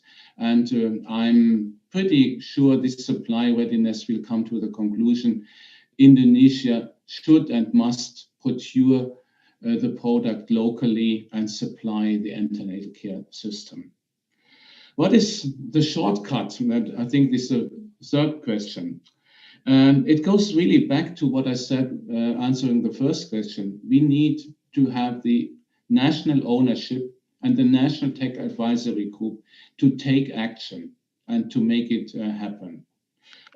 So we have this evidence from 20 plus trials, 20 plus years of research. We have the recommendation with the WHO antenatal care guidelines to replace IFA by MMS with the support of comprehensive and rigorous implementation research. And I think this is another very important aspect that the Technical Advisory Group needs to oversee, the rigorous implementation research, because it will be extremely important not just to replace IFA by multiple micronutrients. And in many countries, there are issues with the acceptance of the IFA product. And what I'm always saying, we cannot replace what we see in many countries, a poor IFA program just by MMS. We must use this opportunity to replace IFA by MMS also to improve and strengthen antenatal care. And as Dr. Shankar has stressed, there are new tools, new technologies that are extremely helpful for the health workers to increase their capacity and use these tools to provide the right messages for behavior change, for a sustained use of a product that is superior to IFA, but at the same time, it needs also to be made more attractive to the women so that they are inclined to take it on a regular basis. What we also can expect that the lower iron level that doesn't affect the response on anemia, that the compliance will be higher because the gastrointestinal side effects we expect to be lower than with 60 milligrams in IFA compared to 30 milligrams in the multiple micronutrient. I hope I have answered your questions.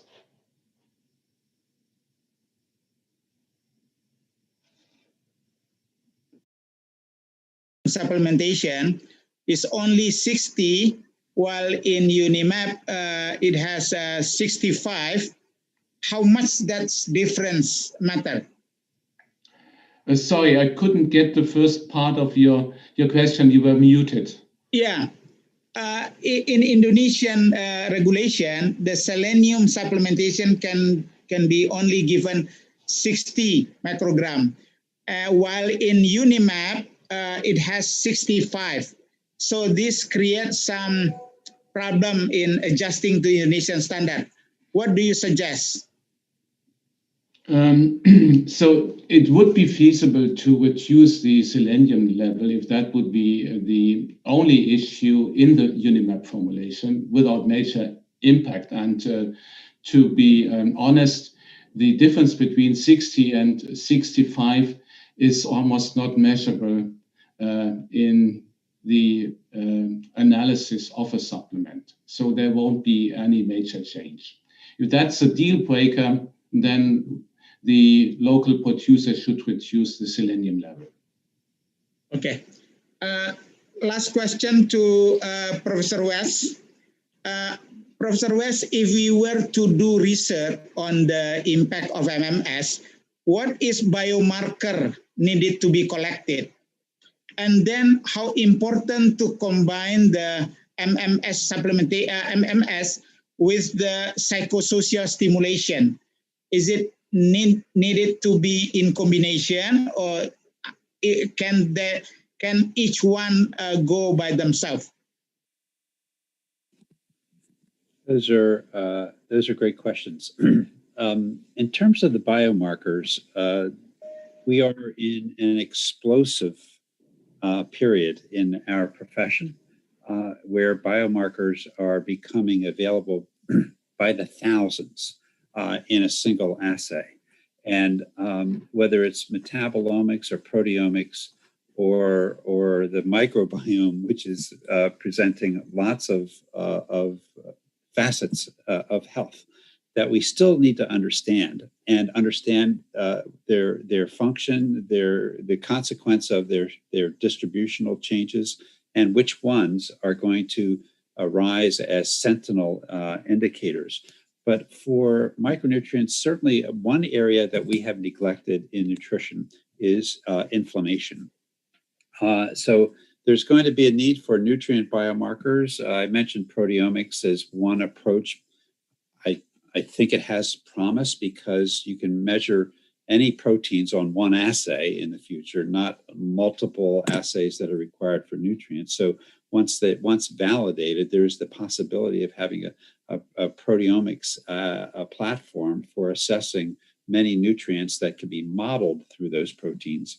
But inflammation is practically as complex as nutrition. And we are seeing, I think the literature is gradually building a strong case for chronic inflammation being a risk, a health risk that needs to be assessed in association with nutritional status, with micronutrient status. So I think we're going to find a mix of proteomic, metabolomic, and genomic health indicators in that hierarchy, that metabolic hierarchy, that we're going to be able to better measure and understand and connect those dots in the future. So for young scientists, get into this field and study it, and go to the Eichmann Institute and learn as much as you can about it all. In terms of whether these different social and nutritional interventions should be combined or go alone, the answer is yes. The data from the studies in Lombok suggest, well, actually they go back probably through the millennia. Take care of your children, right? So that is clearly a need. I suspect that we're going to see different outcomes with these combined efforts to care for young children, older children, adolescents, in terms of empowerment, agency, delaying marriage, delaying pregnancy, and nutrition. It all spells to reaching your normal phenotype in the population and having a healthy human population. So I think they all have a role. Yeah. The question raised to you, Professor West, is from Dr. Helmizar from Andalas University, one of our young scientists. Professor Fasli? Yeah. In regard to the selenium, I think Dr. Clayton is trying to give the answer. Oh, yeah, okay. You can give. Yeah, please, Dr. Klaus Kramer. Dr. Clayton. Dr. Clayton wanted to give an answer. Oh, yeah, please, Dr. Clayton. Yeah, can you hear me? Yes. Yeah. So I was just sort of writing in the chat box.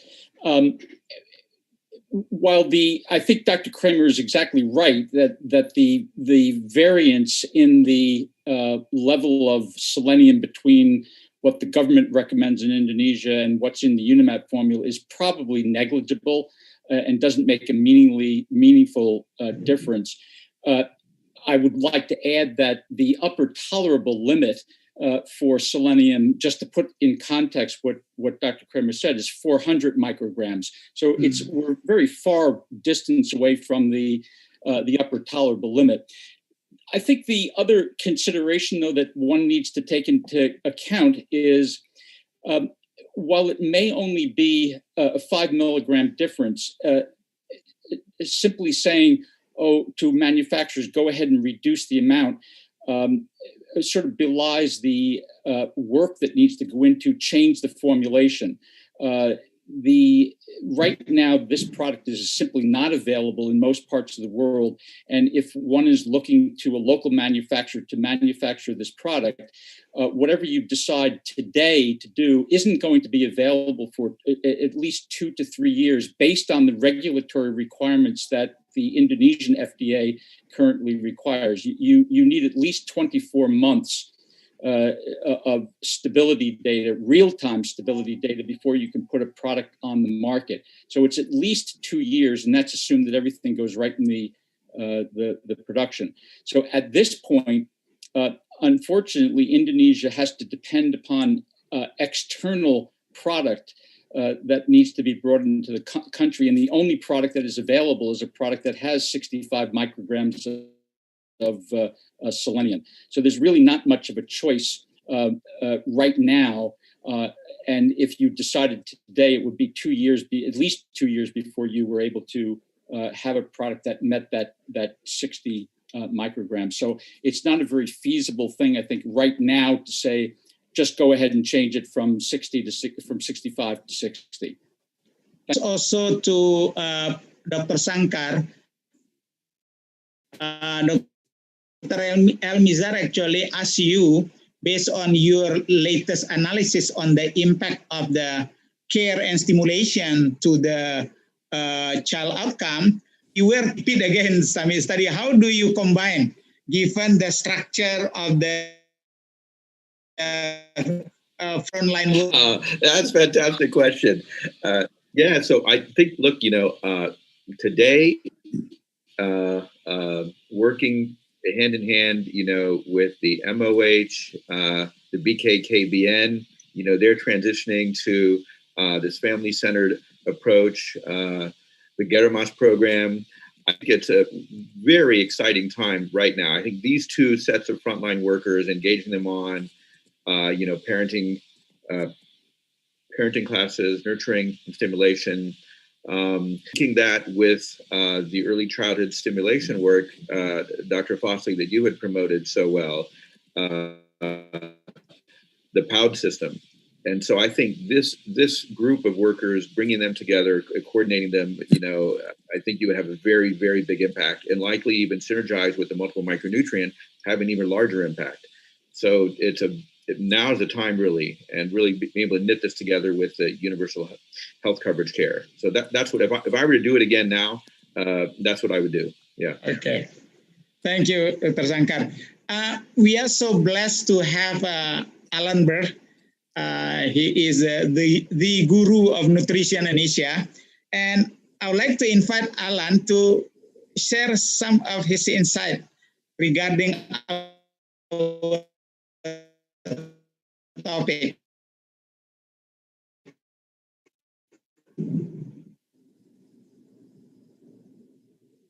Hello? Is he still around? I don't see him. Fastly, probably already left. What about Marcia? Marcia, are you still us? Maybe not also. Oh, not also. Okay. Okay. I think no more question. If anybody want to raise hand, want to speak up, giving the opinion or further question, feel free to do that. We still have some time. Tolong dilihatkan teman-teman kalau ada yang bertanya. Prof. Hasri ada di WA. Ya. Ya, silakan aja Bu Rina. Langsung aja Bu Rina bacakan. Thank you. Professor to Professor Klaus, how's the methods of promotion in implementation of MMS in social gathering in the era of COVID pandemic, especially in developing countries?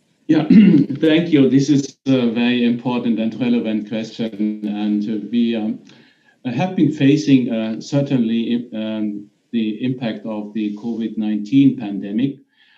So in the research, the contact with individuals have been significantly reduced from focus groups to individual interviews, for instance, and using the information gathered through these formative research has been more and more translated also into digital solutions, like the sharing of videos or with the beneficiaries in countries. So there are opportunities right now with the increased use of for demand generation.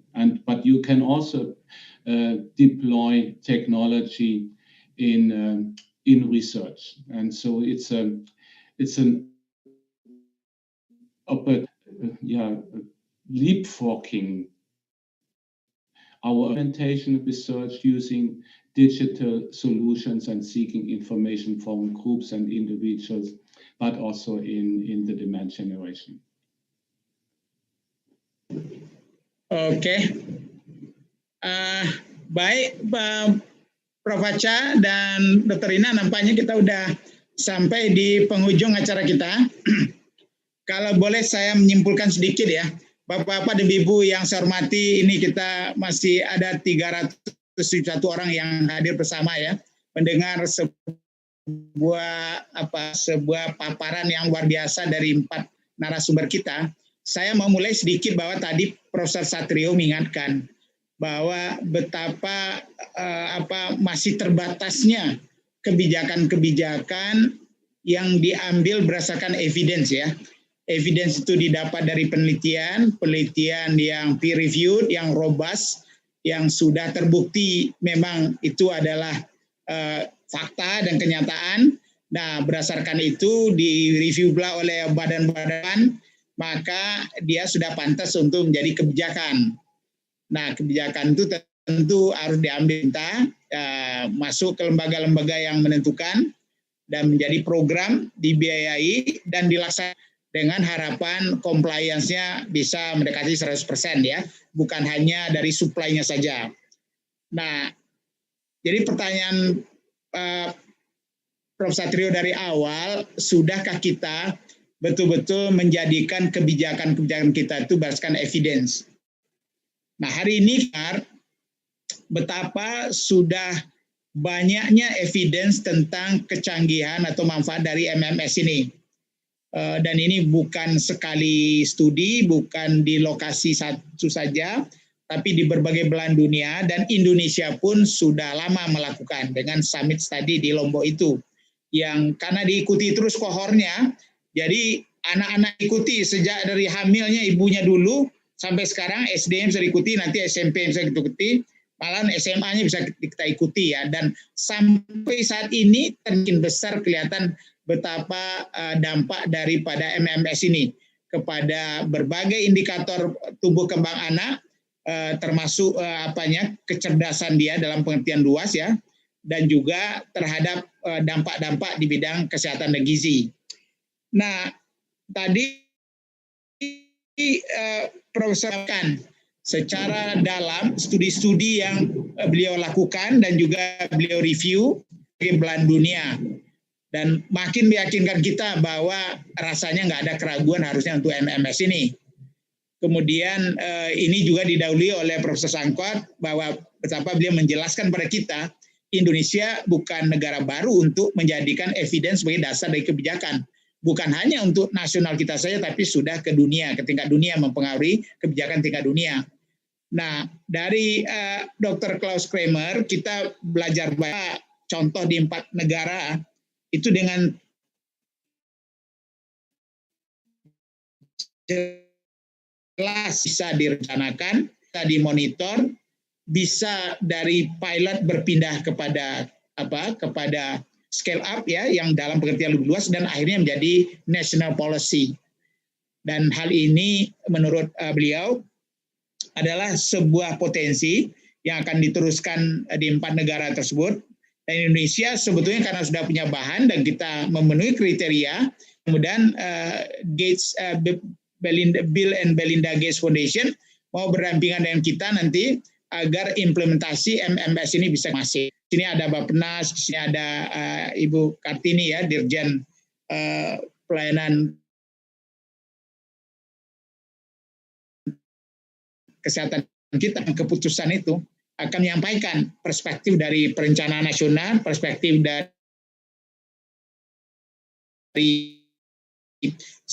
dengan ditandemkannya MMS ini dengan pencegahan dan juga penyembuhan yang lebih cepat mudah-mudahan untuk COVID ya, dan juga mengurangi dampak-dampak negatif terhadap stunting yang memang masuk melalui jalur-jalur yang lain ya, di luar jalur kesehatan ya. Nah, Bapak dan Ibu, saya merasa bahwa pertanyaan kita baik sebagai saintis maupun orang awam maupun orang yang berada di kebijakan, pertanyaan kita sudah terjawab. Jadi dari dampaknya sudah jelas dibandingkan dengan tablet tambah darah. Tadi Profesor Weiss mengatakan bahwa sama hasilnya. Jadi untuk intervensi yang diberikan oleh MMS dibandingkan dengan tablet tambah darah, dengan muatan ironnya yang separuh dari tablet tambah darah, tapi karena multiple dan ini ternyata di anemianya hampir tidak ada perbedaan, tapi dampak antara lain itu low birth weight ya, BBLR, yang juga merupakan jalan untuk terjadinya peningkatan stunting. Jadi kata orang, tunggu apa lagi gitu kan. Nah, nanti siang Bapak dan Ibu kita akan dengar bagaimana para tokoh-tokoh pemegang kebijakan kita akan menyampaikan mereka di dalam menentukan kebijakan baik saat ini maupun ke depan, Dan makanya stay tune, kata orang, jangan pergi dulu. Mari kita dengarkan nutup ini dengan sebuah kejelasan. Betulkah anak-anak Indonesia akan lebih terjamin untuk bertumbuh berkembang ya, menjadi anak-anak yang sehat, cerdas, ceria, insya Allah juga berakhlak. Terima kasih.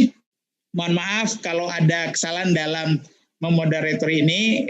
Saya Fasli Jalal. Wassalamualaikum warahmatullahi wabarakatuh. Waalaikumsalam. Waalaikumsalam warahmatullahi wabarakatuh.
Wassalamualaikum warahmatullahi wabarakatuh. Waalaikumsalam warahmatullahi wabarakatuh. Prof. Fasli Jalal, terima kasih banyak Bapak atas kesediaannya untuk memoderasi, memandu pelaksanaan diskusi yang begitu dinamis Bapak, serta menghasilkan kesimpulan yang sangat komprehensif dan tajam seperti itu. Terima kasih sekali lagi kepada Prof. Fasli Jalal. Para hadirin yang terhormat, seperti yang Prof. sampaikan, mohon untuk tidak kemana-mana, karena dengan berakhirnya sesi plenary pertama, izinkan saya untuk mengantarkan Bapak dan Ibu untuk berlanjut ke agenda berikutnya. Bersama-sama kita akan jajaki sesi plenary kedua, berupa diskusi panel dengan topik Shifting Maternal Supplementation Program from IFA to MMN yang akan dimoderasi oleh kedua orang hebat. Beliau adalah Ibu Dr. Siti Muslimatun, SSI MSc. Beliau adalah staf pengajar di Program Studi Pangan dan Gizi Indonesia, Scientific Coordinator untuk Indonesia Country Committee, International Life Sciences Institute, dan juga merupakan MMS Task Force member dan juga IGI.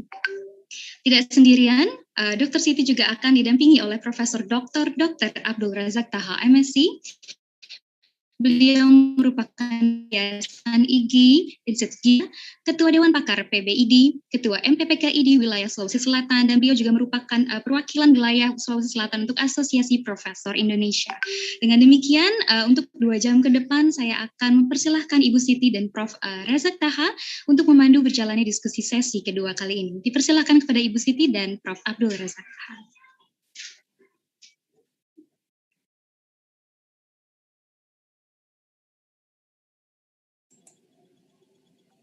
Terima kasih Mbak Dina.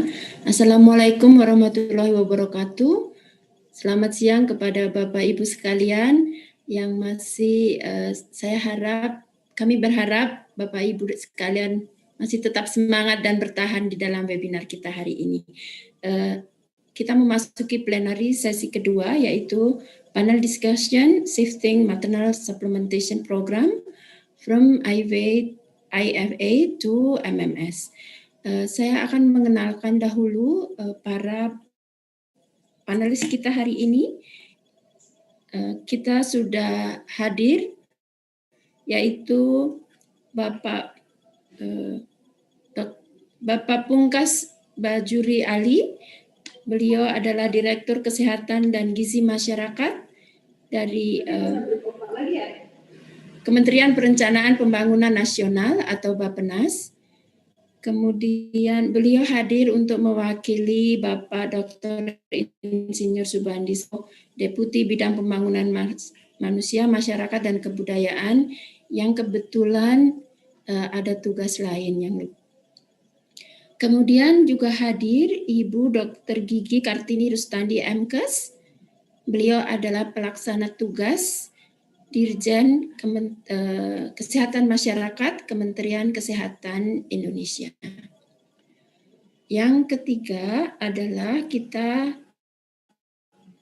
ada Ibu Dr. Hewan Rahmi Setiorini MKM, Direktur Standarisasi Obat Tradisional, Suplemen Kesehatan dan Kosmetik. Beliau mewakili Ibu Dr. Anda Reri Indriani, Apoteker MSc, Deputi Bidang Pengawasan Obat Tradisional, Suplemen Kesehatan dan Kosmetik. Mohon maaf ada suara azan. Selanjutnya adalah kita juga ada hadir juga Bapak Patrick Kalona. Beliau mewakili, beliau adalah Ketua Umum Asosiasi Pengusaha Suplemen Kesehatan Indonesia atau APSKI. Jadi beliau akan mewakili dari produsen obat, ya. Demikian yang hadir pada panelis kita hari ini, Prof. Aca. Mungkin Prof. Aca silahkan untuk memberikan pengantarnya. Terima kasih. Baik, terima kasih Ibu Kartini. Kok Ibu Kartini? Ibu Siti, Prof. Ibu Siti Muslimatun. Maaf Ibu Siti Muslimatun. Assalamualaikum warahmatullahi wabarakatuh. Sebenarnya kita sudah lebih mudah mengantar diskusi ini setelah kesimpulan dari sesi 1 disampaikan oleh Pak Fasli. Yang pertama bahwa kita jelas sekali bahwa ini sangat kuat, ya sangat kuat. Mohon maaf, Prof.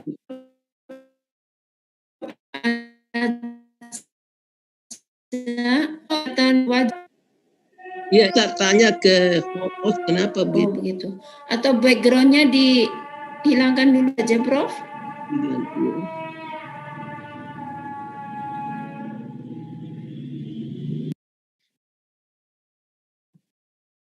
Tapi backgroundnya menjadi IG. Tetap tidak ada. Tanpa background saja, Prof. Tanpa background. Ya, tanpa background saja, Prof.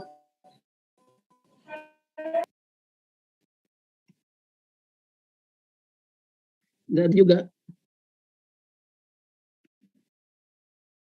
Kenapa ini?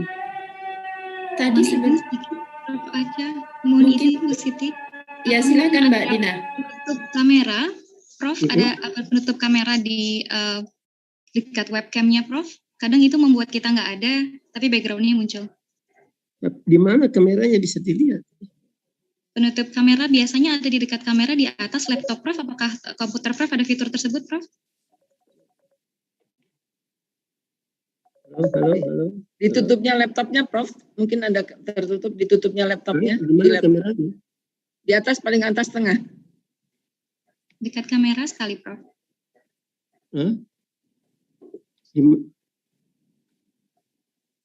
Apa F8? Di kameranya Prof. Aca. Kalau di tempat saya di tengah, di atas ditutupnya, Prof. Paling atas ditutupnya mungkin tertutup sesuatu. Tidak tertutup nih. Tidak ya. Berapa?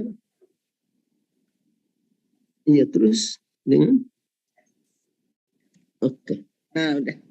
Ya. Tapi sudah, Prof. Baik. Sudah kelihatan, Prof. Baik, Assalamualaikum warahmatullahi wabarakatuh. Bapak, Ibu sekalian, pertama-tama kita sudah lebih mudah Ibu Siti karena kesimpulan dari Pak Fasli sudah sangat membantu kita semua. Jadi yang pertama bahwa evidence base-nya kuat sekali. Sudah lebih dari 10 bahkan 20 studi-studi yang sangat kuat yang tersebar di mana-mana seperti penjelasannya Prof. Fasli tadi. Dampaknya terhadap anemia sama, tetapi dampak lain lebih baik sekali, terutama pada BBLR yang sebenarnya sedang kita buru untuk mempercepat penurunan stunting. Kalau kita memang buru 14% pada 2024. Juga dari segi kemungkinan produksi juga tidak sulit oleh karena pemilik hak dari Unimap itu sudah membuka bebas kepada semua orang, bahkan prosedurnya, komposisi maupun prosedurnya sehingga dapat diproduksi. Kalau dari segi harga tentu kan tinggal berpindah dari TTD ke mungkin ada sedikit perbedaannya kurang berarti. Kita mempunyai 4 orang yang memang berada pada posisi-posisi kepada kita semua apa sebenarnya yang bisa kita lakukan pada saat. Oleh karena itu saya tidak berpanjang lagi. Yang pertama saya mau undang dulu Pak Pungkas dari Bappenas. Ya, sekira kalau kita bicara tentang sebuah rencana di Indonesia ini kita memang mulai dari Bappenas. Jadi saya persilakan Pak Pungkas. Pak Pungkas ada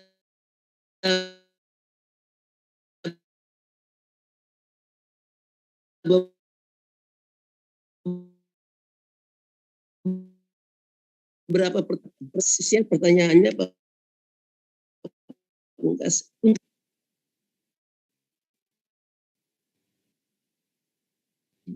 Yang pertama, seberapa jauh kesiapan kita kalau seandainya kita mau melakukan itu.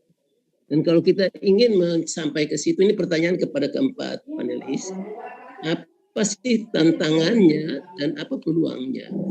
Dan kalau sampai pada peluang itu bicarakan, misalnya kita memutuskan untuk nanti melakukan shifting, pertanyaan berikutnya, menurut dari perspektif Bappenas apa saja langkah-langkah yang harus kita persiapkan? Silakan Pak Pungkas. Ya, terima kasih Prof.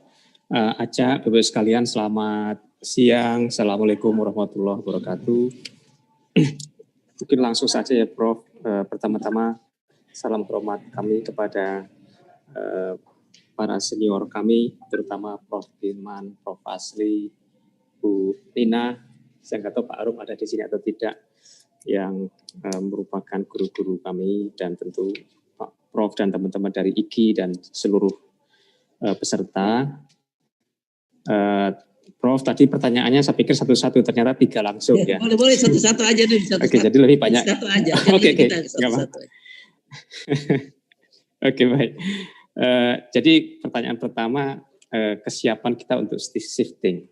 Sebenarnya kalau di sisi Bappenas, policy itu bisa shifting setiap saat, setiap waktu.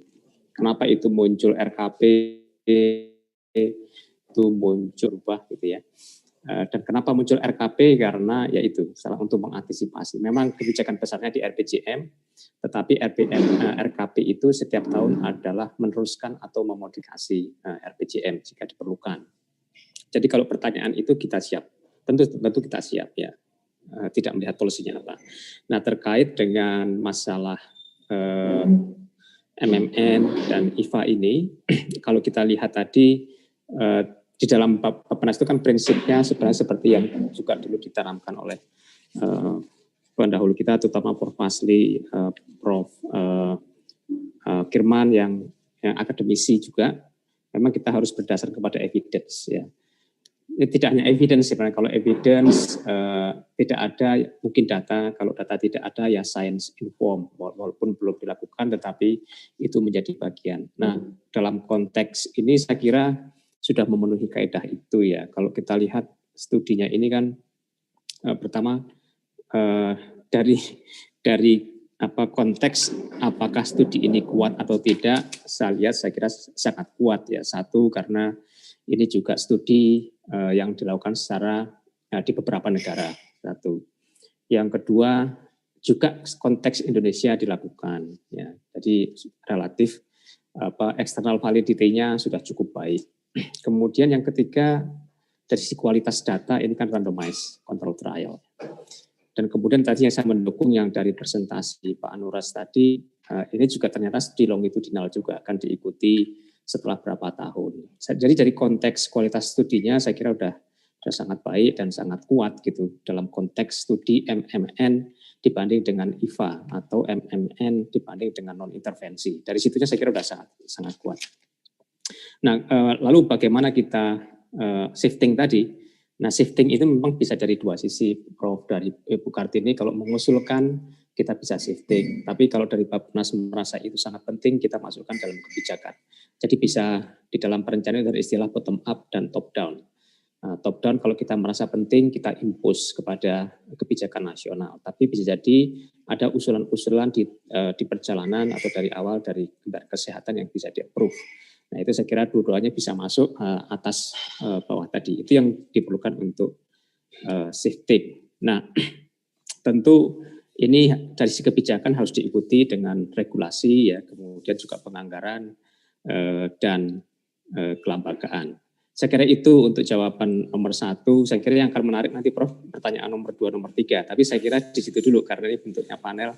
Saya kira secara dasar kalau kita melihat dasarnya kuat, ya, itu bisa dilakukan. Kemudian tentu pertimbangan kedua, apakah walaupun dia kuat, apakah dia menjawab agenda nasional atau tidak, gitu ya. Jadi apakah kita punya permasalahan di situ atau tidak? Nah itu saya kira sangat penting. Dan saya kira dalam konteks ini kita punya permasalahan kekurangan gizi mikro, baik di ibu hamil, remaja putri, bayi baru lahir sampai ke balita, ya. Dalam konteks itu juga agenda kita, tujuan kita ada, kemudian dasar-dasar risetnya sudah ada, gap-nya juga kita rasakan ada, karena kita melihat dalam kenyataan toh masih dijumpai kekurangan gizi mikro itu. Saya kira itu, Prof, secara umum untuk pertanyaan nomor 1. Terima kasih. Baik, terima kasih. Saya kira dari penjelasan dari Pak Muka, saya ke Ibu Kartini dulu ya. Saya yakin kita semua sepakat dengan penjelasan dari Pak Muka, yaitu evidensinya kuat, ya, sangat kuat evidensnya, ya. Tapi ada dua pendekatannya. Satu pendekatan dari usul dari top down, ada bisa jadi bottom up. Kalau dari bottom up berarti kan datangnya dari pemegang program. Kan itu undang dengan hormat Ibu Kartini sebagai dirjen dari Kementerian Kesehatan yang memegang program ini. Silakan Ibu Kartini. Prof Aja, tadi saya terlempar dari Pikon dan kebetulan saya masih juga harus menjawab pertanyaan teman-teman puskesmas ini terkait hal lain. Baik, terima kasih Prof Aca. Mohon maaf mungkin tidak semuanya persis, tetapi tadi sudah disampaikan oleh Pak Pungkas, memang ini adalah hal yang baik. Tetapi kita berpengalaman dari beberapa hal bahwa di dalam menerapkan sesuatu kebijakan, tentu tadi juga disampaikan oleh Pak Pungkas, kita perlu melakukan satu persiapan yang matang. Karena persiapan itu bukan sekedar hanya di satu lokasi, kita tahu Indonesia begitu luas, dan upaya kita itu tergantung lagi juga dengan sumber daya yang ada, baik sumber daya dana, kesiapan infrastruktur, kemudian juga bagaimana kesiapan pemerintah untuk mengadakan dan berbagai hal. Saya pikir itu karena saat ini kita pun seketika kita merubah dari sulfat menjadi fumarat ini pun juga kan kita memerlukan waktu yang cukup diperlukan. Tadi disampaikan oleh Pak Pungkas, kita kalau memang niat betul bisa, tetapi tentu harus ada yang namanya persiapan yang baik. Pertama kebijakan. Begitu ada kebijakan, tentu kami kebijakan pun harus mendapatkan data-data evidence. Tadi sudah disampaikan ada beberapa data evidence, oke, dan yang tentu kita harus melihat lagi dari segi kebijakannya nanti dilihat dari berbagai segi. Nah, di sini ada Prof. Sukirman, ada para ahli yang lebih ahli. Tentunya kita akan melihat menyusun kebijakan-kebijakan dulu dan bagaimana mempersiapkan kesiapan dari sarana prasarana pendukungnya.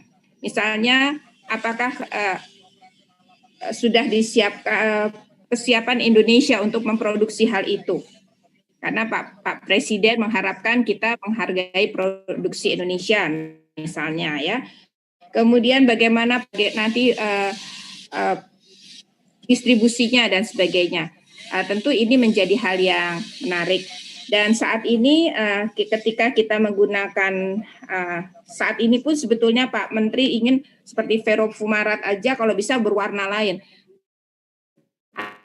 Ada lagi, kita tidak hanya Kementerian Kesehatan, POM, ada kementerian lain yang tentu perlu mendukung kita. Mungkin itu dulu Pak Aca, terima kasih. Silakan Ibu Siti, silakan Ibu Siti untuk melanjutkan. Ibu Siti masih unmute. Terima kasih banyak Prof. Aca. Saya ingin melanjutkan diskusinya, jadi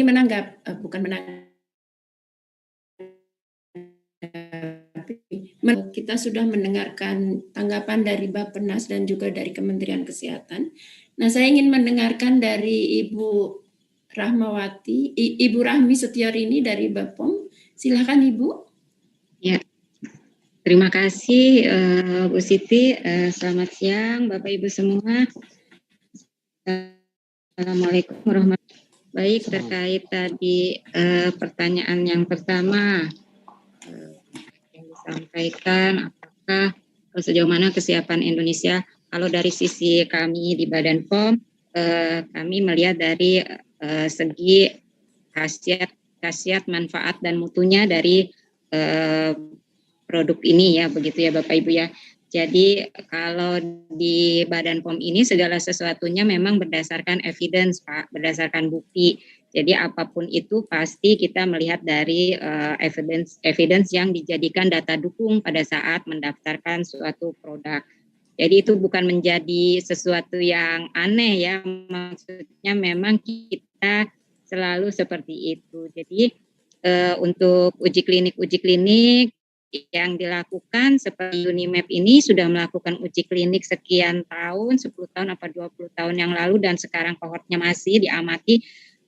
Itu suatu hal yang menurut kami bagus karena itu bisa menjadi evidence nanti pada saat didaftarkan. Jadi memang sampai sekarang ini banyak Pak uji klinik yang dilakukan dan semuanya memang didampingi oleh Badan POM dalam melaksanakan uji klinik tersebut, dan pada saat mau melakukan uji klinik mereka biasanya protokolnya disubmit ke Badan POM, sehingga memang pengawalan itu sudah dilakukan dari awal hingga nanti pelaksanaannya seperti itu. Jadi untuk menetapkan suatu keputusan apakah bisa diterima atau tidaknya suatu produk itu menjadi kebijakan kita bahwa harus ada evidence base-nya, harus ada data dukungnya untuk itu ya.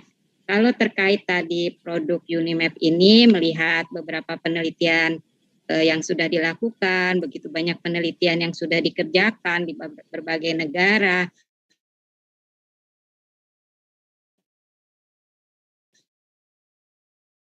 Kemudian ini bahkan tadi dampaknya malah bagus ya, BLR terjadi penurunan BBLR gitu, dan diharapkan nanti stuntingnya juga hilang gitu ya. Kami sebenarnya support untuk hal-hal seperti ini. Jadi dari Badan POM untuk hal-hal yang baik seperti ini kami support.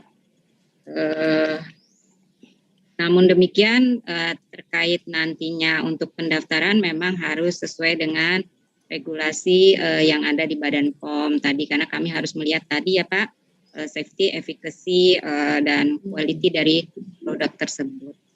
Begitu Pak, untuk yang pertanyaan pertama tadi. Terima kasih banyak Ibu Rahmi. Kemudian saya ingin mengundang Bapak Patrick Kalona, selain menjawab pertanyaan yang sudah disampaikan Prof. Aca, tapi juga menanggapi tadi dari Pak Pungkas dan juga Ibu Kartini juga menyampaikan mengenai perlu adanya pengadaan juga Bapak. Kemudian dari Ibu Rahmi dari BPOM juga menyebutkan bahwa khasiat, manfaat dan mutu produknya memang itu yang menjadi acuan, tapi juga perlu ada kesesuaian istilahnya ketika mendaftarkan juga harus sesuai dengan regulasinya. Mohon Bapak Patrick untuk tanggapannya. Silakan. Baik. Terima kasih. Selamat siang Bapak Ibu semua. Pertama-tama terima kasih sekali lagi kepada Prof. Abdul Razak, Dr. Siti, dan juga Dr. Rina. Saya lihat hadir di forum pagi hari ini. Prof. Sukirman dan senior-senior yang mungkin saya tidak sebut satu persatu, dan juga seluruh pengurus IGI. Terima kasih atas kesediaannya mengundang kami, Asosiasi Pengusaha Suplemen Kesehatan Indonesia. Jadi saya memang hadir sebagai representatif, Bu. Tadi disebut produsen obat. Mungkin secara definisi sebenarnya kami bukan produsen obat, tapi memang banyak pabrik farmasi memproduksi juga produk suplemen kesehatan. Dari masukan yang tadi disampaikan juga oleh Pak Pungkas dan Bu Rahmi dan dari Bu Kartini, tentunya sebenarnya Indonesia kapasitas produsennya kami lihat sebenarnya cukup siap, karena berkat Badan POM tentunya selama ini kita juga melalui banyak tahapan evolusi, di mana standarisasi yang sudah dilakukan di ASEAN, dan tentunya karena Badan POM juga sudah masuk ke dalam negara PICS, kami sudah diterapkan sistem GMP yang menurut kami cukup memadai untuk memproduksi produk-produk turunan suplemen kesehatan, dan dalam hal ini produk MMS di Indonesia dikategorikan sebagai suplemen kesehatan. Dari harapan kami dari hadirnya di diskusi ini adalah tentu kita menunggu, Bu, menunggu kejelasan regulasi, karena secara prinsip kapabilitas industri itu harus dibarengi dengan compliance atau kepatuhan terhadap regulasi yang memang pada saat ini yang kami pahami masih di dalam tahap diskusi, dan harapannya dari akhir sesi di siang hari ini kita memiliki kejelasan sehingga industri tentunya siap untuk bekerja sama dengan produsen vitamin dan produsen formulasi Unimap ini bisa dihadirkan di Indonesia. Baik. Itu, ya. Baik, Ibu Siti, kalau kita dengar dari 4 pembicara ini pada jawaban satu, sebenarnya pada prinsipnya Indonesia siap sebenarnya dari perspektif mereka. Memang kita perlu masuk ke pertanyaan kedua. Saya share pertanyaan kedua. Saya mau share pertanyaan kedua ya. Jadi kayaknya memang kita sudah perlu masuk ke pertanyaan kedua. Yaitu. Ya. Sambil menunggu share screen, saya ingin juga mengundang Bapak Ibu sekalian apabila ada pertanyaan dari analis, mohon bisa menuliskan juga di kolom Q&A.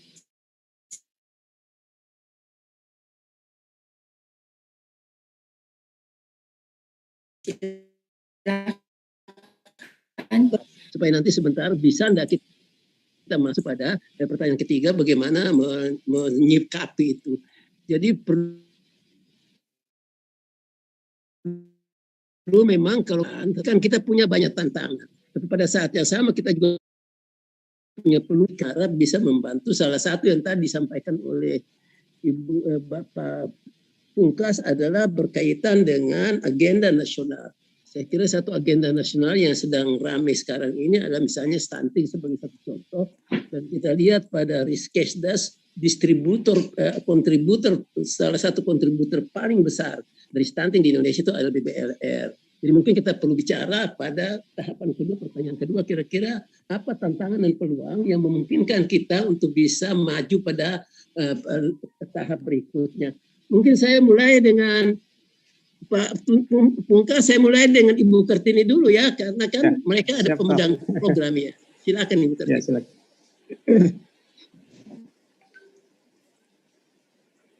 berat pertanyaannya. Ini mestinya dijawabnya oleh Pak Menteri, Pak Kebijakan, karena memang saat ini kami sedang memang betul stunting menjadi target kita. Tetapi ketika tahun 2020 kita menghadapi pandemi, Pak, dan kita tahu bahwa upaya pemerintah habis-habisan untuk melakukan upaya bagaimana menangani pandemi ini, tentu juga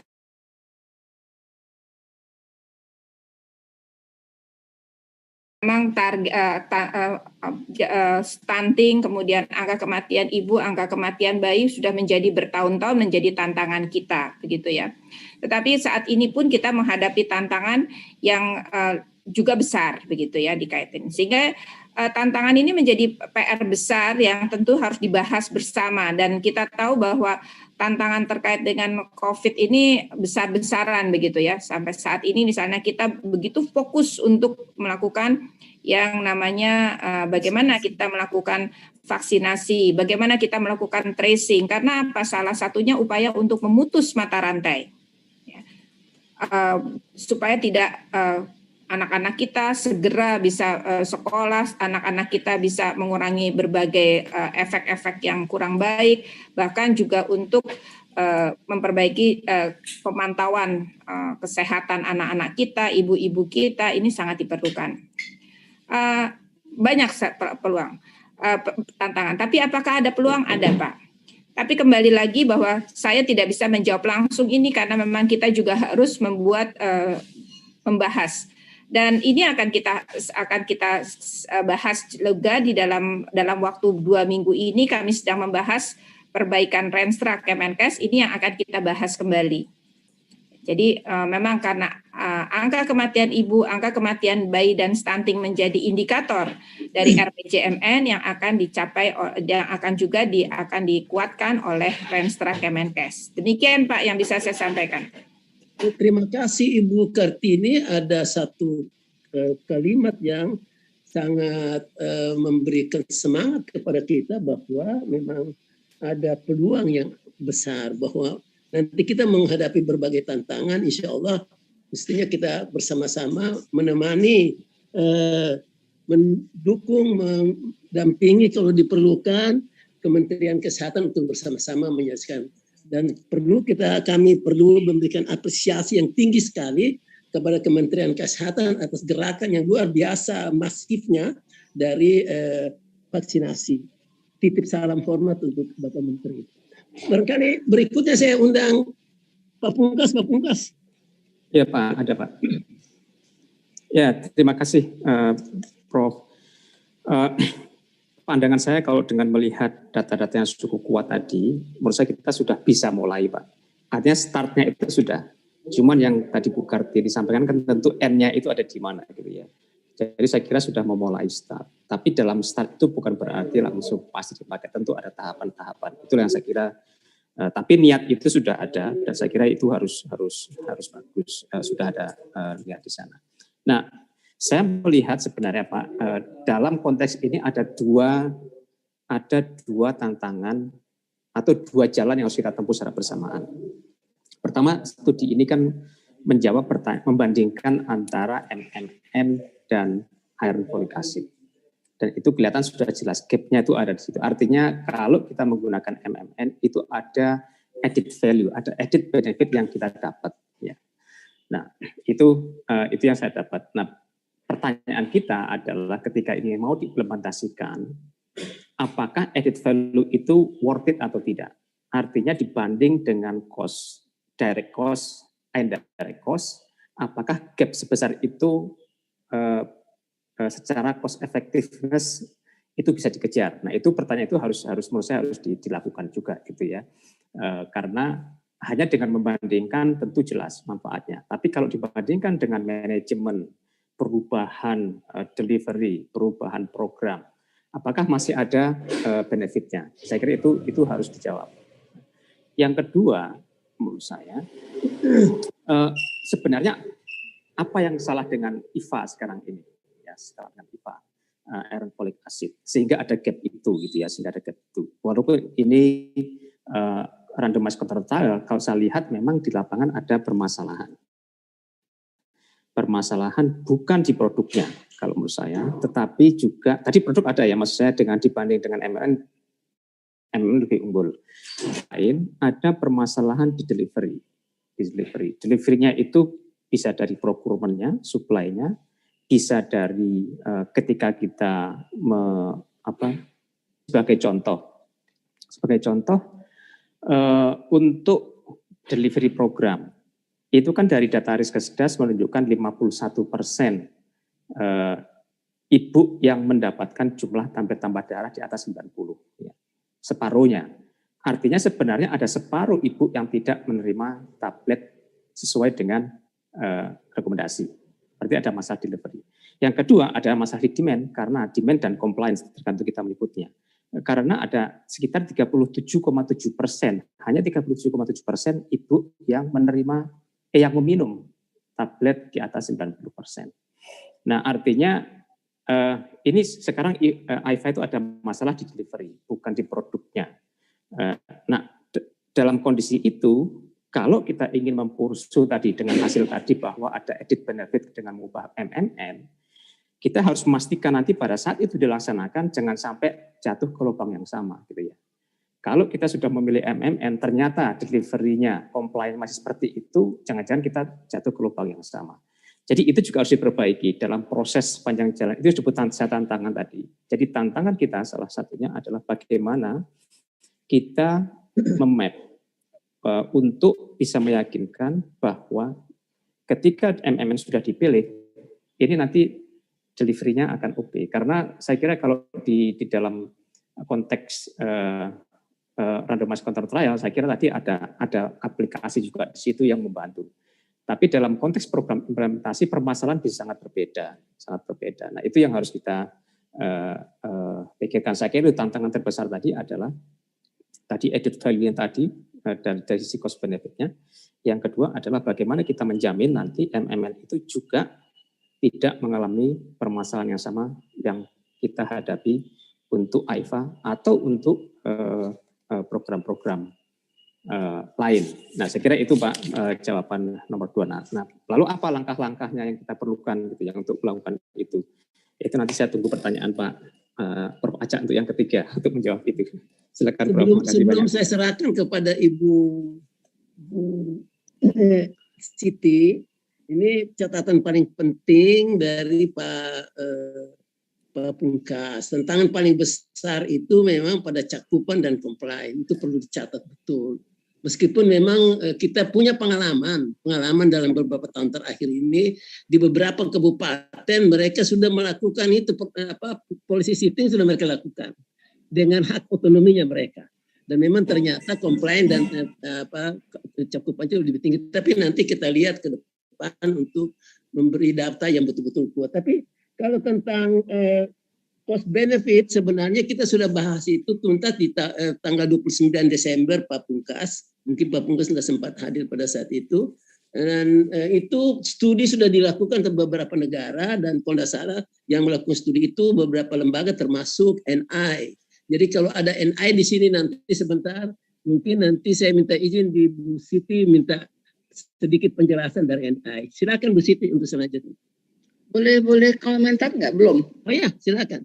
Baik. Kita ini diskusi ya. Sifatnya panel, jadi silakan. Baik, mumpung ketemu Pak Pungkas dan juga ada Bu Kartini di sini dan Ibu Ririn. Jadi pertama adalah memang bahwa MMS ada lebih baik, ada keunggulannya dengan IFA yang sesuai dengan komitmen pemerintah Indonesia, yaitu untuk menurunkan anemia pada wanita usia subur dan juga menurunkan DBLR gitu ya. Nah, yang kedua adalah jadi keunggulannya jelas, keunggulan dari MMS dibandingkan dengan TTD. Yang kedua adalah ya, saya setuju dengan Pak Pungkas bahwa yang dihadapi terkait dengan supply dan distribusi dari TTD akan sama dengan MMS. Oleh karena seperti Pak Pungkas tadi, bukan cuma compliance, dua-duanya distribusinya juga bermasalah, hanya kurang dari 50% yang dapat 90, tapi Pak Pungkas yang yang patuh bukan 37%, hitungannya perlu dilihat lagi. Hitungan saya adalah 7%, kurang dari 7%. Jadi yang comply minum 90 tablet itu kurang dari 7%. Jadi memang ini adalah distribusi masalah dan Prof, juga yang 7% itu yang remaja putri, Prof, setahu saya. Oh, yang remaja, baik. Oh, enggak, Prof. Enggak, Pak. Ini yang ibu hamil. Yang remaja putri 0,95%, Pak. Oh, lebih lagi, oke. Iya, lebih rendah lagi, Pak. Ini rendah. Saya karena mata saya kalau ke anemia sama ke TTD rada juling, Pak. Kemudian yang ketiga, oke, katakanlah ada masalah distribusi, supply dan distribusi dengan TTD.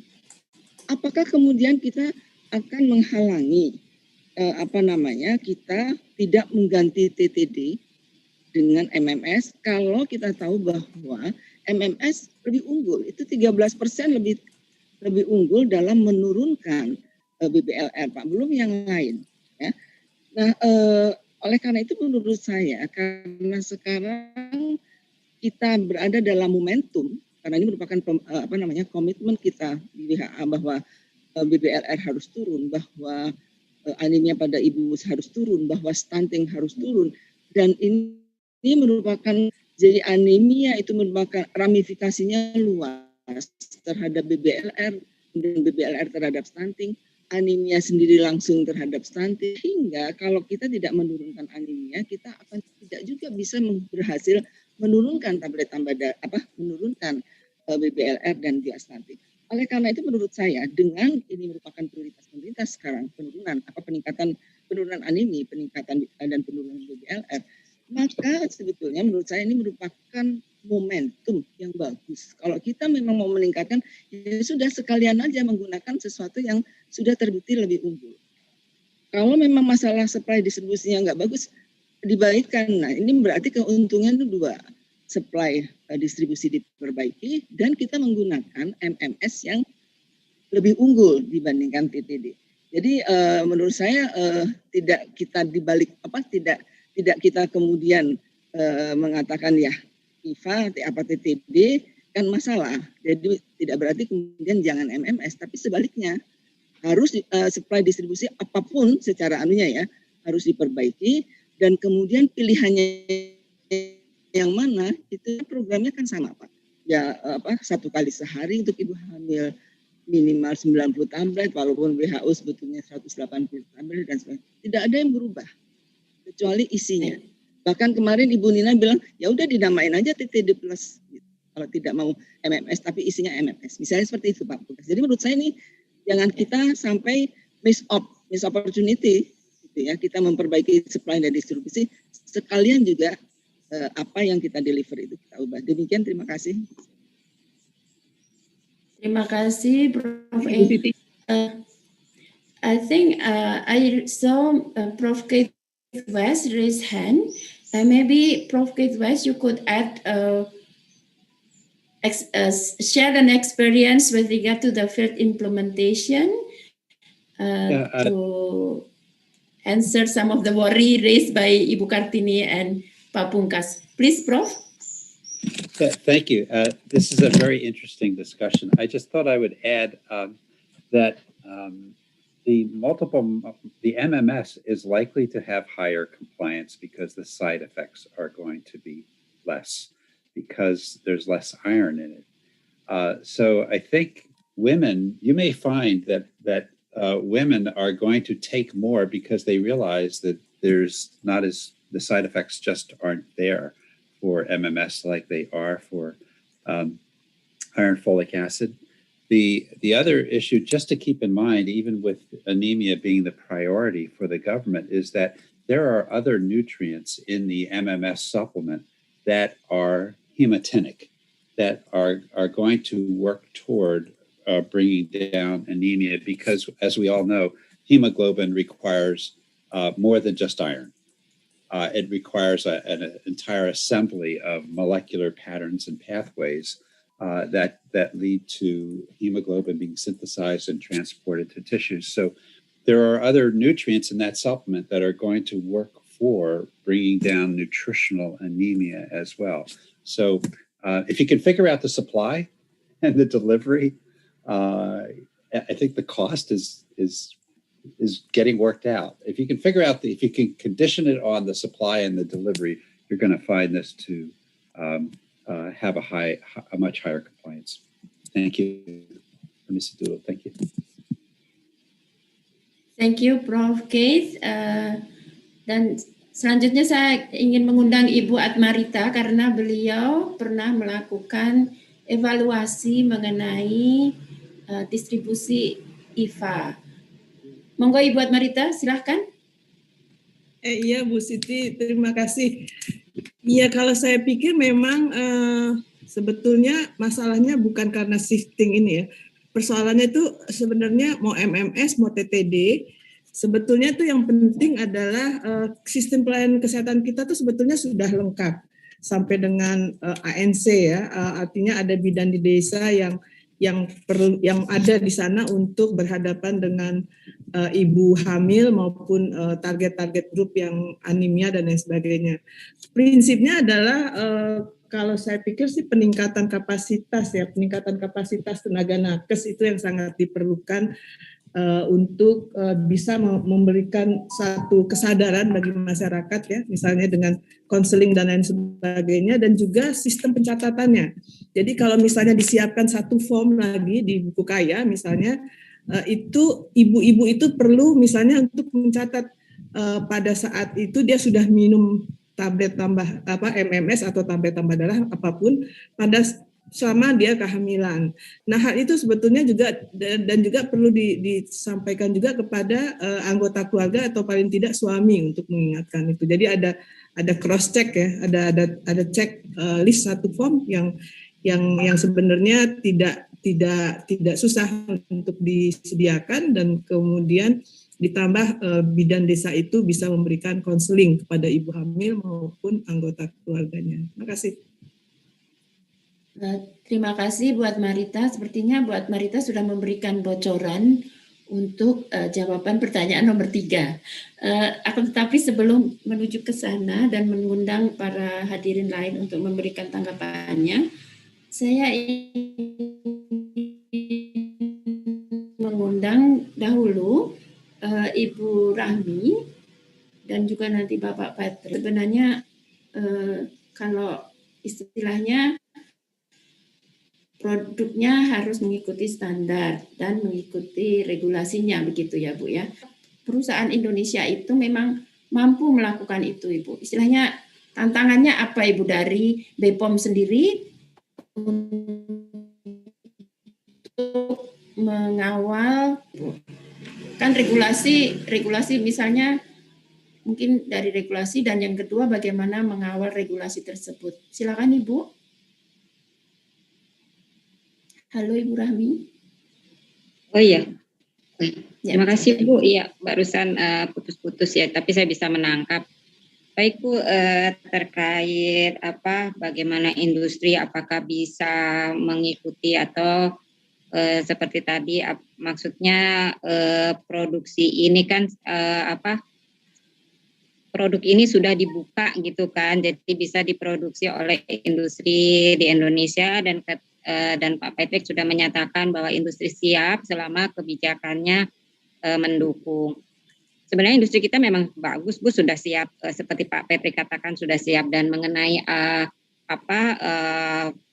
formula-formula untuk vitamin itu banyak Bu yang terdaftar di Indonesia. Di kami di Badan POM ini sudah terdata ada 353 produk suplemen kesehatan yang terregistrasi ya di Badan POM yang ditujukan untuk ibu-ibu hamil itu loh.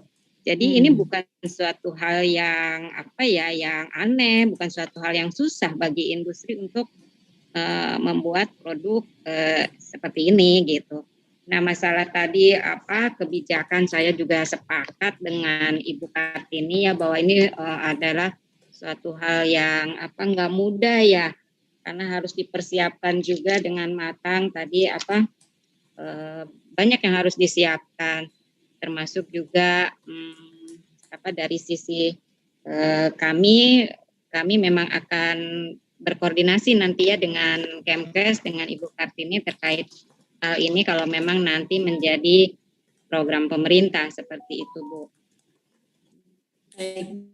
Karena kalau lihat dari evidence data dukungnya itu, kalau dari sisi kami ya, dari sisi Badan POM melihat khasiat, keamanan dan mutunya itu berarti semuanya ini bisa memberikan dampak positif ya untuk ibu-ibu hamil.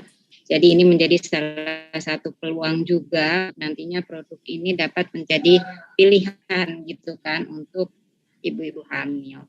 Begitu Bu. Terima kasih Bu. Jadi kesiapan untuk mengawal atau pengawasannya juga sudah siap ya Ibu ya? Ya, nah ya betul. Kami ada tim pengawas juga, jadi kami ada pre-market, ada post-market. Betul juga tadi yang dikatakan oleh Bu Kartini ya, bahwa kami juga lagi disibukkan dengan masalah COVID ini. Jadi untuk saat ini, di masa pandemi COVID ini, pendaftaran suplemen kesehatan itu meningkat pesat. Jadi memang semua fokus pada pendaftaran suplemen kesehatan. Terkait untuk imun, ya terkait untuk memelihara kesehatan, daya tahan tubuh, seperti itu juga dengan produk-produk obat tradisional dan kosmetik. Jadi memang fokus dari pimpinan kami ini agak terbagi juga, jadi lebih ke arah COVID seperti itu. Namun demikian kaitannya dengan produk ini sudah kami laporkan juga ke pimpinan. Begitu Bu. Bu Siti, terima kasih Bu boleh Rahmi. saya sambung Bu Iya, Siti? Prof. Ya silakan Prof. Mungkin kita sudah bisa mencatat pertanyaan dua, tantangan-tantangan. Salah satu tantangan terbesar memang oleh karena ada pandemi COVID ini. Nah, kalau tadi dari jawaban mulai berarti tidak 100%. Nah, mungkin kita sudah perlu sampai pada pada pertanyaan ketiga. Dengan tantangan yang begitu besar, tapi ada peluang yang bisa terjadi. Misalnya di Ibu Kartini 2 minggu depan akan raise saja. Sehingga mungkin dengan demikian pekerjaan besar ini tidak dibebankan hanya kepada pemerintah. Mestinya juga seperti prinsip dari Pak Menteri sekarang adalah terbuka, sangat eksklusif, maka mungkin dengan demikian bisa ada dukungan dari berbagai pihak. Tapi karena kita punya 4 orang di sini, mungkin yang pertama boleh nggak saya undang dulu dari APSKI. Kalau APSKI salah satu persyaratan yang tadi sudah disampaikan oleh Ibu Kartini, itu Presiden mensyaratkan harus produk dalam negeri. Tadi kalau dari Badan POM tidak ada masalah karena produksi macam itu banyak sekali, sudah banyak dan asal mengikuti peraturan. Kalau melihat dari analisis biaya segala macam yang sudah keluar, yang cost efektif dan segala macam, itu dari pihak APSKI seberapa besar atau langkah-langkah apa yang perlu dipersiapkan? Mungkin perlu juga APSKI mengatakan bahwa kita butuh dukungan kebijakan tertentu supaya lebih mudah dan seterusnya, karena toh APSKI bekerja untuk mendukung program pemerintah. Silakan dari APSKI. Ya, terima kasih Prof. Jadi untuk policy atau kesiapan industri itu harus juga didukung dengan kepentingan komersial dari khususnya ya pihak untuk menghadirkan produk MMS ini. Tantangan lainnya tadi sudah disebut memang regulasi, tapi memang ada aspek ekonomi yang harus dipertemukan sehingga produk ini bisa berkelanjutan. Dan untuk itu memang ada 2 jalur Prof yang sudah kita identifikasi di industri, yaitu satu melalui jalur swasta mungkin umum gitu ya, melalui yang kita sebut mungkin di terminologinya itu over the counter. Jadi itu mungkin dari effort sendiri, tapi tentu bagian besar dari keberhasilan program ini untuk kepentingan nasional harus didukung oleh government policy, di mana kalau kebijakannya itu bahwa produk ini merupakan kebutuhan nasional, tentu akan membuka peluang yang lebih besar sehingga industri bisa mencapai keberlangsungan dan jaminan permintaan untuk produk tersebut.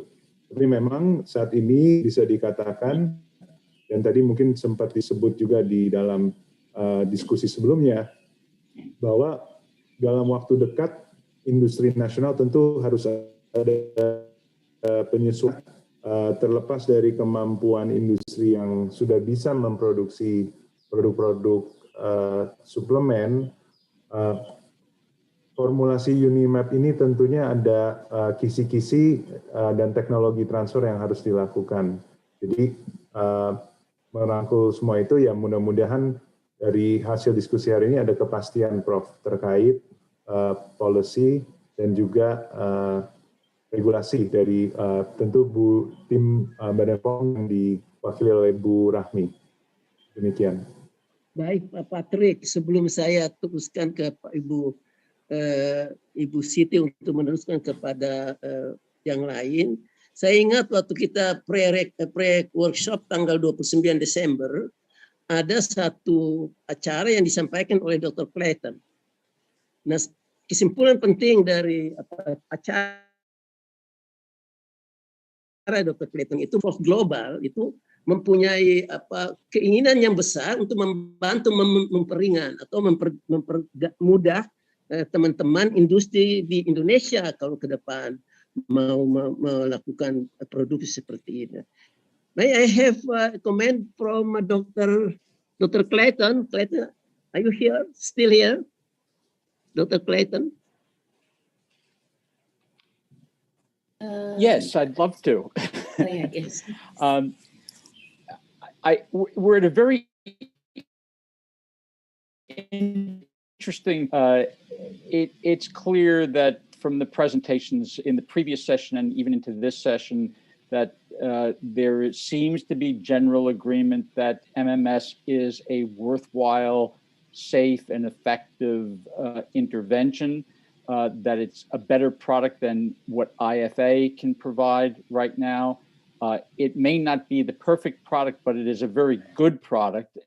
And Tom, in Dr. West's words, to try to move on to something that is better. Let's move. We know something is better than IFA. Let's move on to MMS. As I listened to the conversation, the one piece that I don't think has been commented on yet is around supply. Everyone is saying, yes, let's start manufacturing. And I strongly agree. I know many of the manufacturers in Indonesia. I have spoken extensively with the Supplement Association. The capability resides in Indonesia. There's no question in my mind about that. What hasn't been discussed is the procurement system. It doesn't seem yet to be in place. It will take I dare say there are at least a half a dozen manufacturers in Indonesia that are capable of manufacturing this product. But the bottom line is that no private sector manufacturer is going to start manufacturing this product until someone places an order for it.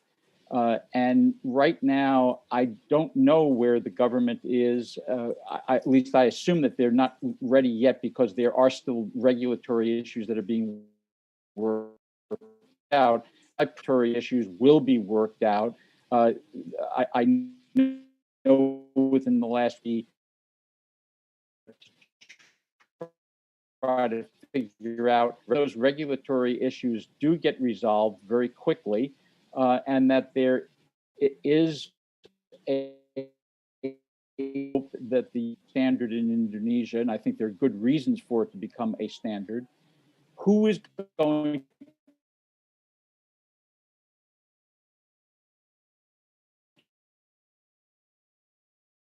to procure, supply some level of product to keep all of the implementation projects going. At one point, someone has to start purchasing this on a regular basis, and the government has to shift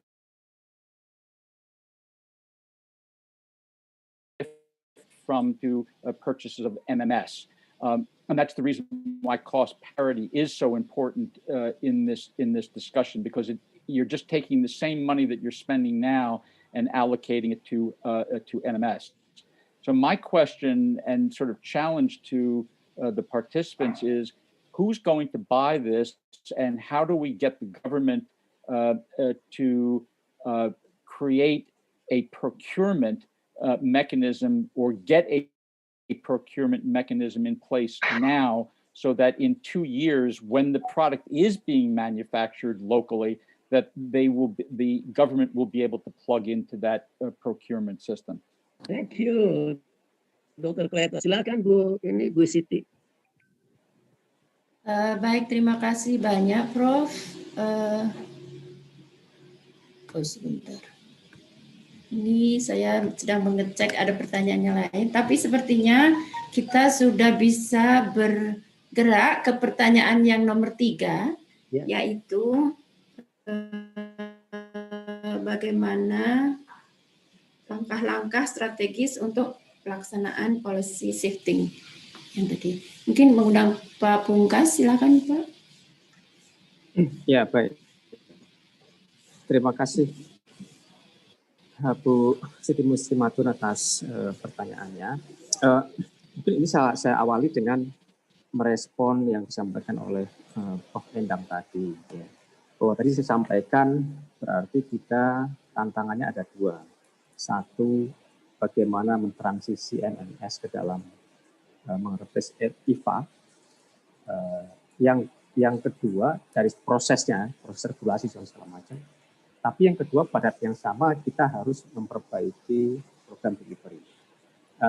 Saya tidak yakin kalau kita hanya ansih mereplace MMN ya, atau MMS dengan IFA dengan MMS tanpa memperbaiki sistem. Karena pada ujungnya ketika kita dilakukan kita akan menghadapi masalah yang sama. Mungkin nanti akan dilihat lagi 51% jangan-jangan ini tidak diterima. Kalau seperti itu pasti pertanyaannya cost efektif atau tidak. Jadi menurut saya dua-duanya harus yang disebut dengan dual prong tadi harus dilakukan, gitu ya, harus dilakukan. Karena apa? Saya yakin ketika dulu saya tidak mengikuti secara detail mengenai IPA. Ketika dulu menjadi program nasional, pasti dia juga cost efektif. Ya. Karena dalam konteks mungkin studi dan sebagainya. Tapi pada pelaksanaannya di lapangan banyak kendala-kendala dalam operasional. Ketika skill up itu masalah-masalah itu timbul. Sehingga sekarang lebih cost efektif MMN. Artinya apa? Artinya kita juga harus siap menghadapi problema. Apabila nanti MMN akan ditetapkan, kita tetap harus memperbaiki proses. Saya kira ada MMN atau tidak harus diperbaiki ya. Kalau dulu studi menyatakan ketika mengadopsi ini bahwa itu efektif, kenyataan menunjukkan sekarang 50% tidak diterima, bahkan Prof. Endang bilang 7% yang dikonsumsi. Artinya yang ada di cita-cita dulu kan tidak tercapai. Karena apa? Bukan karena MMN atau karena IFA-nya, karena sistemnya. Jadi sistem menurut saya mutlak harus kita perbaiki. Nah, apa langkah-langkahnya kalau menurut saya? Pertama kita harus mempunyai data yang jelas. Ya. Data anemia ini kita sebenarnya data-data micronutrient itu menurut saya kita masih agak kurang. Ya. Seperti anemia, apakah kita punya peta anemia per provinsi, per kabupaten? Apakah kita punya berbasis berdasarkan siapa, umur, kemudian di mana dia mengalami itu. Kemudian ketika bicara multimicronutrient kan terkait dengan nutrien yang ditambahkan. Nah kita apakah sudah punya peta kurangkan makronutrien di Indonesia? Vitamin A siapa yang kurang, iron siapa yang kurang, gitu ya, dan lain sebagainya. Saya kira kita masih lag. Dan menurut saya ini satu gap yang perlu diisi oleh dunia riset untuk memetakan kembali permasalahan. Sebagai contoh garam beriodium juga sebenarnya risetnya sudah lama sekali juga ya. Mungkin kita yang terakhir itu ada di Universitas, tapi itu pun ada sedikit interpretasi lah kalau untuk teman-teman dari NI. Jadi itu juga harus ada menurut saya supaya tadi betul-betul format tetap dilakukan. Kemudian yang kedua, nah kita harus mulai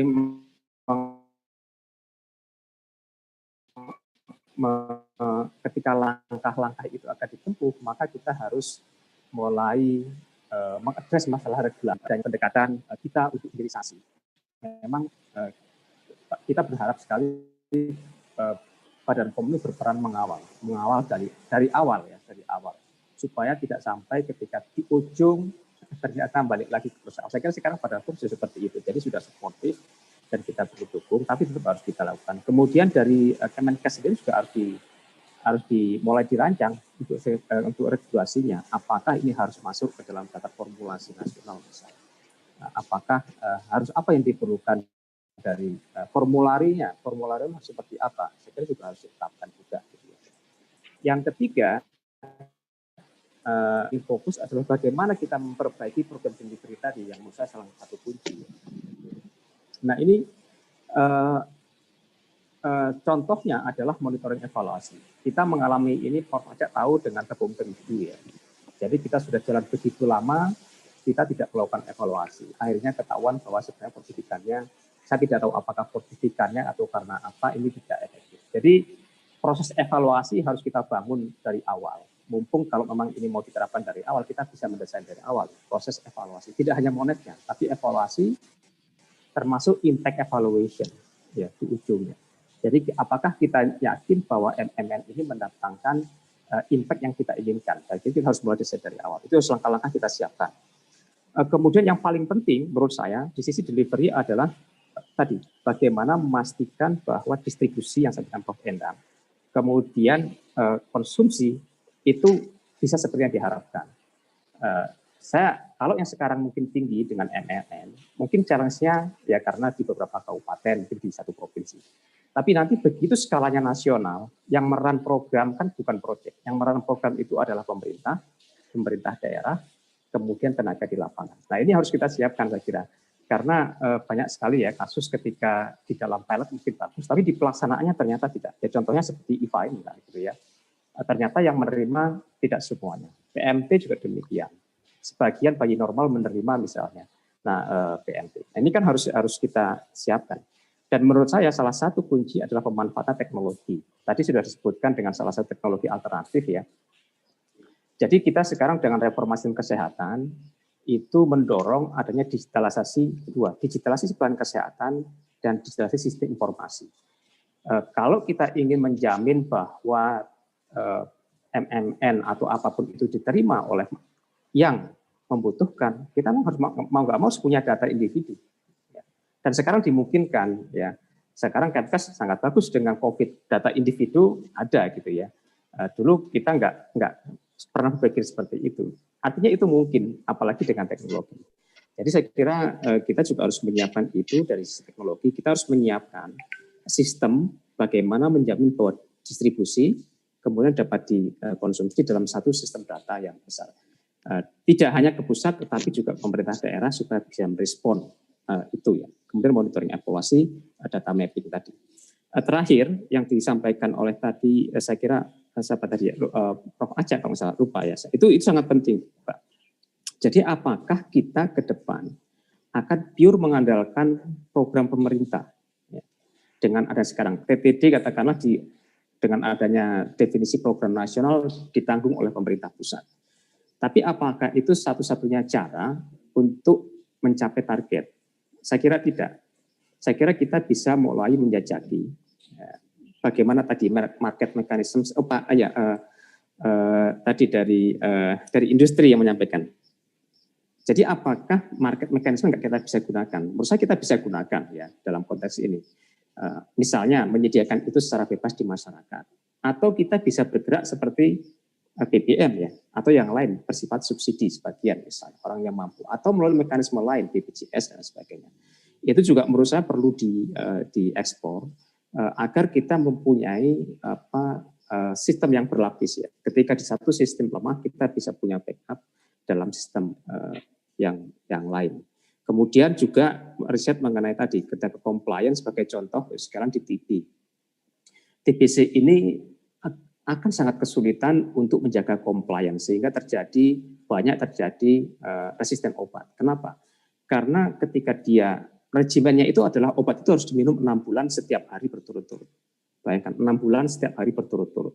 Siapa yang bisa menjamin itu? Nah, tentu kalau kita mengandalkan itu sama seperti tablet tambah darah ya, kita harus 90 tablet. Siapa yang bisa mengawal itu di lapangan? Nah, saya kira ini ada semacam solusi lain dari sisi riset bagaimana membuat regimen itu lebih mudah dikonsumsi. Seperti TB sekarang akan berusaha membuat regimen yang tidak perlu 6 bulan berturut-turut, tapi cukup 1 bulan atau 2 bulan. Itu juga saya kira area-area riset yang tadi sebagian sudah disinggung, saya lihat itu yang bisa untuk memastikan bahwa ke depan ini compliance-nya tinggi. Jadi saya kira itu langkah-langkah yang perlu diperlukan. Kalau dari sisi langkah kebijakan, dasar hukum saya kira sudah cukup kuat, Prof. Sudah ada di RPJM jelas disebut gitu ya, targetnya sudah disebut. Saya kira tinggal bagaimana rencana aksi itu dilakukan, dan menurut saya kita bisa, Prof. Endang, bisa dua jalan gitu ya.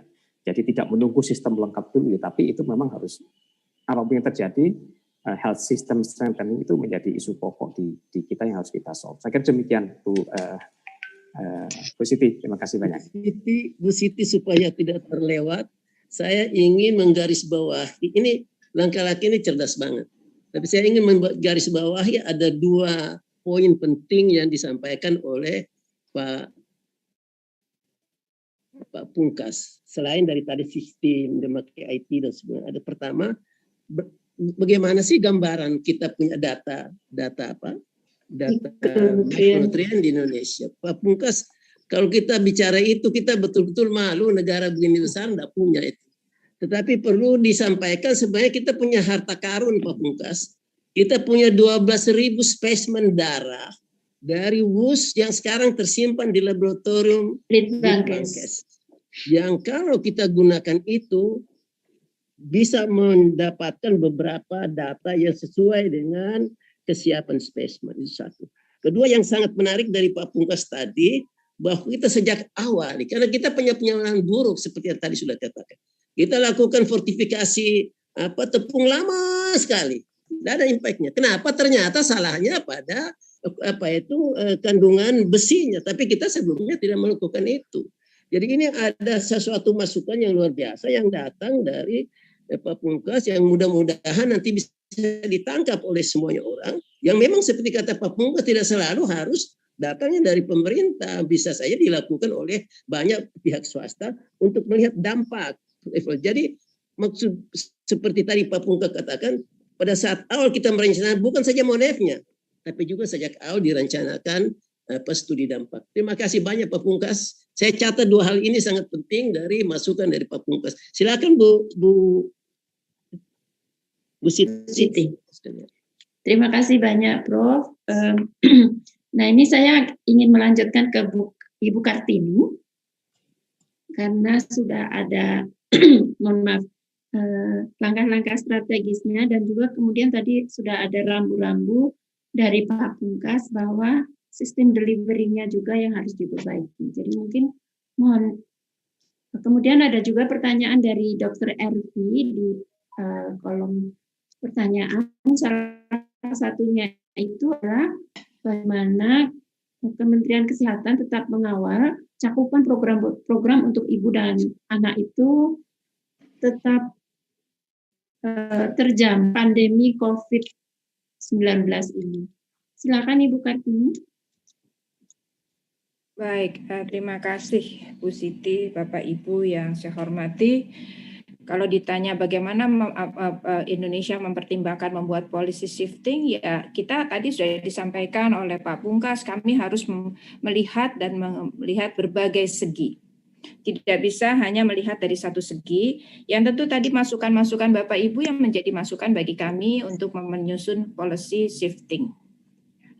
Sebagaimana yang tadi disampaikan oleh Prof. Aca, mengapa selama ini kita juga tidak melihat bahwa output daripada kita, kenapa angka itu rendah? Ya, misalnya, kenapa sih penerimaan bumil hanya 7%? Ya. Tahun ini aja kita sedang membuat bahwa di dalam tahun ini kami akan melihat bahwa kalau nanti bulan April ini mungkin tidak seluruh Indonesia. Berapa yang memang menerima tablet tambah darah di awal, dan nanti di November kita akan lihat lagi. Berapa penurunan angka anemianya begitu. Kan kalau memang diberikan pada April, mungkin di November kita sudah melihat, walaupun bukan seluruh ibu hamil yang selesai, ya, artinya secara umum begitu ya. Karena selama ini memang kita tidak membuat seperti itu, Pak Prof. Aca. Dan ini baru kita mulai, gitu ya. Dan ini merupakan tantangan yang disampaikan Pak Menteri juga kepada kita, Sehingga kita membuat. Artinya tadi sudah disampaikan oleh Pak Pungkas, bagaimana data? Kita harus data jelas. Kita memang saat ini sedang mencoba melengkapi data-data kita. Kita juga sedang mempersiapkan bagaimana evaluasi yang lebih bukan hanya sekedar data di atas meja, tetapi juga bagaimana di lapangan. Tadi disampaikan juga oleh Ibu Rahmi dari Balai POM, bagaimana produk itu banyak di lapangan. Kemudian bagaimana kami menetapkan? Karena tentu tidak boleh kita tidak boleh berpihak, kan begitu ya. Kalau memang mutunya sama, dan tentu kita harus melihat dulu betul-betul yang mana yang akan kita gunakan. Dan kemudian apakah sudah bagaimana proses nanti pengadaannya? Karena sekarang semuanya sudah disiapkan harus dalam e-katalog. Berarti ada proses lagi yang harus kita persiapkan. Setuju dengan apa yang sudah disampaikan oleh Pak Pungkas, bagaimana studi impact-nya nanti harus kita lakukan. Ya, artinya memang banyak sekali langkah-langkah persiapan yang harus kita lakukan.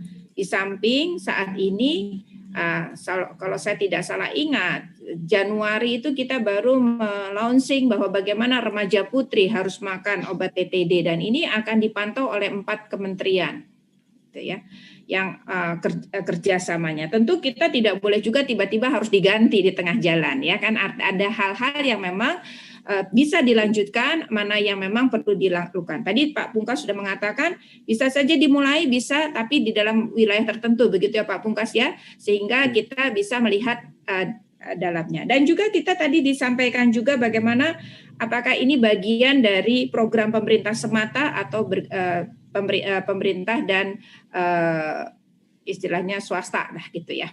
Dan ini juga menjadi bahan masukan yang tadi saya sampaikan Pak, di dalam penyusunan kebijakan dalam waktu dari 2021 sampai 2024 ini, upaya percepatan yang akan kita lakukan. Bisa semuanya dipenuhi, bisa juga sebagian, karena tentu ada upaya-upaya yang harus kita lakukan di dalam mempersiapkan ini, dan juga ada upaya percepatan yang dilakukan. Mungkin tidak menjawab langkah-langkahnya, tetapi ini upaya kami, sehingga masukan Bapak Ibu menjadi salah satu bahan kami juga untuk mempersiapkan beberapa kegiatan untuk dalam renstra kami. Mungkin itu masukan kami dulu, Ibu. Terima kasih. Sedangkan tentang bagaimana Kementerian Kesehatan melakukan menjamin kecakupan. Kalau disebut menjamin agak susah ya. Ini bukan bank penjamin gitu ya. Dan kita tidak bisa namanya menjamin. Bagaimana menjamin orang pasti harus datang ke puskesmas kalau orang ketakutan dengan COVID gitu ya. Itu tidak bisa. Tetapi kami punya upaya. Kita mempunyai upaya, yaitu ketika saat ini orang takut ke puskesmas. Bagaimana upaya puskesmas melalui via WA, via telepon, mereka mulai berkoordinasi. Kalau yang memang harus datang ke puskesmas pemeriksaan, maka dilakukan dengan protokol kesehatan, jamnya ditentukan. Ya, apakah bisa memenuhi semuanya? Kita berharap, gitu ya. Tapi ini upaya kita. Kemudian bagaimana teman-teman juga memantau penimbangan anak lewat WA, lewat berbagai cara. Ya, bahkan ada beberapa puskesmas, beberapa kabupaten sudah dengan sistem digital yang tentunya kita apresiasi, karena di era desentralisasi mereka punya hak dan kewajiban, karena kesehatan sudah menjadi indikator mereka masing-masing. Gitu. Dan apakah kita membuat? Ya, kami membuat. Ada juga misalnya kebijakan bagaimana posyandu di era pelaksanaan posyandu di era COVID, artinya menggunakan protokol kesehatan dan lain sebagainya. Termasuk juga bagaimana kita memprioritaskan upaya-upaya bagi tenaga kesehatan agar mereka bisa terhindar dari COVID ketika mereka melayani saudara-saudara kita yang di lapangan.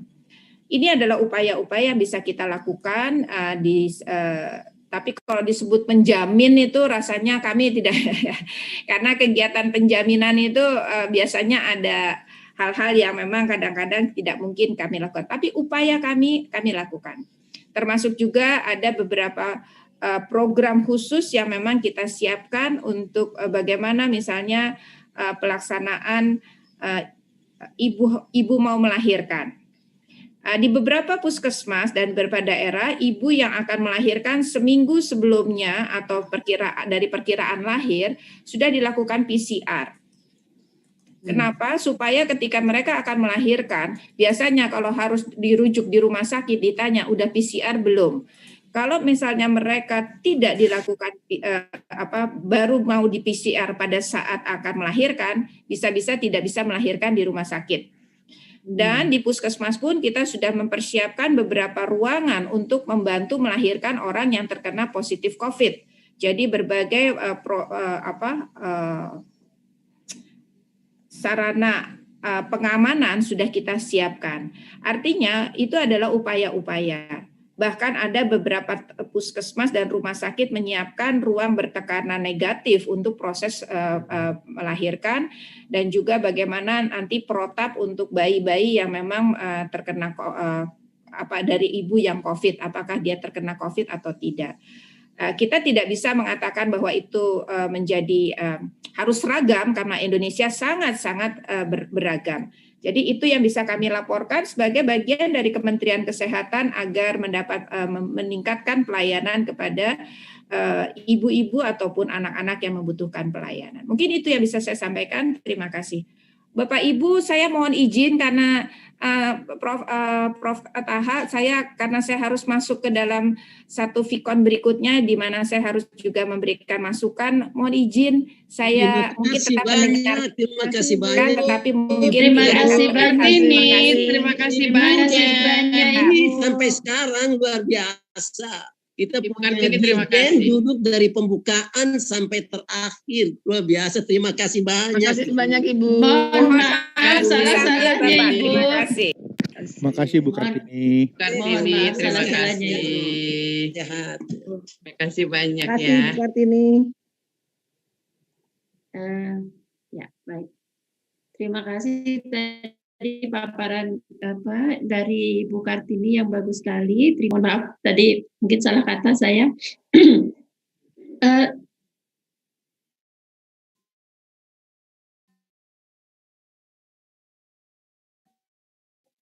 Sebelum dari tadi raise hand, mungkin ada yang ingin disampaikan Ibu? Mohon maaf ya Prof. Aja saya minta waktu kalau memang Bukun, apakah itu raise hand, benar raise hand atau salah pencet Ibu? Halo Ibu, host, apakah bisa? Oh, Bukun tidak bisa bicara. Baik. Kemudian ada Bapak Nur Ihsanullah Aminuddin. Satu Bapak. Pak Nur, host, apakah bisa meng-unmute? Atau tidak bisa juga? Baik. Prof, mungkin untuk sebelum kita mengakhiri, kita ingin mengundang lagi Pak Patrick Kalona mungkin untuk bagaimana Bu ini menanggapi Bu Siti. Ya, Prof. Saya kira diskusi kita sangat bagus. Kesimpulan yang kita mau ambil tadi sudah disampaikan dengan sangat teratur oleh Pak Pungkas, dan saya kira kita semua setuju. Boleh enggak kita minta closing statement dari 3 orang yang Mas? Ya, itu dari closing statement dari Badan POM dan closing statement dari Pak Pungkas. Sebelum closing statement, saya ingin mengucapkan banyak terima kasih kepada semua yang hadir, khususnya kepada Pak Pungkas ya. Juga kepada Pak Patrick dan kepada Ibu Rahmi. Kita jika tidak ada lagi masukan dari teman-teman yang lain, tidak tertutup kesempatan yang lain, maka kami mempersilakan closing statement. Kita mulai dari belakang ya. Kita mulai dari Pak Patrick, kemudian dari Ibu Rahmi, baru diakhiri oleh Pak Pungkas. Silakan. Ya, terima kasih Bu Siti, Prof. Ajat.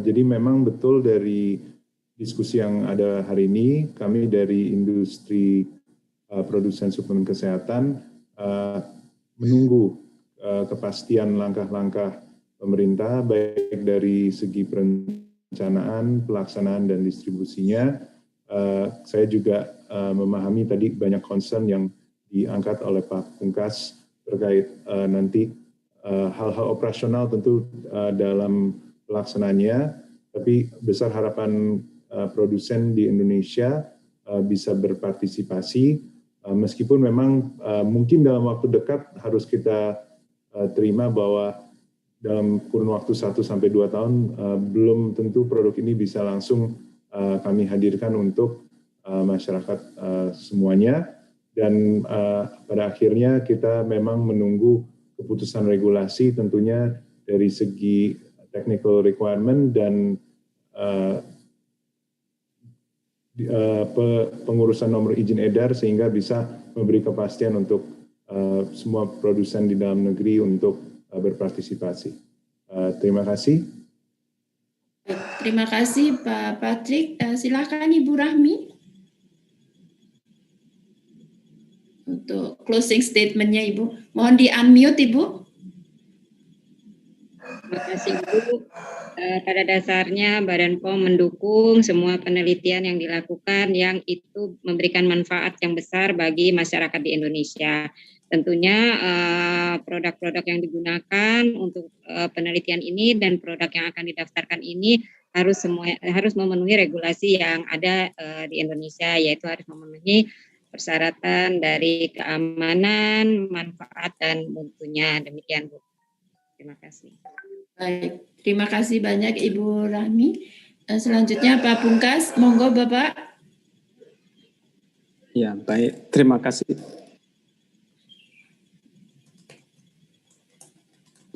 Terima kasih. Saya kira ini forum yang sangat baik. Tanpa membicarakan langkah-langkah, ilmu yang kita dapat hari ini juga saya kira sangat luar biasa dari para ilmuwan dan terbitan yang sudah sangat bisa dipercaya. Saya kira bisa memberikan data yang sangat baik bagi kami untuk terus menyusun kebijakan-kebijakan secara umum. Dari masukan tadi, saya kira sebenarnya Prof. Acak pertanyaan ini muncul pada saat kita menyusun RPJM dulu. Ini TTD mau seperti apa? Gitu, waktu itu belum ada jawaban yang jelas, Prof.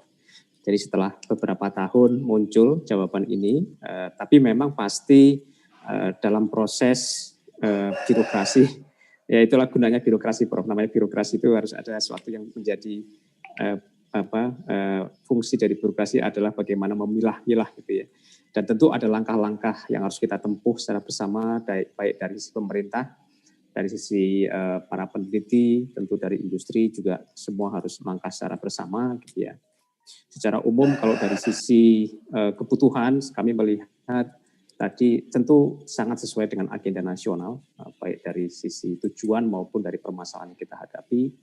Kemudian juga dasar-dasar secara umum regulasi sudah ada. Memang ketika menuju pada implementasi tentu hal-hal detail inilah yang keluar yang harus kita pursu bersama. Saya kira apabila dasarnya sudah kuat, keinginan kuat, advokasi kuat ya, dan yakin bahwa ini mendatangkan manfaat, tentu harus kita lakukan gitu ya. Untuk secara umum untuk produksi dalam negeri memang selain dari di dalam sistem reformasi juga ada salah satu area reformasi yang kita dorong yaitu peningkatan produksi farmalkes dalam negeri, dan ini menjadi area juga yang luas yang sedang kita kerjakan bersama dengan lintas sektor bagaimana mendorong ketersediaan farmalkes dalam negeri, terutama belajar dari pandemi, dan ini adalah bagian dari reformasi sistem kesehatan.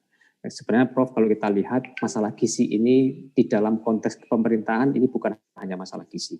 Kalau kita lihat manfaatnya tadi, justru banyak juga bentuk penurunan angka kematian bayi, angka kematian ibu yang juga merupakan amanah Presiden dan juga merupakan target prioritas nasional. Jadi angle yang bisa kita gantungkan cukup banyak di sini dan mudah-mudahan ini proses ini terus berjalan. Kami berharap dapat menjadi langkah yang terbaik untuk kita semua. Saya kira demikian. Terima kasih diundangnya dan atas nama Bapak Andi sekali lagi mengucapkan terima kasih dan mohon maaf bila ada kesalahan. Assalamualaikum warahmatullahi wabarakatuh. Waalaikumsalam warahmatullahi wabarakatuh. Terima kasih banyak Pak Pungkas. Terima kasih banyak untuk sesi kita hari ini. Terima kasih kepada para panelis. Atas nama pribadi, saya mohon maaf apabila ada kesalahan kata dan ucapan dan perbuatan selama sesi ini. Prof, silakan Prof.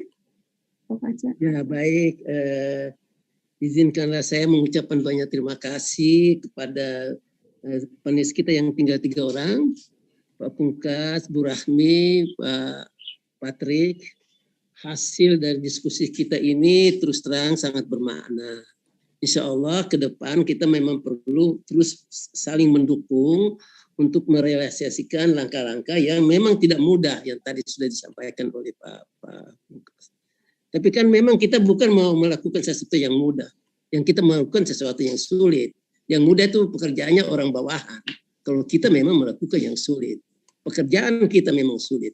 Oleh karena itu, Pak Pungkas, Bu Rahmi, Pak Patrick, kalau ada yang dibutuhkan, dukungan atau bantuan dari IGI dan KFI, setiap saat kami siap untuk memberikan dukungan itu.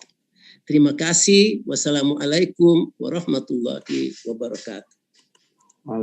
Selanjutnya saya ingin mengundang Profesor Evi Damayanti. Beliau adalah profesor dari IPB dan juga Sekretaris Jenderal IGI untuk menyampaikan rangkuman dari diskusi panelis kita. Silakan Prof. Evi. Terima kasih Ibu Dr. Siti Muslimatun. Baik, bismillahirrahmanirrahim. Assalamualaikum warahmatullahi wabarakatuh. Selamat siang Bapak dan Ibu. Yang saya hormati semua para narasumber, khususnya pada plenary session kedua ini, para senior dan Bapak Ibu hadirin yang hadir di dalam platform Zoom ini maupun di YouTube. Pada diskusi panel yang baru saja selesai kita dengarkan bersama, banyak hal yang sangat menarik. Ya, tadi sangat kita sepakat ya bahwa apa yang sudah diberikan ini banyak ilmu dan informasi yang sangat menarik dari keempat para narasumber yang sangat luar biasa dan juga tadi dari diskusi yang sangat dinamis. Sebagai mendasari dari diskusi ini, kita tadi sudah mendengarkan bahwa studi dari berbagai studi ilmiah ya yang sudah disajikan dari berbagai hasil riset yang sudah dipublikasikan dari berbagai jurnal ilmiah serta juga laporan-laporan dari pengalaman pilot scale up dan policy dari beberapa negara, termasuk juga riset yang sudah dilakukan di Indonesia terkait dengan permasalahan gizi khususnya pada ibu hamil dan dampak tumbuh kembang anak. Ternyata intervensi MMS ini dapat memperbaiki permasalahan kekurangan gizi mikro lebih baik dibandingkan dengan intervensi IVA atau TTD. Sehingga ada konsensus dari para ahli bahwa terdapat scientific evidence yang sangat kuat untuk MMS ini dibandingkan dengan IVA. Nah, oleh karena itu mohon izin saya menyampaikan rangkuman singkat dari panel diskusi ini dengan menekankan pada 3 hal, yaitu pertama, terkait dengan kesiapan Indonesia untuk melakukan shifting dari TTD ke MMS, maka panel diskusi kita tadi menyepakati bahwa ya yang dipresentasikan tadi oleh Bappenas, Kemenkes, Badan POM, dan industri, ini insya Allah kita sudah menyadari penting untuk segera mengimplementasikan suplemen MMS menggantikan program suplemen TTD yang selama ini diberikan kepada ibu hamil dan remaja putri serta perkembangan anak. Tentu ada beberapa hal yang menjadi pertimbangan-pertimbangan. Tetapi kalau kita melihat pada hal yang kedua, bagaimana tantangan dan peluang untuk melakukan shifting policy ini, maka tadi disampaikan bahwa kita bersama-sama ini menghadapi pandemi COVID, sehingga fokus pemerintah lebih pada ke upaya penanganan pandemi. Namun diingatkan juga bahwa kesehatan ibu dengan anak juga penting dan menjadi indikator dari pembangunan di kesehatan ibu dan anak di Kemenkes.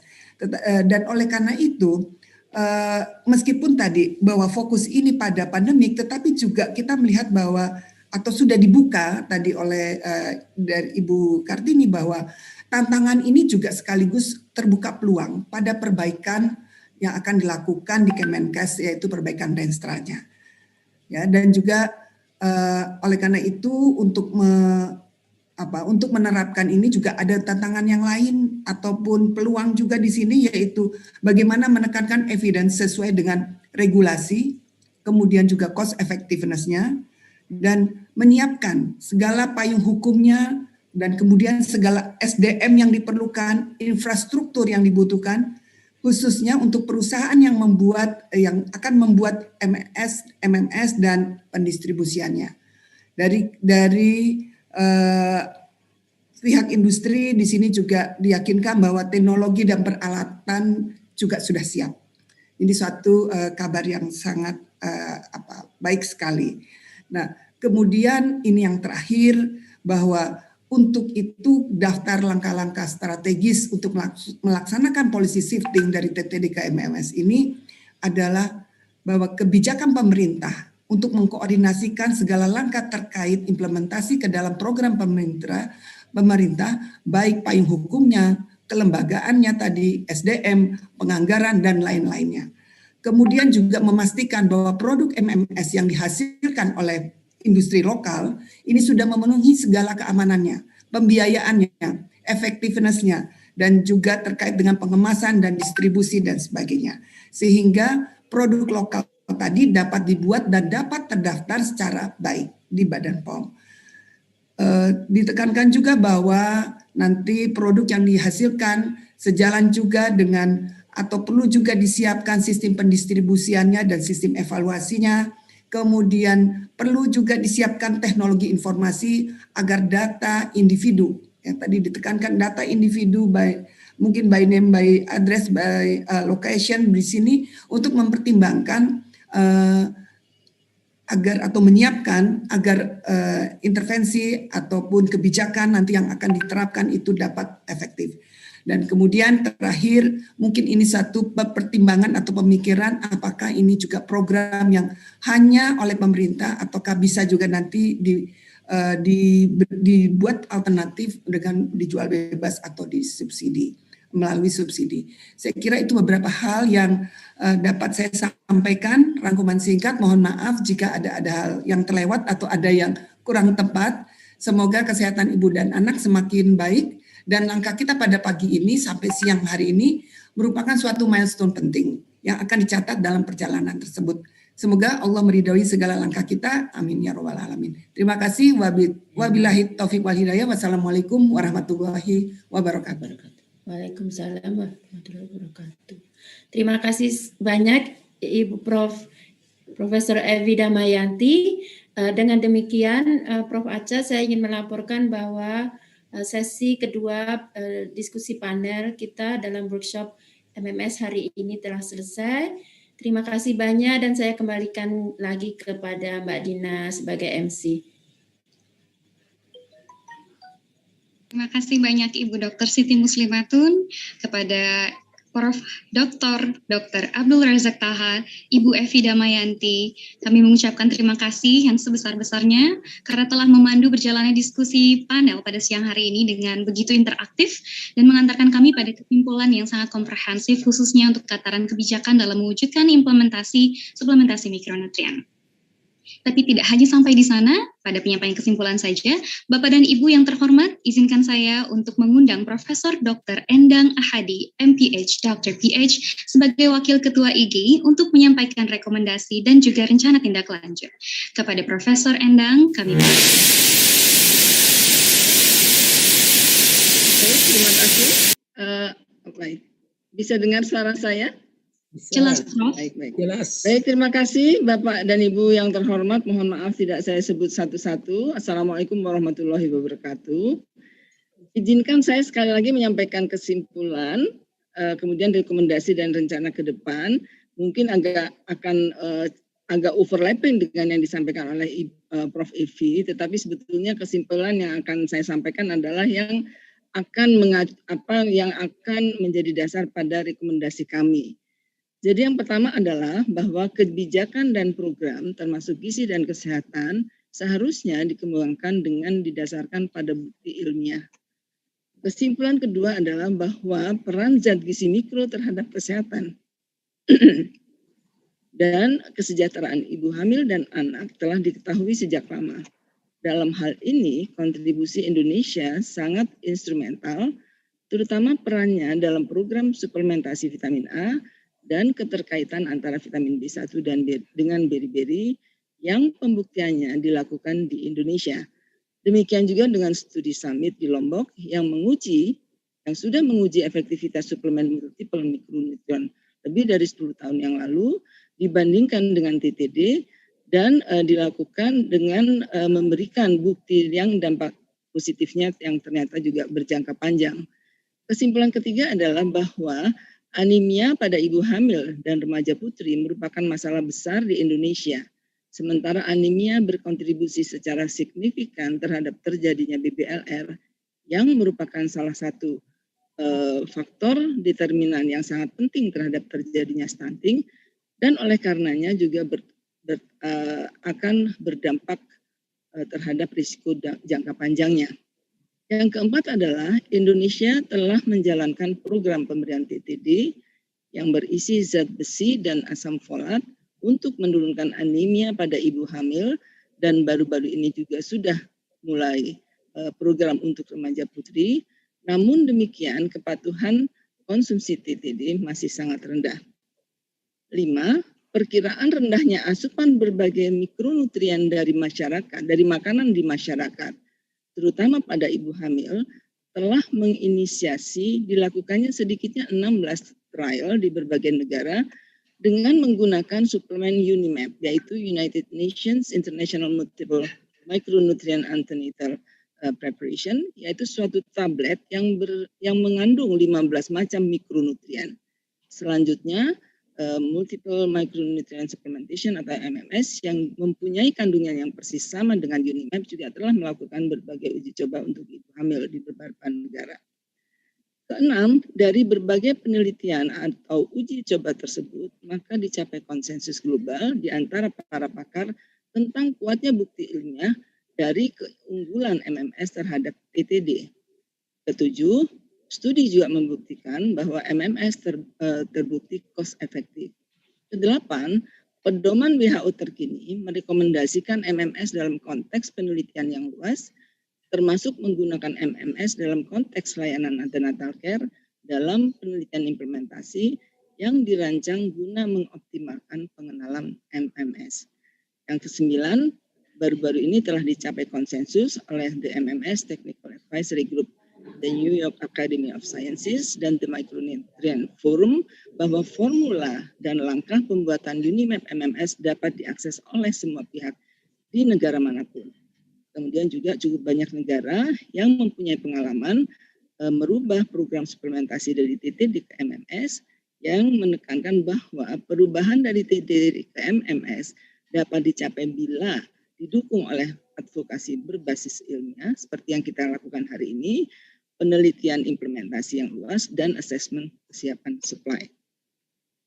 Berdasarkan hal tersebut, izinkan kami atas nama Institut Gizi Indonesia mengajukan rekomendasi dan rencana tindak lanjut sebagai berikut. 1. Memperkuat upaya penurunan anemia pada ibu hamil dan remaja putri yang telah menjadi prioritas Kemkes saat ini oleh karena merupakan suatu upaya strategis dalam menurunkan BBLR, small for gestational age dan prematuritas yang selanjutnya akan menurunkan stunting dengan berbagai dampak jangka panjangnya sehingga pada akhirnya akan memperbaiki kualitas SDM Indonesia.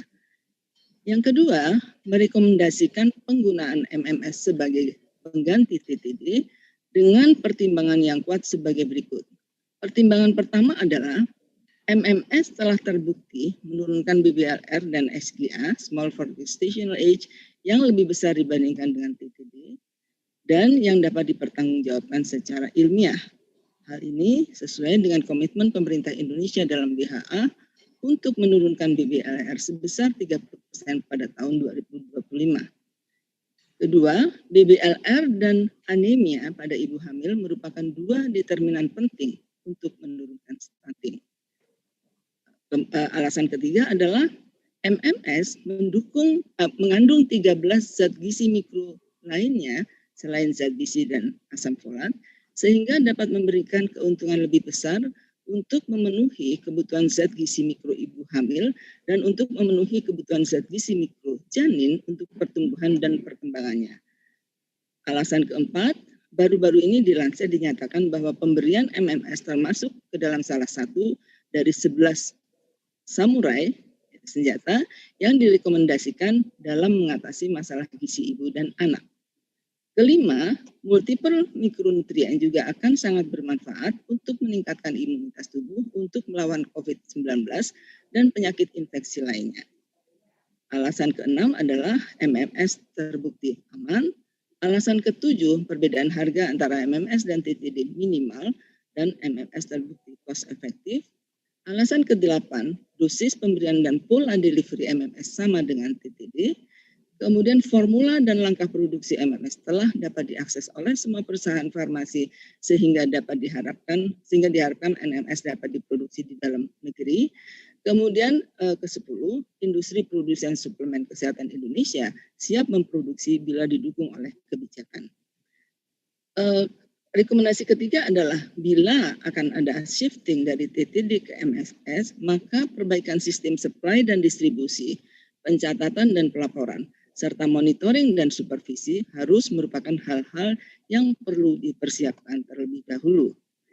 Yang keempat, bila akan ada shifting dari TTD ke MMS, mungkin bisa dimulai secara bertahap sambil mempersiapkan hal-hal lain yang diperlukan sebelum mencapai 100% dari rencana yang seharusnya. Demikian yang bisa kami sampaikan. Mohon maaf kalau ada kekurangan. Terima kasih. Wassalamualaikum warahmatullahi wabarakatuh. Waalaikumsalam warahmatullahi wabarakatuh. Terima kasih banyak Prof. Endang atas penyampaian rekomendasi dan rencana tindak lanjut yang dapat kita lakukan ke depan. Para hadirin yang terhormat, saat ini kita sampai pada penghujung acara workshop pada hari pertama ini. Untuk itu, dengan hormat, izinkan saya mengundang Ibu Dr. Anda Nina Sarjunani MA sebagai Ketua KFI dan Wakil Ketua Pembina IGI untuk menyampaikan pernyataan penutup. Kepada Ibu Nina, dipersilakan. Terima kasih banyak atas kesempatan yang disampaikan. Pertama, saya ingin sekali lagi mengucapkan terima kasih kepada para pembicara. Many thanks for the international speakers who have been very inspiring us.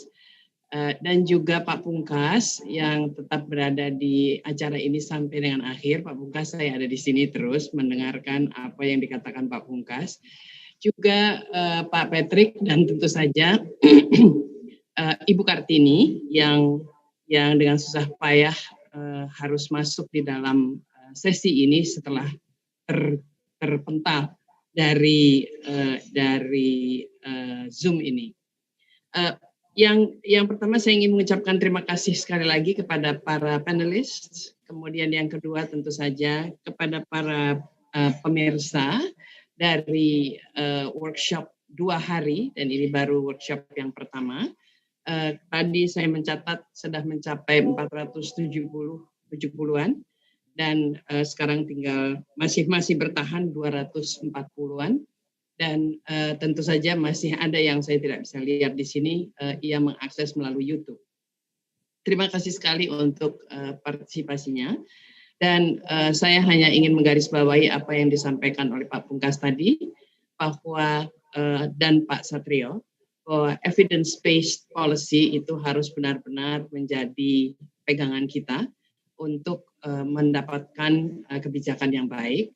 Dan Pak Pungkas sudah melihat ini kemungkinan perubahan kebijakan pemberian pil tambah darah TTD menjadi TTD plus. Kalau menurut saya Pak Pungkas, kita bisa menggunakan kata TTD plus karena memang plusnya ada 13 vitamins yang lain, bisa menjadi bagian dari reformasi reformasi kesehatan sehubungan dengan bagaimana pemerintah merespons COVID-19 pandemic.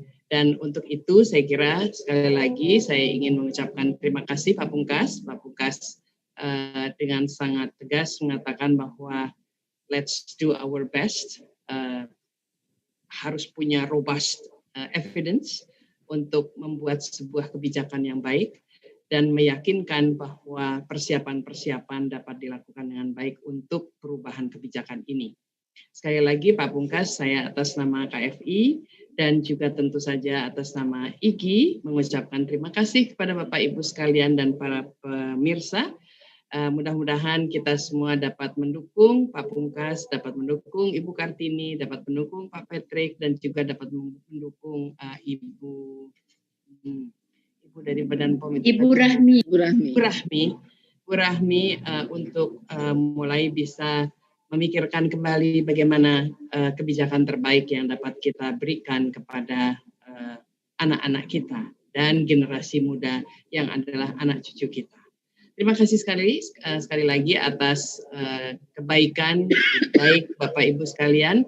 IGI dan KFI akan terus berada di belakang Bapak Ibu sekalian. Kami adalah sebuah lembaga nirlaba dan benar-benar bersifat volunteer, tidak mempunyai afiliasi dengan siapapun. Dan untuk itu kami dengan sangat tulus mau membantu pemerintah menghasilkan kebijakan-kebijakan yang baik. Jangan lupa besok masih ada workshop yang kedua hari Senin mengenai fortifikasi, dan ini menjadi sebuah topik yang sangat baik juga. Kita lihat setelah kita bicara mengenai suplementasi, kita akan lihat juga bagaimana sebetulnya anemia deficiency atau micronutrient deficiencies problems itu bisa kita address dengan berbagai angles. Fortifikasi dan biofortifikasi yang sangat promising ini juga menjadi bagian yang perlu kita pikirkan dan kita jadikan usulan kepada Pak Pungkas dan juga kepada pemerintah menjadi kebijakan yang dipertimbangkan. Terima kasih banyak. Selamat siang Bapak Ibu sekalian. Selamat berakhir minggu.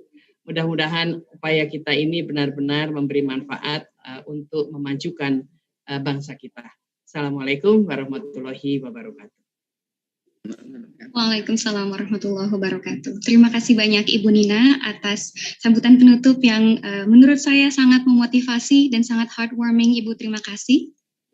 Dengan berakhirnya penyampaian sambutan penutup dari Ibu Dr. Andanina Sarjunani MA, Bapak Ibu sekalian, berakhir pula workshop pada hari pertama ini. Izinkan saya untuk kembali mengucapkan terima kasih yang sebesar-besarnya kepada seluruh pembicara, moderator, dan peserta yang bergabung bersama kami baik melalui Zoom maupun IG Indonesia YouTube channel dari seluruh belahan dunia. Ibu dan Bapak, terima kasih.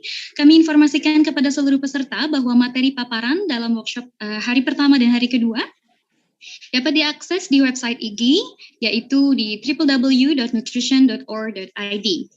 Kembali kami informasikan acara ini diselenggarakan oleh Institut Gizi Indonesia atau IGI dan Yayasan Kegizian Pengembangan Fortifikasi Pangan atau KFI, didukung oleh Vitamin Angels dan Global Alliance for Improved Nutrition atau GAIN. Atas nama seluruh panitia yang bertugas, saya ucapkan permohonan maaf atas ketidaknyamanan yang mungkin terjadi selama pelaksanaan acara. Saya Nurulina Rahmawati undur diri, dan sampai bertemu kembali pada workshop hari kedua dengan topik The Role of Food Fortification and Biofortification, hari Senin 22 Maret 2021. Semoga segala upaya kita diberkahi oleh Tuhan dan bermanfaat untuk masyarakat Indonesia seluas-luasnya. Terima kasih dan sampai jumpa. Wassalamualaikum warahmatullahi wabarakatuh. Waalaikumsalam. Terima kasih semuanya. Terima kasih semuanya. Terima kasih banyak. Baik, Kipres, Pak Kwitan, semuanya, Pak Anu. Thank you. Izin Bapak dan Ibu, boleh kita berfoto bersama sebelum meninggalkan ruangan? Oke. Please don't leave. Selamat siang. Can we take picture together? Selamat tidur, Prof. Kit. Selamat tidur, Dr. Clayton. Ini sudah tengah malam di Amerika. Foto bersama dulu. Pak Firman ya, Pak Firman dulu. Pak, ini panitianya coba Mas Agus ini slide-nya dimatikan dulu. Ya. Foto. Okay, maybe on my mark, Bapak dan Ibu. 1, 2, 3. Okay, we have 2 slides actually, so behold. Second slide. Maybe fourth slide, I think. Oh yeah, Prof. In mine, it's only 2. Maybe another committee can back me up. Okay, second slide. 1, 2, 3. Right, I think that's all. Thank you very much. Terima kasih. Thank you everybody. Terima kasih Bapak Ibu. Terima kasih. Bapak Ibu. Terima kasih. Selamat siang. Terima kasih. Selamat siang, Dr. Anuraj, karena berada di Jakarta. Yeah, I'm here. Yeah. Untuk Prof. Kit dan Dr. Naito, selamat tidur.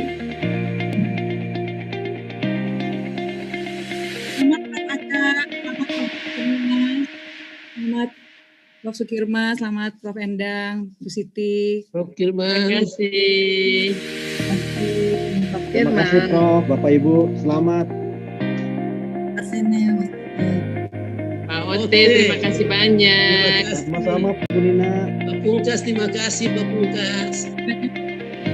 Ibu Teti juga terima kasih, Bu Rahmi. Oh, Ibu Teti. Terima kasih banyak, Bu Rahmi. Terima kasih. Bu Rahmi. Pak Pungkas, terima kasih banyak Pak Pungkas Mari, ya. mari Bu, makasih Bu, Prof, makasih. Namanya ada Pak Untung Pak di Pamit. sini. Pak Pungkas, terima kasih. Bu Rahmi, Mari terima Pak, kasih. sama-sama. Pungkas, terima kasih banyak dari Anu. Terima kasih banyak. Kita punya MC yang hebat nih, luar biasa. Alhamdulillah. Wih. Sudah bisa ini nih, sudah bisa profesional itu MC kita. Bukan amatiran lagi kayak. Berkat Prof, Bapak dan Ibu, terima kasih. Terima kasih. Izin live. Bu Rina tadi terima kasih pertanyaannya ya. Yang memasuk pertanyaan tadi Bu Rina. Ya, terima kasih banyak itu yang memasuk pertanyaan-pertanyaan.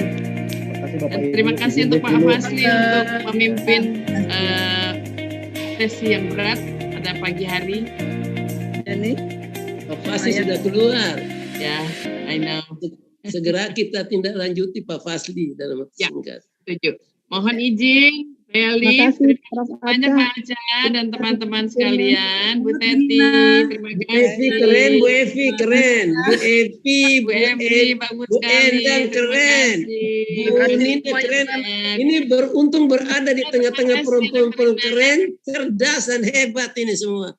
Prof, Biasanya kalau perempuan mah gitu. Beruntung. Cuma ada 2 laki-laki sekarang tinggal di tengah orang-orang hebat. Ini luar biasa. Ininya juga, MC-nya juga hebat. Ibu Nina tutup dengan bagus, rekomendasinya luar biasa. Wrap up dari Pak Ibu Evi, nyaris tidak ada yang kurang. Alhamdulillah, terima kasih banyak. Terima kasih. Ya, Prof. Kirman sehat ya. Prof. Kirman masih ada Senin ya, Prof. Kirman. Nah, kita lihat hari Senin ini panggung. You will be the king on Monday, Prof. Sehat. Senin saya divaksin. Oh, Senin divaksin. Oke. Iya Bu, di PB. Oke. Siap-siap ngantuk. Iya ya, Ibu ngerasain ngantuk juga ya? Oh iya, ngantuk Bu berhari-hari. Dan lapar ya Bu. Ya. Ya.